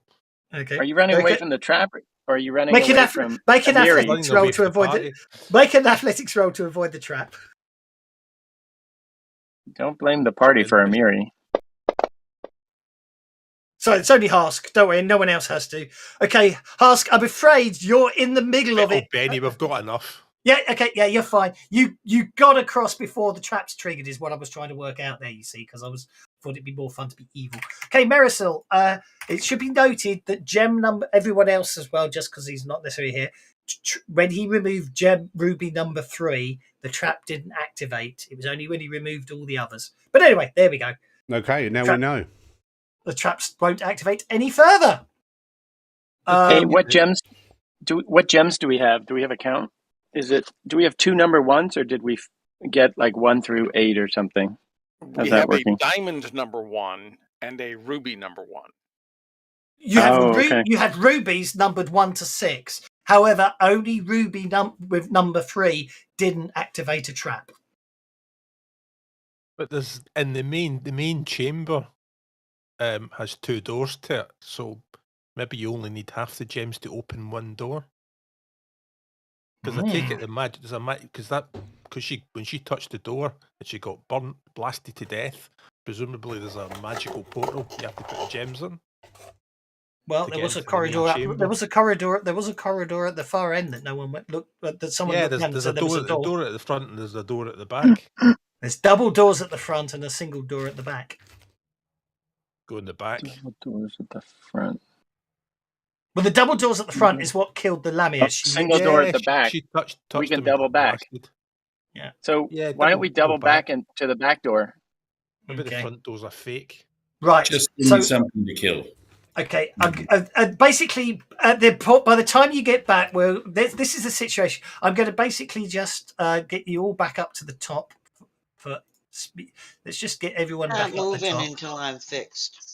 No, I'm just going to get you back up the top and then I'll worry about that. So let's just get hang on. Let me turn off locking token movement so you guys can just move yourselves straight back up. So when you regather back up in this room, for argument's sake, or wherever you want, the situation is you get to here, and the current situation is Sajan has taken 1 wound. Sione's taken 1 wound. Miri's taken 1 wound and is nearly exhausted because of raging.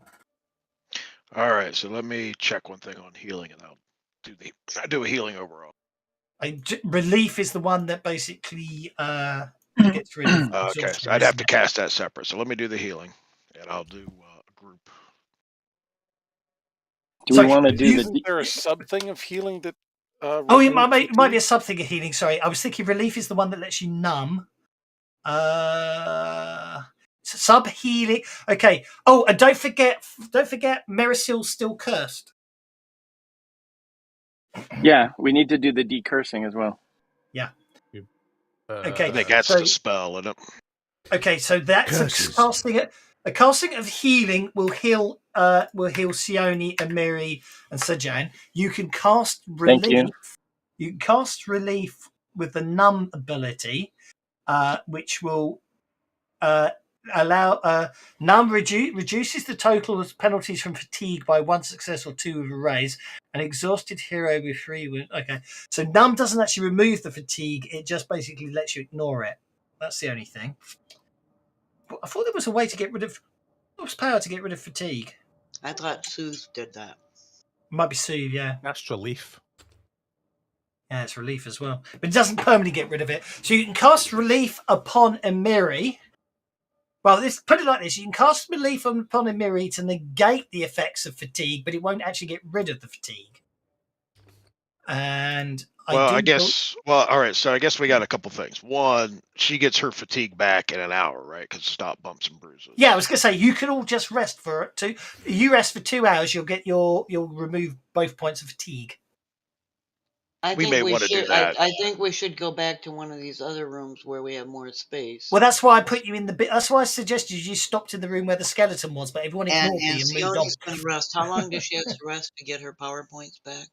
It's 5 per hour. 5 per hour. So if you have a 1 hour's rest in this room, okay, while Husk looks like he's rushed on ahead. Well, I'm going to move everyone back. Right, here's how it stands. I'm going to move everyone back to this room here. So at the moment, if you rest for 2 hours, Emiri will be fully recovered and can rage again without incapacitating herself. Otherwise, or you can get 10 power points back. Yeah, and you'd all get 10 power points back. You can all rest for 1. You can all rest for 1 hour. You can all rest for 1 hour. Emiri can still rage and not incapacitate herself, but she'll only get 1 of the 2 fatigue points back, and you all get 5 power points back. In the meantime, anyone who wants to examine anything because they don't need to rest, by all means, can then move on. But that's what I just want to let you guys sort out what you're doing before we do. I'm going to rest. I say we rest at 2 hours. I'm going to do is repair the heavy crossbow. Make a repair roll. Yeah, it'll take you an hour to repair it with a repair roll, which still gives you an hour to explore. If anyone doesn't want to rest or is feeling... so if you all want to rest for 2 hours, you will get up to 10 power points back. Emiri loses all fatigue. You might as well. Husk gets 2 chances to repair his crossbow if he needs them. Okay, I'll take that. And someone could support him if someone else isn't. If anyone's got repair, they can actually help. They can actually repair Husk's crossbow for him. I don't know if anyone has. Once Sajan has his power points back, he's going to practice his martial arts forms. Obviously, you can also examine stuff. The other thing to bear in mind is Ezra and Sione are the only 2 people who can remove curses. And would you toss me back a Benny? Because I spent a Benny to get back power points, but if we're resting, I don't need to do that. Is that Kira? Sorry. Yes, Kira. Yeah, certainly. So does anybody want to tell me what's wrong with the crossbow? The string is broken. You got to put another string on there. That's what I know about repair. What about fighting? No, fighting wouldn't help with crossbows, would it? No. What about I will allow someone. I will allow. Actual fact, I'll be nice, Husk. I will let you. I'll let you use your shooting skill to repair your crossbow because I'm feeling nice. I will taunt him about how bad he is at repairing to support him. Oh no, I take a minus in it because I'm thin-skinned. I'm not ignoring that. Okay, so After 2 hours of resting, nothing happens, so you're okay on that score. And okay, as I say, Marisil is still cursed. Does somebody want to uncurse Marisol? Who's got the two of us have the uncurse ability? Yes, apparently it's dispelled. It took me a while to find it. Dispel will do it. Dispel Yeah, as it's far as just a dispel is modifier, yeah. remove curse. Yeah. Dispel, because I didn't see that on there, but I have a dispel. No. But if you, the only way it's a roundabout way how it works it out. If you go and where is it? If I go and find the power curse, and I've googled everywhere, as far as I can tell, and for this game at least, dispel is dispel curse, because if you go and find curse power, a curse can be lifted by the original caster at will and ends automatically. Dispel also removes a curse at -2. So as far as I'm concerned, remove curse is dispel with a -2 penalty on the casting. Well, then I'll do it with the -2. Go for it. And until I get an official ruling otherwise, that's how as far as I'm concerned, that's how you remove curses. Dispel at -2. Or obviously it's -2, but obviously if it's opposed against a spellcasting roll, then it's better. Yep, okay, Sione is no longer cursed and the tomb rot clears up. Yay. Thanks. Okay. Okay. Let's head back to that door the back door that we didn't open. Yep. The one that I've lost all my pins. It's really interesting. Anyway. Is Marcel ready to try untrapping a door? The painted door, I know it says doors, but the map only shows one. The painted doors before you have no hinges or latches. They depict 4 kneeling worshippers raising their arms to the scorpion prince. At the end of their arms, where offerings might be, are 4 depressions. 1 circle, 1 triangle, 1 square, and 1 pentagon. Where the hell's the carnelian? I've missed one somewhere. Sorry, guys. I've missed one. Oh, are there slots in the door? Is that what you just said? Yeah. Pretty much, yeah. Gems in to unlock the door. I have, when I've missed out something, I need to check it because you've been in all the rooms as far as I can tell. So bear with me a second. I appear to have missed out one of the treasures by mistake. Sorry. That's what happens when you do conversions late at night.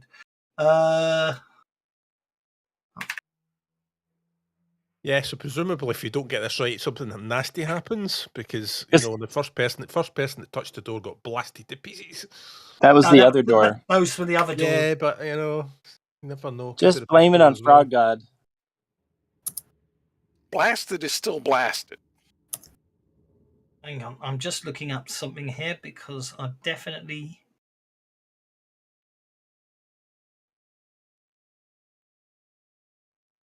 Aha, there we are.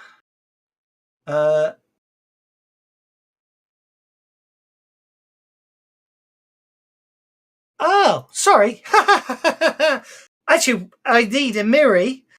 Okay, I definitely missed something. That's my own fault. I need a Miri, Kira, Ezra, and Sione to make notice checks. With any modifiers? No, just straightforward notice checks, the 4 of you guys. Because you're actually stood in exactly the right spot. Right, sorry about that. Earthquake. As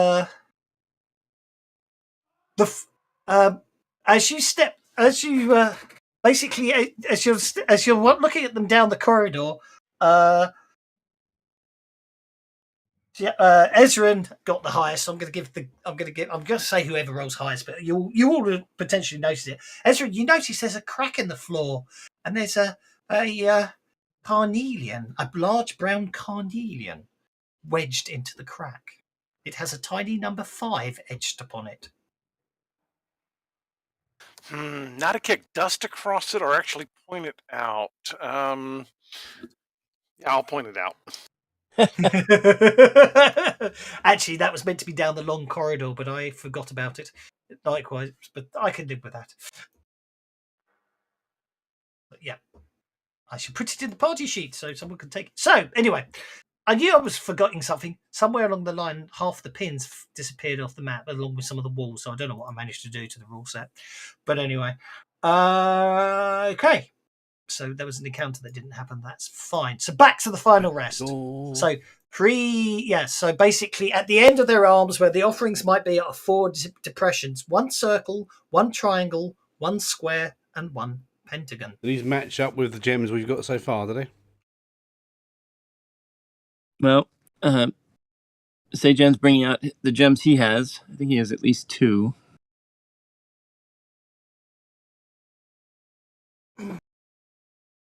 Who has all the other? Let's see. Well, I got the rubies from the lizards, or the scorpions, rather. Okay, and then we have 1 carnelian that we just picked up, apparently. So we need that. And of those, we need to figure out which ones go where, which 4 go where. How many have these got different sides? These things got different number Different of sides, the shapes, have they? Yeah. No, they do not. Oh. Wait. What are the shapes again? 1 circle, 1 triangle, 1 square, 1 pentagon. It's in the 1, chat. 3, 4, 5. Yeah, so they have got sides, yeah. Well, no, Oh, they that's don't have sides, but they have numbers 1, 3, 4, and 5. I'll buy that. Okay. So I have 3. I have 1 and 3, I think. What's number 1? There were 2 number 1s. Circle's number 1. The smoky quartz. Triangle's number 3. Each of them should have. That was number Each of them 4. should have. Each of them should have a description with the number on them. So Each one. Are they all in the party sheet? I'm going to take them out of your character sheets because on the assumption you're pooling them all together, which for Okay. Marisol will be The very diamond's hard. number 1. The carnelian is the pentagon. Which Marisol will find very hard to part with 6 rubies. But anyway, Okay, party sheet. Inventory. Has anyone else? Okay, so the rubies are all extra 1, 2, 3, 4, 5, and 6. So maybe these got to be rubies. Which was the one that triggered the trap? What one was it? Was it the trigger the trap? 3 did not trigger. 1, 2, 4, 5, 6. It triggered the trap. I'm missing. Yeah, so I'm just checking. Right, so the ruby is number That's 3 it. then. Yep. Okay. Ruby so with number 3 on it is the one that goes in the triangle. Those are all the gems you've collected. So the diamond is going to go into the circle. The smoky quartz is going to go into the square. Yep. The ruby with the number 3 on it is going to go into the triangle. Yep. Do we have a 5th gem, guys? Did we miss something somewhere? Yeah, the brown carnelian has got number 5 on it. The one I actually forgot to tell you. The one I forgot to tell you about, but I just retconned in because I forgot to tell you. Yeah, so the carnelian will then go into the pentagram. Okay. Once basically, are you absolutely sure that's the order you want to put it in? Can I have notice checks, please? Everyone? Only for the people down the corridor, sorry. So for Sajan, Husk, and Marisol. Okay. I'm going to roll my notice check and then I'm going to run. Okay. As you notice, well, first thing you notice is only 3 of you are down the corridor by the door where you're working out. Whereas Ezra is standing very far back telling you this. What you do all notice is there's an awful lot of holes down this corridor. Oh, geez. In the floor, the ceilings, and the walls. Small holes, really small holes. Okay, I'm good. Oh, I got a feeling that if they get the right combination, it's going to unleash something on us. I'm going to unleash some of them windy things again on us, isn't it? The windy demons. I noticed the dodgy brickwork. All I'm trying to say is how, if you're confident in what Ezra's done, by all means, pop them in the holes. But I just wanted to find out who's staying in the corridor when the hole popping is done. Shani's going to back up because she notices the holes, or Ezra points out the holes. Are the holes in the wall, the floor, and the ceiling, or just the wall? Yeah. Basically, obviously, you've got the mural where you're supposed to insert the gems. Now you're looking everywhere. You notice in the mosaic, all along the floor, the ceiling, and the walls, all the way along that whole corridor, there's lots of small little holes. Do they have burn marks on them, or are they just little holes like that? No marks at all. Is there any area in the hallway where there are not holes, like where the coverage is not complete? Now you know what to look for. You could see the whole corridor. You could disarm it. I suppose if you get little stones, we could poke the stones in the hole and make so. it. Sajan's gonna run to the urn where the sand blasting came from, or the water blasting came from. And is that urn movable? No. No. Huh.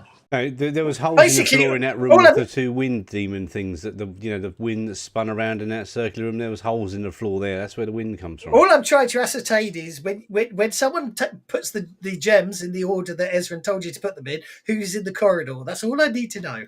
Me. Everyone else can get out and I'll do it on my own.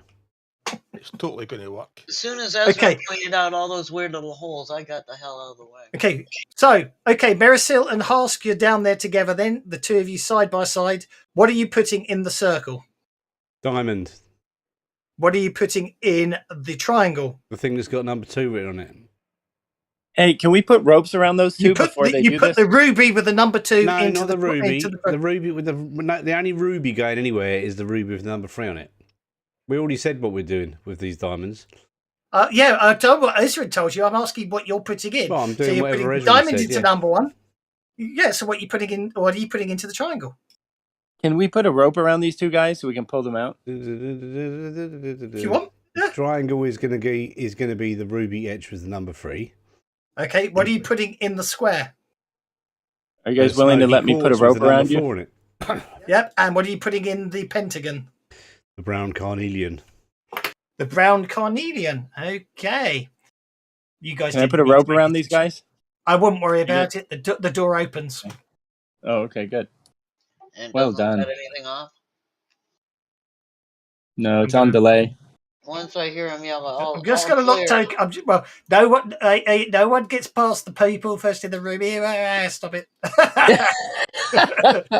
Everyone's allowed to move down to the corridor, but I don't want people running around the bloody room. Is what I'm trying to say. You guys are. I know what you guys are like. Okay. I'm just going to say that in Foundry you can put tiles that will trigger when people walk on them. So you can let them walk all they want. Someone just said the F word to me. I don't like the F word. Sorry. I'm sorry, that was me. Only joking. It's pretty cool though. Well, actually, you can with this. You can with this because you just put pits down, and as soon as the player moves into it, they can't move out. They can't hide the fact they went in there. Okay. A standing sarcophagus dominates the center of this octagonal chamber, mounted atop an enormous hollow crystal with 20 facets, each bearing a number. The crystal spins without disturbing the sarcophagus, and a rattling noise indicates that objects are inside. Four small stone chambers rest in the room with no visible means of entering. Now you guys can move. Obviously, I'm not going to limit where you move to. I just wanted to lock your movement and give you the description before anyone moved into the room. So you can now move freely. There are unlocked tokens. Just stand here and watch from the door. When it says 4 small stone chambers, what is it talking about? Yes. Well, I think if you zoom in, you can see it. Well, actually, it shows a 12-sided dice. I have to be honest; the descriptions and the map don't absolutely tie up, and the map is. I see the 12-sided die. Yeah. It's meant to be a 20, apparently. Enormous hollow crystal with 20 facets. Yeah. It's interesting because basically the descriptions don't absolutely match the map, but this is the official map for this room. So, I assumed the chambers are around the sarcophagus. I believe. Okay. At least I think that's how I did it. Little niches in it, or. Well, it says chambers that with no chambers visible around the room, just 4 things in the floor around the room. But probably 4 stone chambers in the floor of the room. Yes, I agree. Yeah. Okay. Without doors. They didn't bother putting them on the map, which really helps, doesn't it? Individual mausoleums, or I don't know is the honest answer. I don't Like, think when they. is- yeah. What To be Are they honest, relevant? on? Are I we get worried the about them? They're distinctive. not relevant. Exactly. To be honest, I get the distinctive impression that they may be there just to make people. Here we go. Okay. Yes, I understand what happens. Yes. I've got the encounter missing, that's why. Something definitely happened. It's really like it didn't save the last update I did of this of the notes and the map and the lines. Do you know what I mean? It's very strange. Anyway, not to worry. Okay, so this is the way the room looks, as far as we know. I'm going to put the 4 stone chambers, okay, there and there and there and there are the 4 stone chambers. Can I examine the one that was right here? Yes, certainly. Look at it. So they are small 4 chambers. They rest of the room. There appears to be no visible means of entering them. In fact, let's see if I've got anything I can use as graphical assets, shall we? Where did you put them? I was just going to see if I could find anything. Oh, there you go. Right, so if I turn on art mode and I drop that, I go into the object layer, drop that to there, and then turn on stamp mode, and then why is it not letting me? Oh, Bill, why is it not letting me? Ah, there we go. How's that? Are they showing up? Yep. Well, one of them is. That was one. Yeah, Yep, there we go. 3. Beautiful. There you go. So There you 4 go. chamber pots in this room. Chamber Yep. pots. Okay. Horse. Okay, examine. Then I'm gonna head over here to the 20 facets. Yeah, that's definitely a whatever. 12-sided die, not a 20. Well, I think the 20 facets are supposed to be the base. I think you might be right. I agree. Yeah. Atop enormous hollow crystal. Yeah. Each bearing yes. a number. Yeah. Crystal spins without disturbing the sarcophagus. And a rattling noise indicates objects inside it. Okay. Okay. 1, After 2, you 3, being in 4, there a while 5, 6, examining 7, stuff 8, and 9, everything, 10, 11, 12, 13, doorways 14, 15, 16, appear 17, 18, 19. in each of the. Doorways appear in the 4 stone structures. Well, the gold thing has got 19 facets that you can see on the map, so maybe there's one hidden by Sajan underneath. That's your 20 facets. Out of which start crawling some rather large scorpions. Great. Excellent. Great. One of them has. Oh, okay. One of them has a stinger made of diamond. One has of ruby. One of smoky quartz, and one of carnelian. Inside each of the things they step out from is a small stone pedestal that rests inside the chamber, bearing an indentation that could hold the gem. At the same time, the sarcophagus opens to reveal the scorpion prince. It says in a booming voice, "You have freed me from my sleep and slain those accursed cultists," because it doesn't tell you anywhere. It's slain those cursed cultists that have kept me trapped here for thousands of years. This land will now once again learn my merciful rule. Never tells you that the cultists' whole job is killing people to stop them doing what you managed to do. It doesn't tell you that anywhere in the adventure, that they're not good guys, but they're not. You know what I mean? Apparently, they were good guys. They're just not very communicative. Oh, sorry. All 4 gems fall from the door and begin glowing brightly. Right, so... Okay. Diodi, over to you. So we can immediately know this guy is evil, right? Mm-hmm. He's a We don't fucking gotta wait for him zombie. to attack. Well, I'm gonna step back into the hallway where I still have line of sight. It gets me a little bit more out of range. Okay, hang on a second. I need to do I need to do something very quickly because I need to make life easier for everyone. Reward everyone pennies. 7 each. 7? That's a good that round all? number.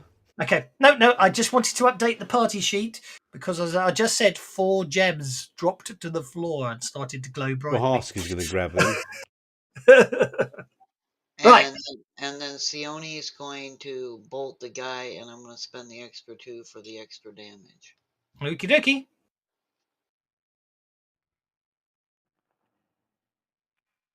Okay, you bolt him.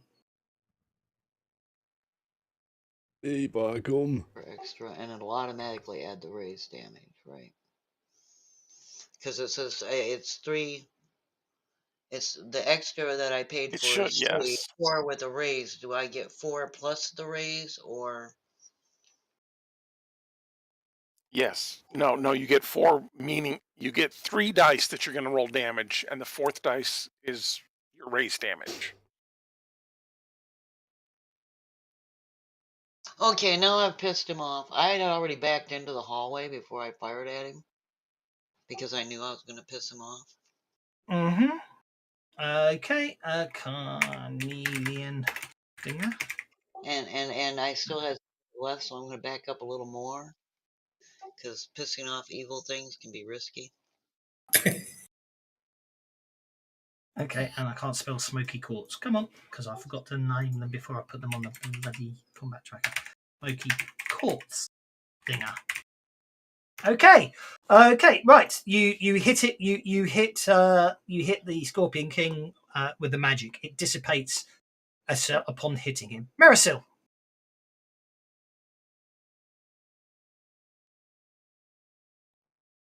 This thing has not attacked me, has it?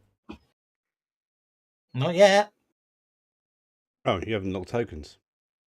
Okay, aren't you honest? Well, I'm going to go over to the door and grab the gems that are on the floor. I'll give 2 of them to Husk. And I'll grab 2 of them to me. And between the 2 of us, okay. So you've got a carnelian, a diamond, a ruby, and a smoky quartz on the floor. Well, I'll take the ruby and the diamond and give the quartz and the carnelian to Husk. Before you do that, look at those scorpions again. All right, yeah, good point. Okay, I'll take the smoky quartz and the ruby and give the carnelian and a diamond to Husk. How are you guys figuring that out? Just mouse over the scorpion. Oh. Thank you. Well, it's good, isn't it? Yep. Yeah. I'm putting that on because obviously once they move around, you need to know where they originated from. Because I'm nice. That handwriting is really good. It's not bad for a mouse, is it? No, it's pretty good actually, I would say.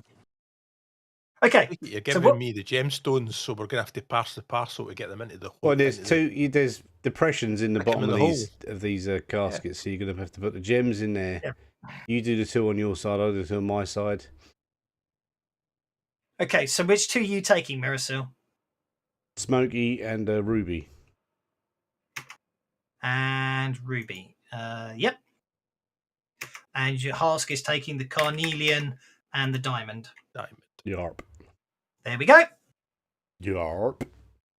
Okay, off you go, guys. Okay, so that's Marisil. End your turn when you're done, Marisil. That brings us to Sajan. Sajan is going to. I'll move it. Don't worry, Sajan. Over to you. Can Sajan climb on top and attack the guy from above? No. No. But, okay. I mean, it won't make any difference, is what I'm trying to say. Okay, that's fine. So I'm going to power up using Greater Smite. So that's going to cost me 4, or Great Smite, whatever that is. Yeah, target yourself. What you do is you target yourself, and then activate. So I did it for you. I was just explaining. Yeah. So you target yourself, and now you can activate the smite. Then you clear the target and target him to attack him. If that makes So sense. I'm going to do the effect. I think I Yeah. just did the effect. That's it. Yeah. Then you. Now I'm then going to you, target him and untarget myself. I've untargeted you. I've untargeted you. Don't worry. Middle mouse button does it, or clear target is the two ways to go for it. So yeah, there you go. Just so you understand how it works, you target yourself, power yourself up, then clear the targets, and then target him. So you always target Okay. who you want to affect, if that makes sense. Yep, that makes sense. And I'm going to close this guy. I'm going to go to combat and unarmed attack. Go for it. Oh, that looks pretty good. Something happened. Yep, you hit him. Okay.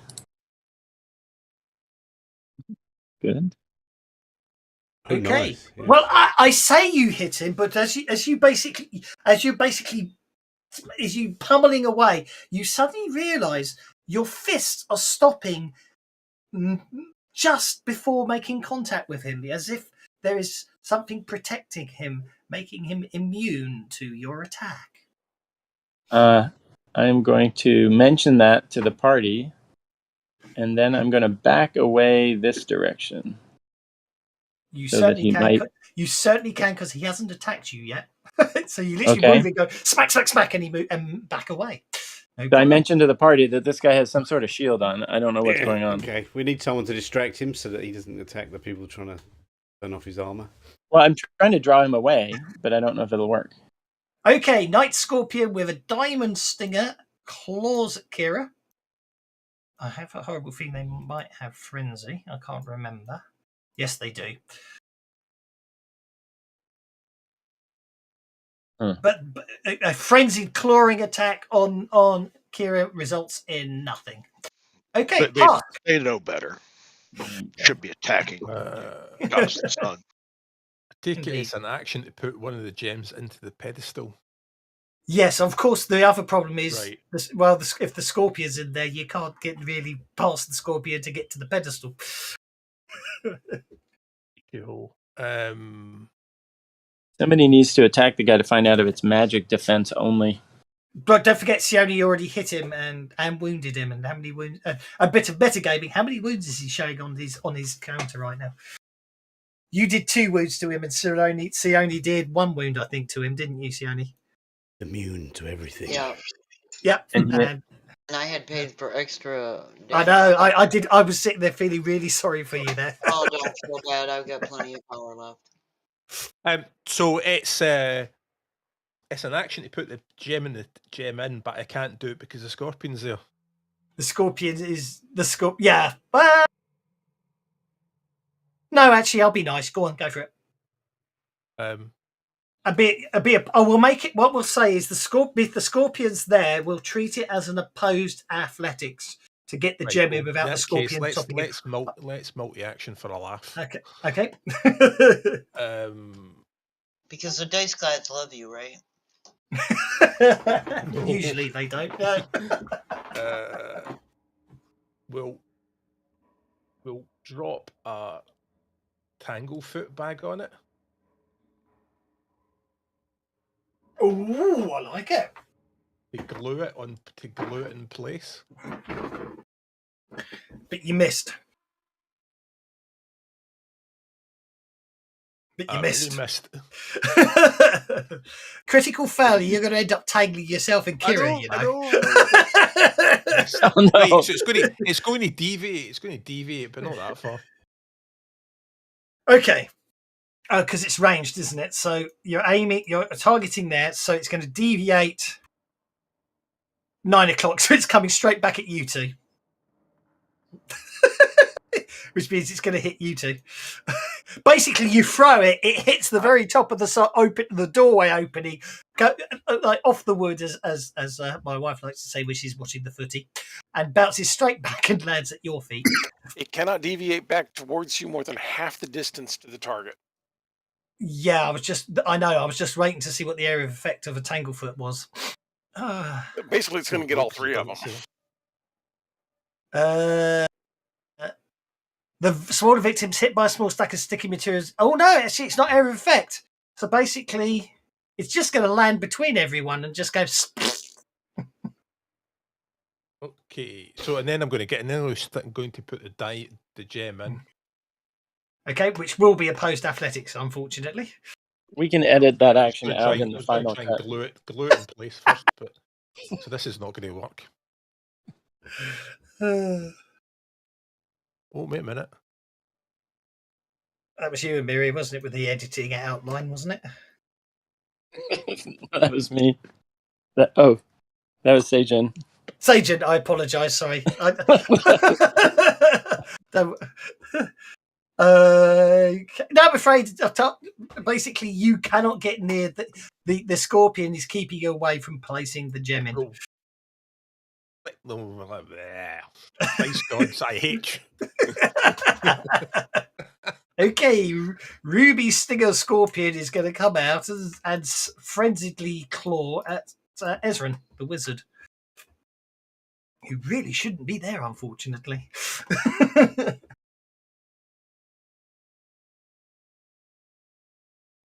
Oh, bother. Oh, dear. Ooh, I've seen the second dice. Time for some soaking. Was that 2 attacks? Frenzy. Frenzy. I've just killed the wizard. Oh, he's got lots of bennies. I hope so.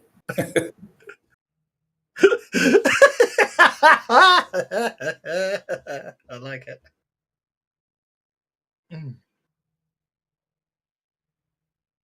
Oh dear. Have we broken Bert? He's gone into a shock. Yeah. Has he got any Okay, bennies? stop speaking in tongues and Oh, he's got do some- bennies. Well, no, that's what he says So just what's before a he hits the frenzy do? ground. What is that? A special ability? Frenzy, it's a special ability, yeah. Well, no, frenzy is an edge, isn't it? It's an edge, yeah. Ah, it's an edge, right. You get to make 2 attack rolls as a single action. At -2. It's an extra dice. You get Yeah, you get an extra skill die. Or improve frenzy with no penalty. Right. Okay, so that's what he says just before he hits the ground. Hold. You don't, yeah. You only take 3 wounds. I forgot they don't have improved frenzy. They've only got frenzy. They only hit you once. That I might be able to soak. Yeah, that's what I was thinking. Yeah, I'm glad you said the -2 because I completely forgot that. I hate to cause this, but I think that's like deluxe. Under Suede in this, it's just you add it on your first attack, and then Yes, it is. Frenzy allows you to do it on the Too late now. second attack. Second round. You are quite correct, but I've already made the mistake, and you're quite correct. Yes, I was thinking of deluxe. It was -2, and improved was no penalty. But that nowadays it's improved frenzy gets you 2 extra, gets you 2 actions a turn with 2 dice, doesn't it? Yeah. So I'm still retconning it because I deleted the damage and forgot about it. I'm also awarding bennies all round for because everyone knows the rules better than the GM. Ezra takes 2 wounds. I don't know the rules better than the GM. Well, then you give your benny back. Give your benny back. No, I'm keeping the benny. No. I know. See, I know this rule. Keep your mouth shut when it's working in your favor. Yes. Okay. I can't let an egregious rule thing slide. Especially I GM too much. I assume you're raging. I am definitely raging, yes. Yes. Raging against the machine. Yes. There we go. Or whatever your rage is on, your powerful blow is on, off you go. There we go. All right. And I am going to use a wild attack. Okay. Now, I'm not saying necessarily use him just yet, but don't forget, everyone apart from Sajan still has conviction. Yes. Well, I was just thinking I might just use that conviction. Yeah, but you want to wait until the right time. But okay, Miri's using conviction. You're a real person. This is going to be impressive. We hope so.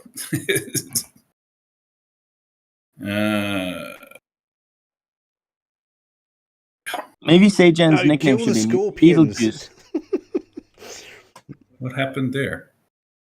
You hit the mummy that was immune to being hit. Yeah. Why was it? But why was it only a D6?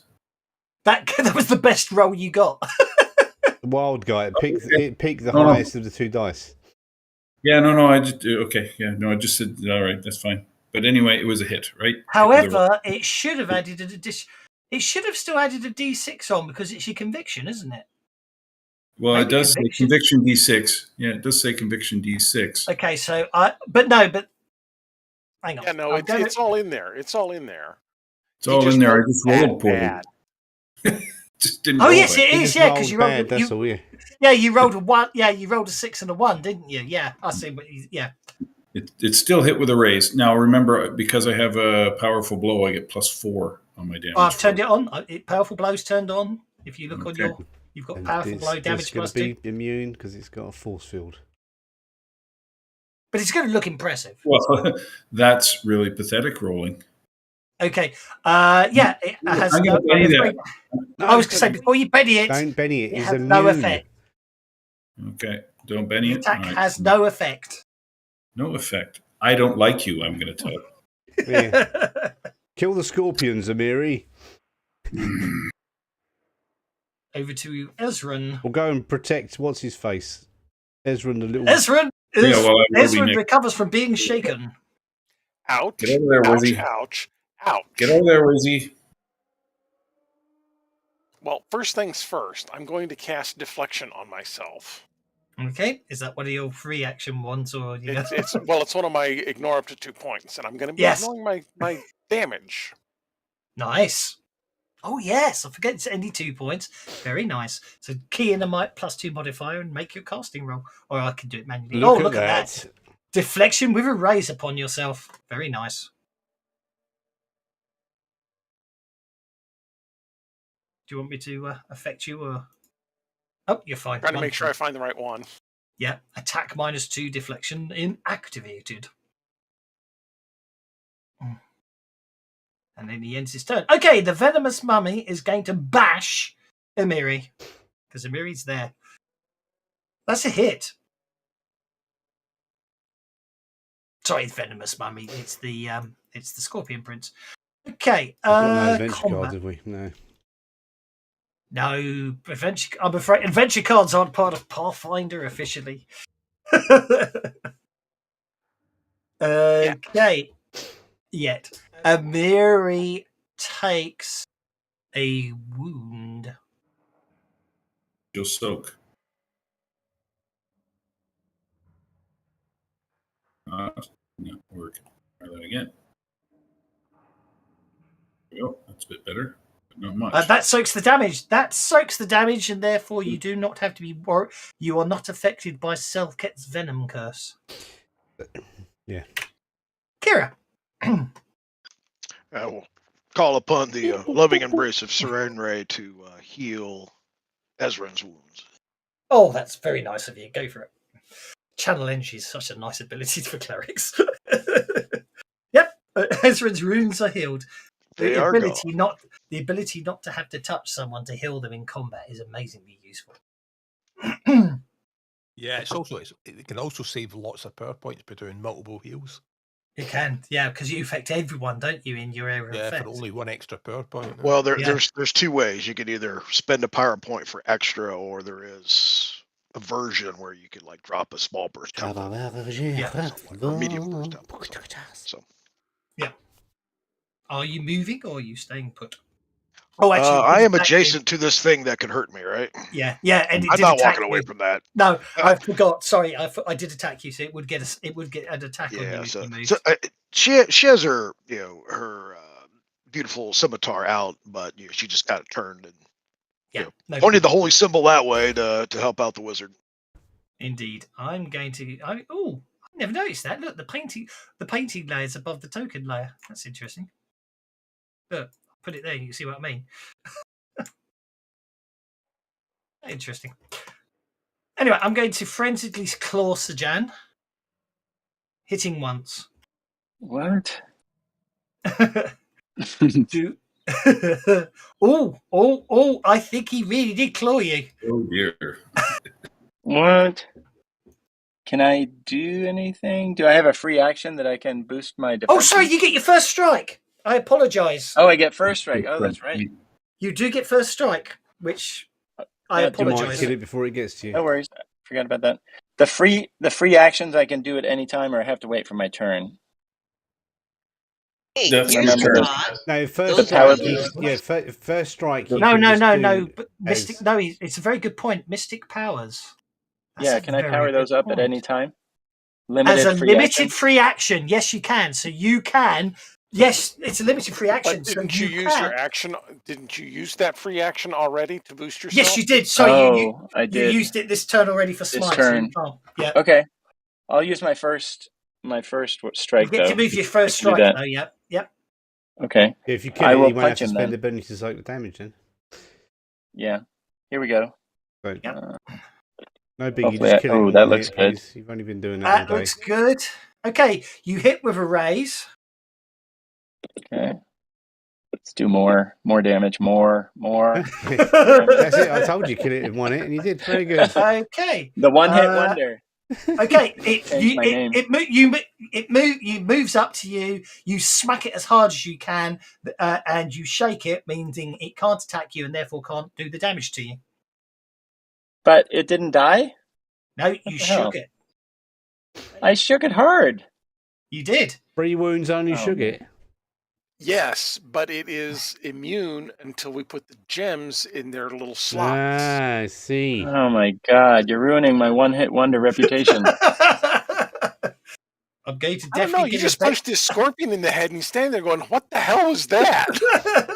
Why isn't it dead? I'm not entirely sure why it said Jim is using a. Why Benny is to Sajan roll. shaken? Sajan should. Oh, I don't know what's was I going on with the targeted? targeting. Oh, I I don't know what's targeted going on. No, I didn't So- target myself. I have no idea why Sage. Oh, hang on, my whole fantasy grounds is just frozen.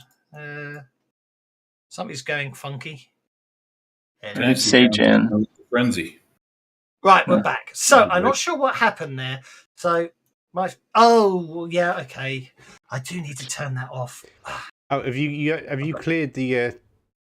Okay, so Merisil was hit. Sorry, my whole fancy grounds is flickering, and I know what it is. It's an app I need to turn off. Okay, so Merisil was hit and wounded. I do not know why it said Jim is using a Benny to reroll on Venomous Mummy when I was actually trying to award Ezra and a Benny for being very clever and working stuff out. Okay. So he missed, then he hit, then he done some damage. So Yes, I'm you going to need do to that. soak the wound. That'll do. There's only one soaks in it, but that's enough. Actually, I'll soak both. Fuck it. Well, that's interesting. Oh, you son of a gun! Why is the cactus juice no longer working on you? What have you done? What have you done to Don't me? know. Did the cactus Anyway. juice get deleted? No, the cactus Yeah. juice is still there. It just isn't rolling +1 on your figure. Oh, I wonder. I wonder if it has to be soak +1 for soak rolls. It's okay. We'll remember. We can manually put it in. It's okay. Okay. So I did soak them wounds then. No, you didn't. You rolled a 3 and a critical fail. Okay, Kira gives bennies out to everyone. Well done, Kira. Yay! Sudan should not be shaken. Hey. Sudan should not be shaken. The carnelian scorpion should be shaken. Okay, over to Kira the cleric. All right, I'm kind of shocked by that because I don't think I've gotten anything higher than 8 all day. So, so I'm not ready. But I think what I will do, in anticipate, I'm going to cast, provide lots of radiant energy to everyone to boost their vigor, since it seems like we're going to get beat up until we get those gems in. Okie dokie. That sounds good. I like it. Yep. Now that gets interesting. Sajan starts yelling, "Carnelian, Carnelian!"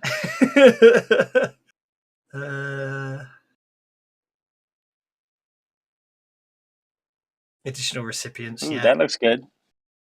Okay, what's the range of it? The range is smart. Everyone's in range, so yeah, you're fine. Okay, yeah. So, oh my word, you got the raise. Very nice. Mm-hmm. Okay. So all you need to do is hit that lovely boost 2 dice button. There it goes. And then I get to spend a lot of time. Just don't end your turn just yet. I get to.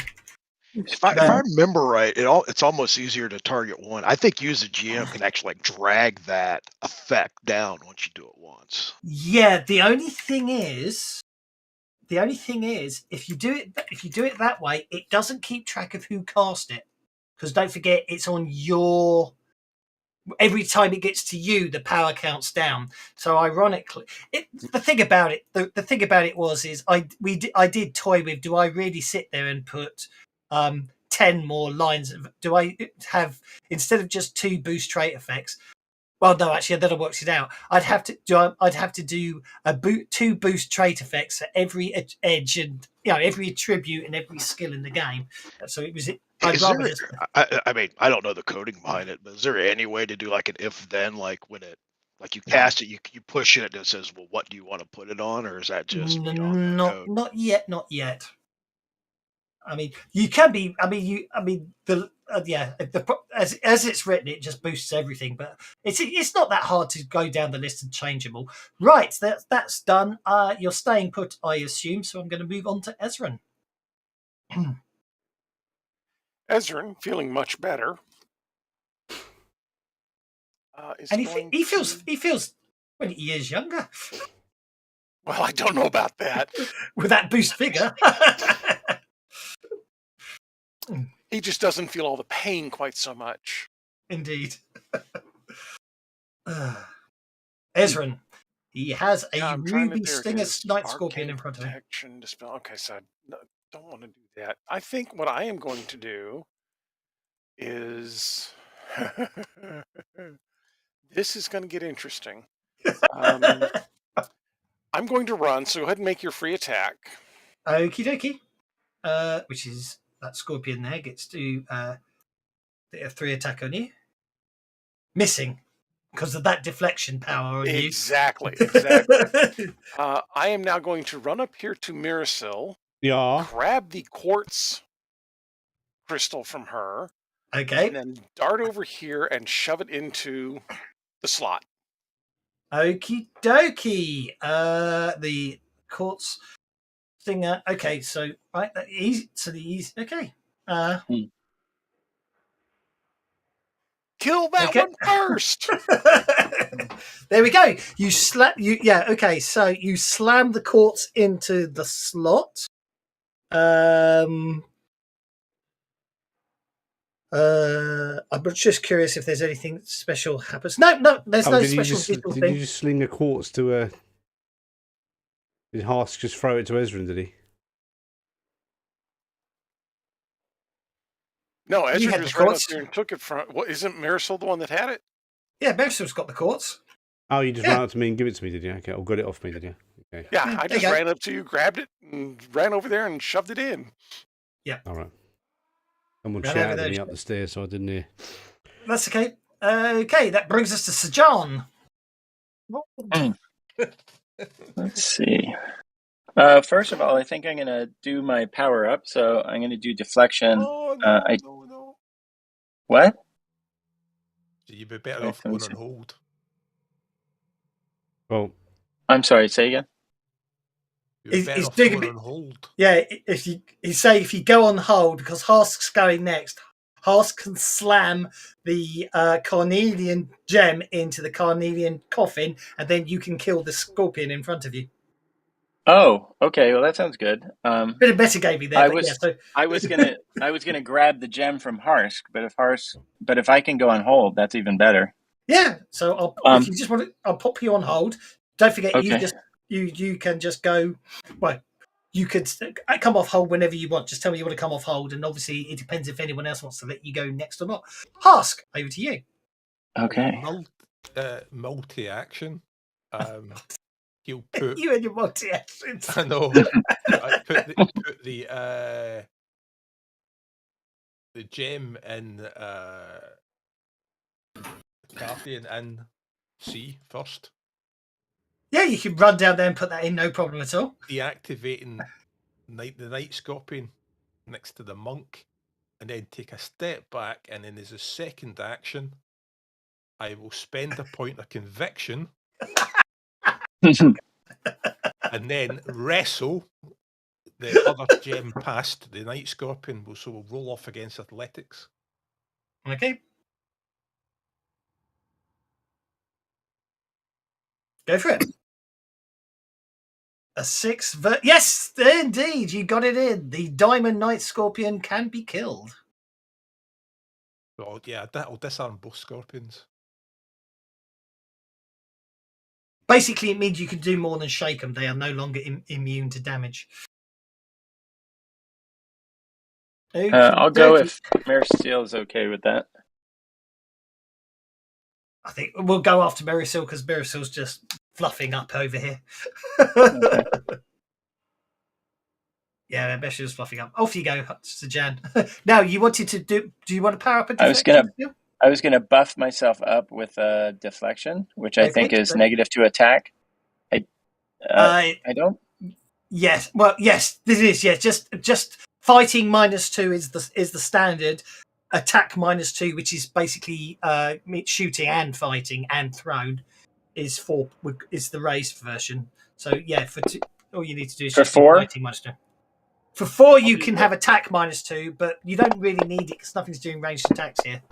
So for just 3 points, I'll do fighting. Yeah, I mean, fighting is what you're saying. Okay. So I just did that. I've shaken it. I targeted myself. Okay. Now I'm untargeting myself. I'm targeting the scorpion. That seems to be working. And then I'm going to go back into combat mode and wail on the scorpion unarmed. Really good. Okay. And do a little bit of hitty.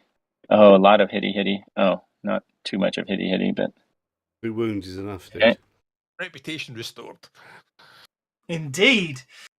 2 wounds upon the scorpion. I'm just checking you'd already done it, so that's fine. You incapacitate the night scorpion with the carnelian stinger, and it goes down.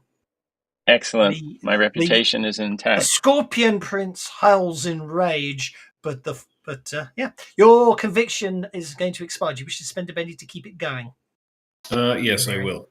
Can you apply shaken to my scorpion, please? I will certainly do so. Okay. Miri, over to you. So before my turn ends, I want to move about there. Sorry.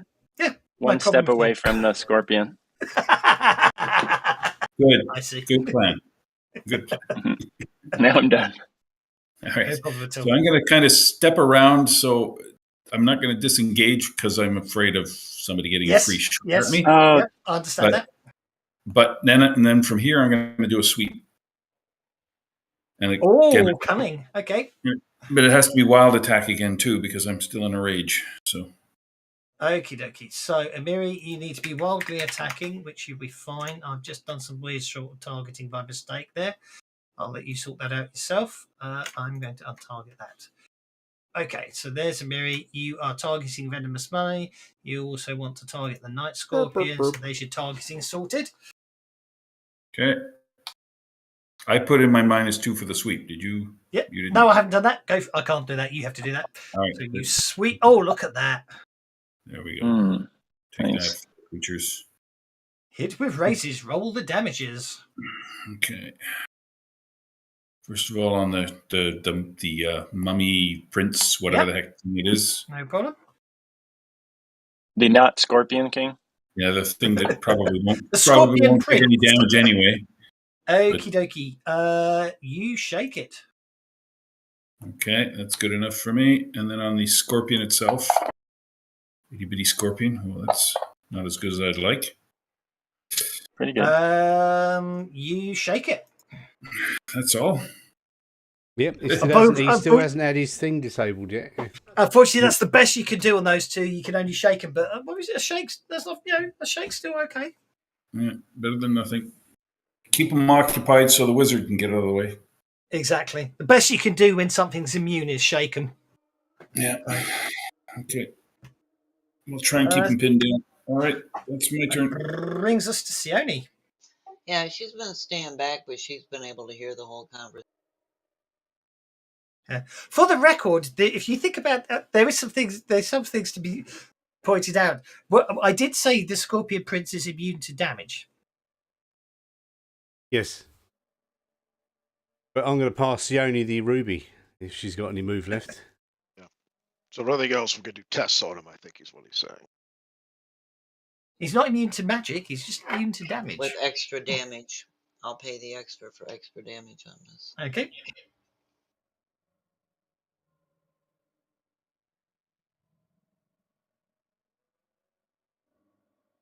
Okay, you're going to there, sorry. Yeah, you hit, roll for damage. Oh, that will not stand.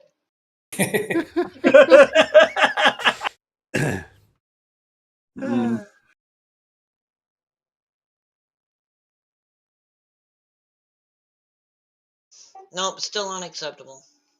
Actually, I might retcon my rules on that monster. How much damage did you do on the Scorpion? There we go. Rolled a rubbish roll, so it was all ones. So yeah, that's better. There, that's worth the benefit. I'm actually going to. Now, I just took that down, Maricel, so if you've got the gem, you can get it over there. No. Okay, so that is incapacitated because it can be killed, and down it goes. Again, the Scorpion Prince cries out in rage. And he's up next. He will recover and venomously bash Amiri. I think he might got a raise. I think so. Yeah. Why is he getting a gang up bonus? Oh yeah, because his Scorpion's on the other side. Yeah. Okay, that's 23 points of damage as Amiri is just smashed sideways in the back. I think I might try and soak that. No, one thing, I don't know if that boost trade is bumping the toughness, so we may want to check that. Oh, bugger. I know, like, fighting doesn't automatically boost parry. I hadn't thought about it on the toughness side. No, you're absolutely right, and I always forget that.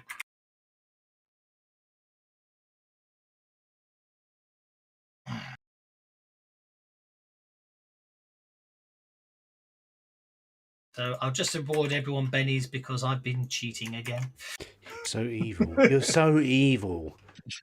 It's not like the dice aren't on your side any damned way. The dice have been pretty crap, actually. Yeah, the only one who's been doing any damage is the monk. Your conviction roll, your conviction roll of 8. Yeah, your soak roll gets you of 8 there. Also, 2 of the 3 wounds. It's not good enough. Wow. I got to do one more time. Yeah. Amiri is not cursed with affected by Selket's venom curse. Yeah. That brings us to the Ruby Stinger, who is no longer shaken. He is going to attempt to sting Amiri and hit. Oh. Go away, you filthy little scorpion thing. Doing 2 wounds from the stinger. Sorry, man. My dice have been brutal today. Yes, as have mine. Thankfully, they're going the other direction. Just indeed. Okay, so you do not take lethal poisoning. So you're okay on that score. That brings us to the Night Scorpion over here, who is going to sting Kira. And miss. No, he's not. He's won that because of ain't they doing their frenzy, so they stop frenzying now, they? If they use their stinger, they can't frenzy. They can only frenzy because they have 2 claws. They only have 1 stinger. So that brings us to Ezra. Ezra needs to get busy. Pop some gems, please. Did he get both the gems from Maricel or just the one? You just got the one. Oh, really? I can throw the other gem if you want. Yeah, but Maricel's like, I mean, they're all together, so it doesn't really matter. Yeah, she's in the clear now, so if she gets good. her turn. And yeah, and Does she's help in to be able third to place, spell and the toughness one in properly, front doesn't of it? Kira can be killed. Have we lost Ezra? So you guys could go on a hold, let Maricel plug it in, and then we can. Have we lost you, start Ezra? Or are you wailing. there? Can we assume Ezra would plug it in? The one in front of Kira, all the diamonds already in place, so Kira could kill the one in front of her. Yeah. And then in Maricel's turn, she could run over there and. Ezra's got the Joker. I'll put him on hold for now, so that's okay. Over to you, Kira. All right. Well, I will. Well, everyone's healed up. Well, wait, Maricel, you have one wound. I have one wound. Yes. Oh, well, I will fix that because if you're trying to run to the other one, that's going to impact. It is. I love the way you're boldly. You're just ignoring this thing that's trying to stab you in the back. You're just healing everyone. It's brilliant. Surrender protects. Exactly. I love it. That's a healing roll. That's indeed. That's okay. That's Maricel is healed. Over to you, Maricel. Look at that! I'm You going need to some run more over there gems. and slam the gem in. Here. So you don't even have to run. So the ruby stinger, the ruby scorpion can be killed. Are you going to take another step and kill the scorpion? Then I'm going to sling a dagger at the scorpion. Go for it. Oh, you hit. Roll for damage.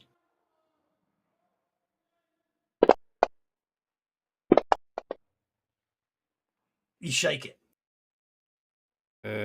Yeah, that'll do. That's good. Okay, that brings us to Sione. Both scorpions with can the be gems killed. all in place, the venomous mummies weaken too, right? We hope. Or we assume so. We don't know. I'm gonna back the hell up and test it in theory for Ezra. I will tell you that Ezra's theory was you need to kill the scorpions before you can hurt the mummy. Well, I'm still gonna try. Okay. And you might That'd be good to know. You hit. At least keep them Got the hit. entertained. Roll the damage. Cockeyed. Oh, I'm gonna Benny that one time. It's close to the end. It's close to the end, and quite a few bennies all over the place, apart from Emiri, who's had to been soaking left, right, and centre. Oh, I hope you have another Benny. Wow. So Jan's got the most with 8. Your dice have. The dice gods hate me. I'm just gonna. I bet you can get 3 triple ones if you use another Benny. Let me try one more time just to see if that's. If they keep going downwards, yeah. We get 3 6s this go. Oh, here we go. Here we go. Here we go. That's better. That's a bit better. You shake him. That softens him up. You shake him. Is it still immune? Is that what we just learned? We don't know. No, because I wouldn't have done enough damage to wound him. I only did enough that was shaking him anyway. Zim. Okay, Night Stalker Ruby is going next. I better attack that one. So I'm going to step up, and I'm going to target, and I'm going to unarmed attack. Is that a hit? That's a hit. That's a hit. This is on the Night Scorpion. Yep. That's a wound upon the Night Scorpion. The Night Scorpion that was already shaken is incapacitated because once it's shaken, you only need to shake it to put it down. Excellent. I'm going to use my move. Yep. The rest of my move to run here. Okay. That's 2. And then if I have more, I can make it all the way up to here, which I'll do. Okay, make it all the way up to there. Okay. There we go. Brings us to Emiri, the barbarian, whose conviction. Oh, I'm sorry. Can I step back one? I just want to step back one.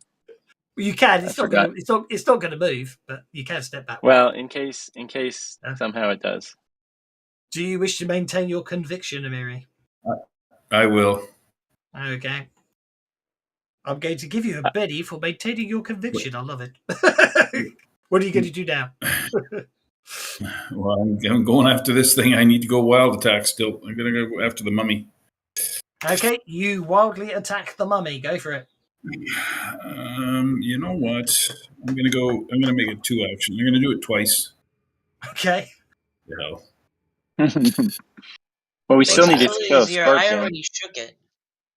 Yeah, well, Yeah. again, we don't know whether it's worth it or not, but hey, I'll take the chance. So Take that's 2 the first chances. one. Yeah, well, that's what I'm doing exactly this time around. Oh, that looks good. Okie dokie. That shakes it. Okay. Oh, not Well, looking at good least for the being able to hurt it. Mary can get the hell away from it before it kills her. Yeah.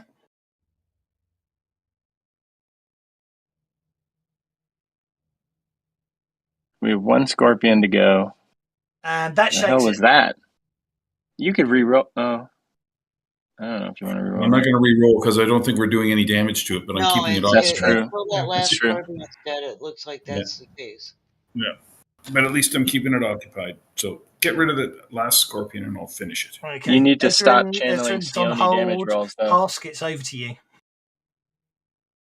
Sione usually does way better damage rolls. I got the first couple of guys out with no trouble.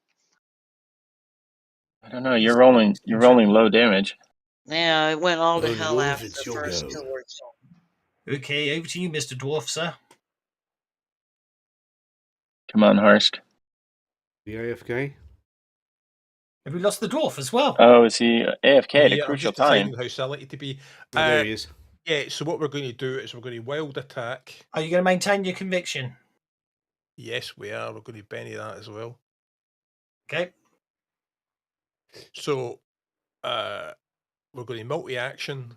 We're going to wild attack the scorpion. You're going to kill still the scorpion prince from Emiri. And then for a laugh, we're going to go full pumpkin. Don't we need to kill the scorpion first? Yeah, that's what he's doing first. But okay, he said he was multi-actioning, so I figured he was going to multi-attack. try and kill the scorpion, run over and kill the prince. No, I'm going full pumpkin. Okay, full pumpkin, go for it. Full pumpkin. that looks good. It must be a Scottish expression. So that's a hit with a raise.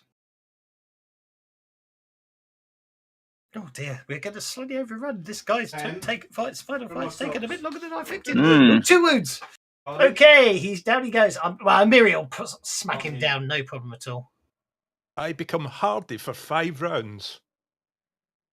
Do we get a pumpkin? I forgot the pump. Oh, full pumpkin! I forgot about that. You went full pumpkin, did you? Have to do the What is full pumpkin? It means.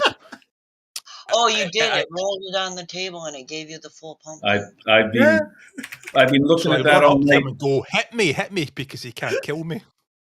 Basically, they did it. Basically, what happens is this thing. I'm doing this thing where basically the characters. Anything that you get from this adventure carries on to the next time the adventure's played, because as it were. So they did an adventure where they got hold of some magical pumpkin seeds. When you take them, you roll on the table, and you don't know what's going to happen when you take the seeds.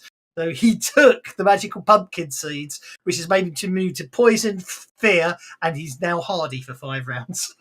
Nice. That could become problematical too, because not everything the pumpkin does seeds do is something that is going to benefit you. There's some negatives in there too. There's some bad things. Can turn you into a pumpkin and knock you out the game.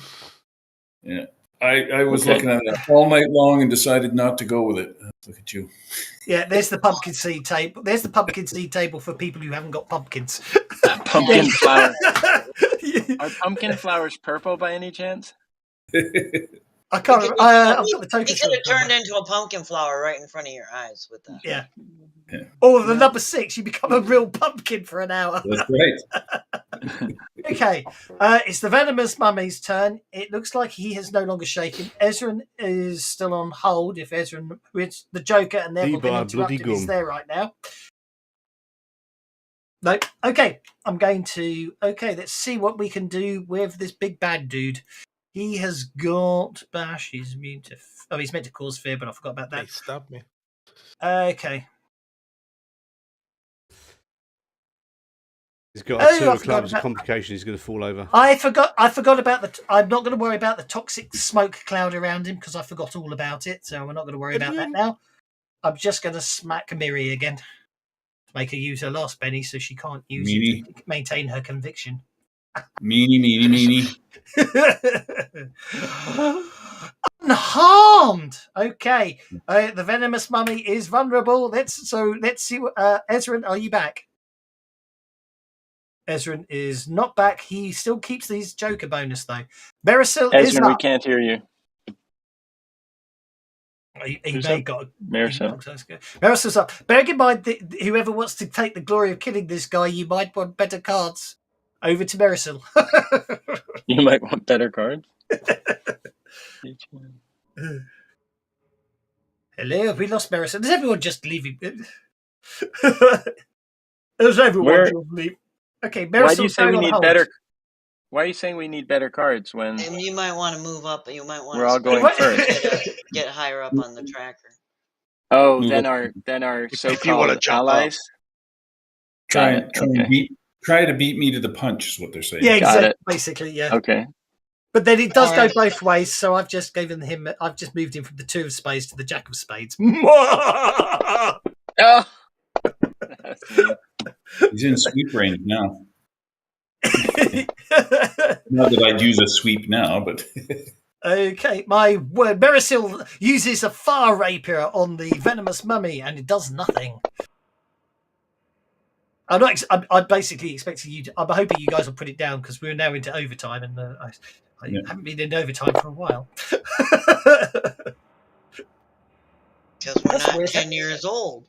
That's weird. How the oh, sorry, I forgot to do that. By the way, what is this never-ending attack? He's spending all his pennies. Oh, I see. Go for it. Okay. Okay. You're on hold with a Joker bonus, technically speaking, and so therefore you can interrupt at any time. Okay. Kira. All right. All right. Is our wizard back? Is he going or am I going? You're going to go, and then I will go just before he goes. All right. Well, first I will spend conviction. Be my guest. You spend your conviction. I'm going to multi-action. Okay. I'm going to cast Smite. Well, first I need to spend some betting on PowerPoint. Okay. Let's see who's after me. So I will put Smite on Amiri. Probably Husk as well. Probably not worth putting it on Sajan because he's got his own. Yep. There you go. Cast that smite. Successful. You didn't get the raise unless I you will at least Benny that try. Okay. Yep, is what it is. It's just going to be Smite 2. Smite 2. Hit that Smite 2 button and then take your second action because I noticed you programmed in a multi-action. Yep, I'm going to run in, wild attack, give a battle cry to Serenray, and see if we get some choppy here. Okay, you're going to run in with your wild attack on. Ezra's just going to drop a fireball on it and cook all of you, isn't he? That's what it is. Go for it. Let me get my... I know I say it every time. At least it's not first edition. When you actually worked out the volume of a high-level fireball, the entire dungeon was cooked. Anyway. Roll your attack. I'll clear the targets and then target the mummy for you. Make your attack roll. Let's see here. I've been wanting to use as a scimitar the whole time. I just haven't I've been healing too many people. It's okay. You might have to look at that. put the Joker bonus back in, Ezra, and I'm not sure. So So when the cleric isn't healing, the cleric's pretty vicious, huh? He's a tank. The cleric is a tank. Okay, the cleric shakes the mummy. That ain't enough. That's not enough. Okay. That's weak sauce. It makes life easier for everyone else. They only need to shake it to wound it, don't forget. Get in the back of the line. Once it's shaken, anyone else that shakes it causes a wound. Yeah. Unless, did that get the raise in it? 'Cause I don't think it did. I don't think Did that get the raise in it? 'Cause I don't think it did. it It's got. It did not give you the Or raise. is that, or did no. that It do did an not give you the attack? raise. That may have done the attack. Is that what it did? No, it did the damage. It just didn't do the raise. You have to tell it that, yes, this is a raise damage on Yeah, us. sorry. After the first roll, I should have said you have to manually turn on the raise damage after the first one. I'm going to spend one more. Okay. Before you spend the Benny, before you roll, you notice there's a grayed out dice at the bottom of the screen underneath one action and to the left of run. If you click on that to turn it on, that will turn on the extra damage dice, and then when you spend the Benny, it will do the raised dice automatically for you. Just so you know. That's actually only shaking. That's only shaking again because, of course, I'd already applied the shaking from before. Well, it's the end of the round. I'm going to do one more. Go for it. This may be my only chance to actually attack something, right? I mean, don't get me wrong, shaking is very valid. As you saw there, all you had to do was shake it again to win. 3 wounds. Like 3 it. living Yes. wounds. Much more better. Got smite and her magic sword and all that fun stuff. Okay, after I Yeah, I've been wanting to chop on stuff. You guys keep getting hurt. After I spend one of my its bennies, it takes 1 wound from damage. Ezra, and I believe you wish to interrupt. You will have to probably manually Yes, I do. put in the Joker bonus because I think it lost it, but I'm letting you keep it. Okay, I am going to cast 2 bolts. They are both going to be lingering. They are both going to be fatiguing. This has dragged on a bit longer, isn't it? Okay. It's undead. It's probably immune to fatigue for the record. Oh, I guess it probably is, isn't it? So let me see. We want the bonus damage and the lingering. Lingering. Where is it? Lingering is. I've got 10. So yeah, I will do that twice. Go for it.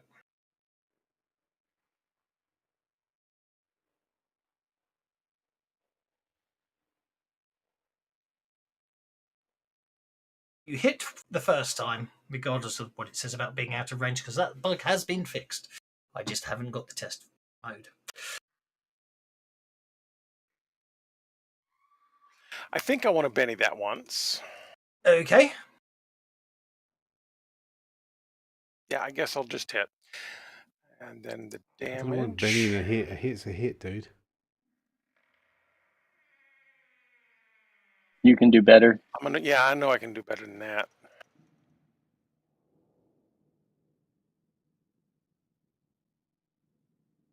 Maybe not.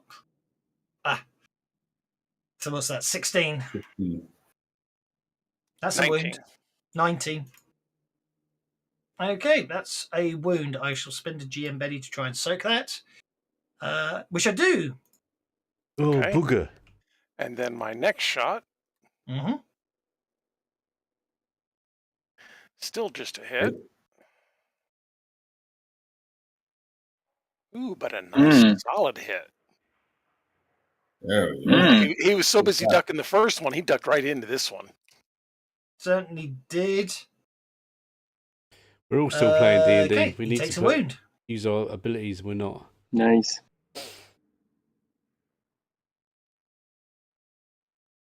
Oh, he takes If you guys saw, he's up next, isn't he? He unshakes. Oh, hang on, Sajan's doing the targeting. That's my mistake. He's attacking.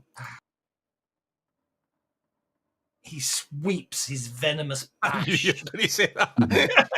I was just waiting for you to say that. And he misses, so I'm going to spend his last Benny on a sweep.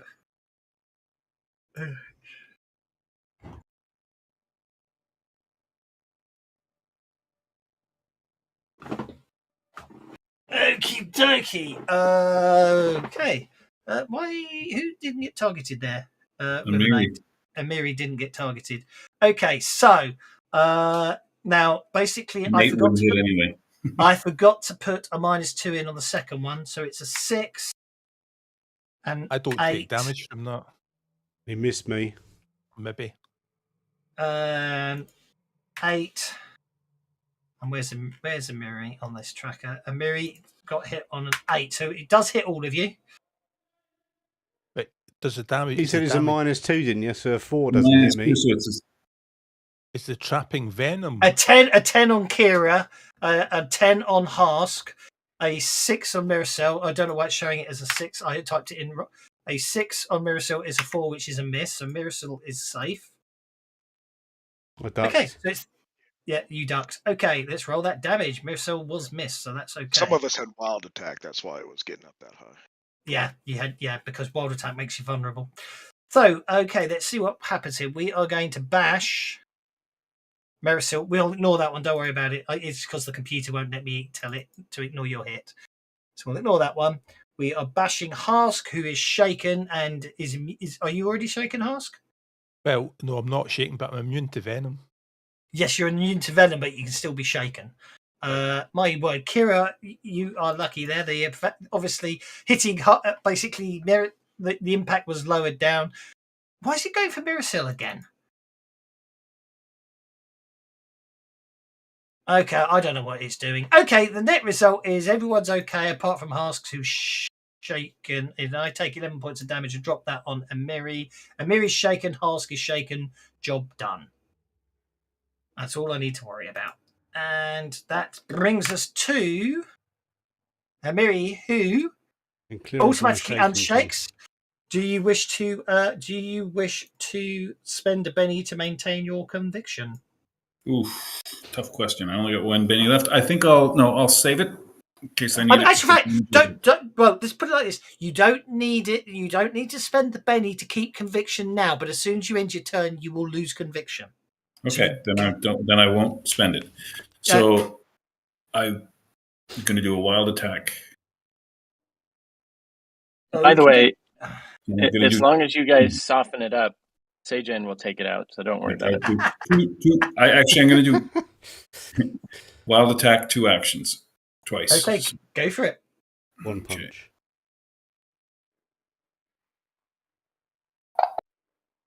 Ooh. Okay, that's a hit with a raise on the first attack. I have no bennies left, GM or NPC for the record.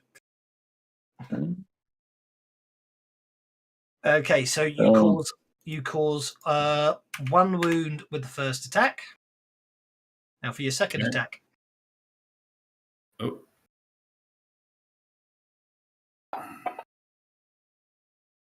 You hit with a raise. Roll for damage.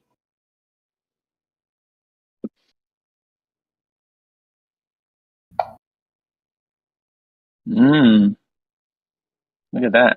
That's an impressive attack. It causes 1 wound. In case anyone's wondering, the most you could ever do is 1 wound to the creature because he is, of course, unstoppable. However, unstoppable or not, he's stopped. He's stopped. Well done. As basically, when defeated, the Scorpion Prince gives a final proclamation before he collapses. You will never have my treasure, the sum total of my greatness. Yeah. Whatever. Okay. Just die. Okay. And he disappears. And we're going to raise his chest. I have a question. Yes? I have a question. Well, how are you going to raid the chest? Oh, roll a 20. Oh, yeah. Sorry. Yeah, go for your question. Sorry. My question is: when you go from session, when you go from session to session, do the bennies carry over? No, they reset after the beginning. And my next question is: if when you go from session to session, do your PowerPoints carry over? Depends. It depends. Really. It depends. In one shots, no. If you're mid adventure, you reset your bennies at the start of the session, but your PowerPoints will stay where they are, unless of course you've ended a scene, and then it depends because obviously you get 5 point PowerPoints back an hour. So if you end mid fight, you don't get your PowerPoints back. Well, I wasn't gonna. Thank you very much, Kira. I am so sorry we had to overrun there. The only thing left is for them to get the treasure, and that's just the last thing they've got to work out. Yeah, on the PowerPoints at the end of the session, if you got bennies, you just spend them on PowerPoints too. Yeah, you spend them on PowerPoints. Spend them on PowerPoints. Yeah, that's what I was going to do. I have a ton of bennies. That's okay. So, hey, all, it's fun playing with you guys. I got to drop, wonderful. But good time. Sorry, I overrun. I don't like overrunning, but yeah, cheers. Oh, okay. It only lets you go to. Would anyone like? Yeah. So, whatever your cap is. Yeah. Got it. So, Basically speaking, the treasure is stored inside the crystal dodecahedron, and that cannot be surrendered by any means. However, each of the facets 1 to 20 appear to be depressible. What do you want to do? What, we have to pick a side? It's a 20-sided. It's a 20-sided dice. It's a 12. There's 20 numbers and there's 12 sides to the. No, it's supposed to be 20 sides and 20 numbers. Yeah, this It's is meant the to be gold 20 thing. It's sides. got, if you look at that gold thing that we're standing in front It's of, meant to be. You can see 19 faces on it, and we can't see the 20th because it's probably underneath the bottom to the south. So yeah. Okay. Ezra is going to we've walk got in the over. holes.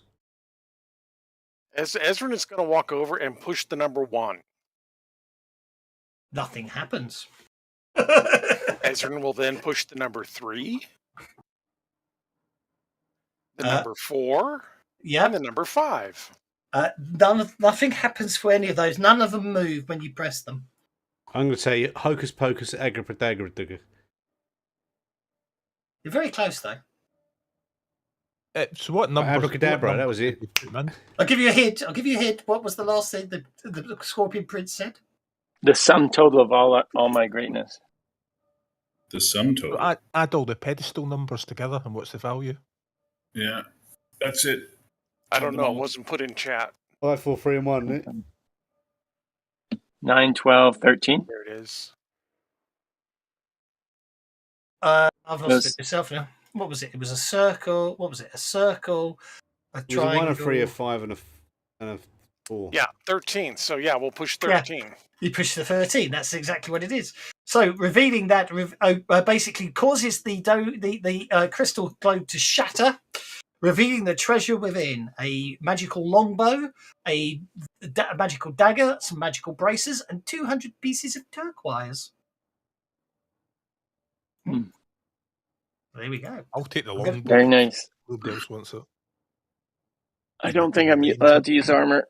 The brace, I'm going to update. Basically, they're going to come in identified for ease. It's a braces of armor, dagger of venom, and a longbow that's accurate and damaging. Can a monk use bracers, or does that violate the no armor protocol? It is a wondrous item, not an Can I have the bracers then? You certainly can. Sajan's taking the braces. Who wants the dagger of venom? Once per day. Once per day after getting a raise on an attack roll, the dagger injects lethal venom into the victim, which is basically causes an instant wound. Husk took the dagger of venom. Wrong. I took the wrong thing there. Actually, meant to take that instead. Okay, put it back and put the other one back. What I'm going to do with the turquoise is they're worth 10 gold each. I'm just going to braces go to Sajan. I'm going to say, the dagger. Unless anyone wants the dagger, I'm going to leave it like that. I'm going to sell that to that. I'm going to do that so everyone gets some treasure. And so dagger's back in the party sheet. The dagger's back in the party sheet. If anyone wants the dagger of venom, they're most welcome to take it. Yeah. Okay, Marisol will take the dagger, and congratulations, one and all. I hope you enjoyed that. We slightly overrun, but I hope you all enjoyed that. Thank you very much. Thank you. Thank you. That was great. Thank you very much indeed. Thank you very much. Thank you to Cabot Post for a very, very fun adventure that I converted over. Thank you to Dividend for the tokens. Thank you to you guys for playing, and I've got to run away and cook some dinner before I get in trouble. So thanks very much, guys. Bye now. All right. Cooking. Thank you. Bye, everybody. Bye, right, mate. Thanks for everyone for playing. Cheers. Yeah, I need to ditch out too, guys. Have fun. Bye. I'm going to close. Always, if there's any questions or anything, pop them in the chat. As I say, I will answer them, or we can talk another time. Guys. Unfortunately, I've overrun, so I need to go and placate people. Bye.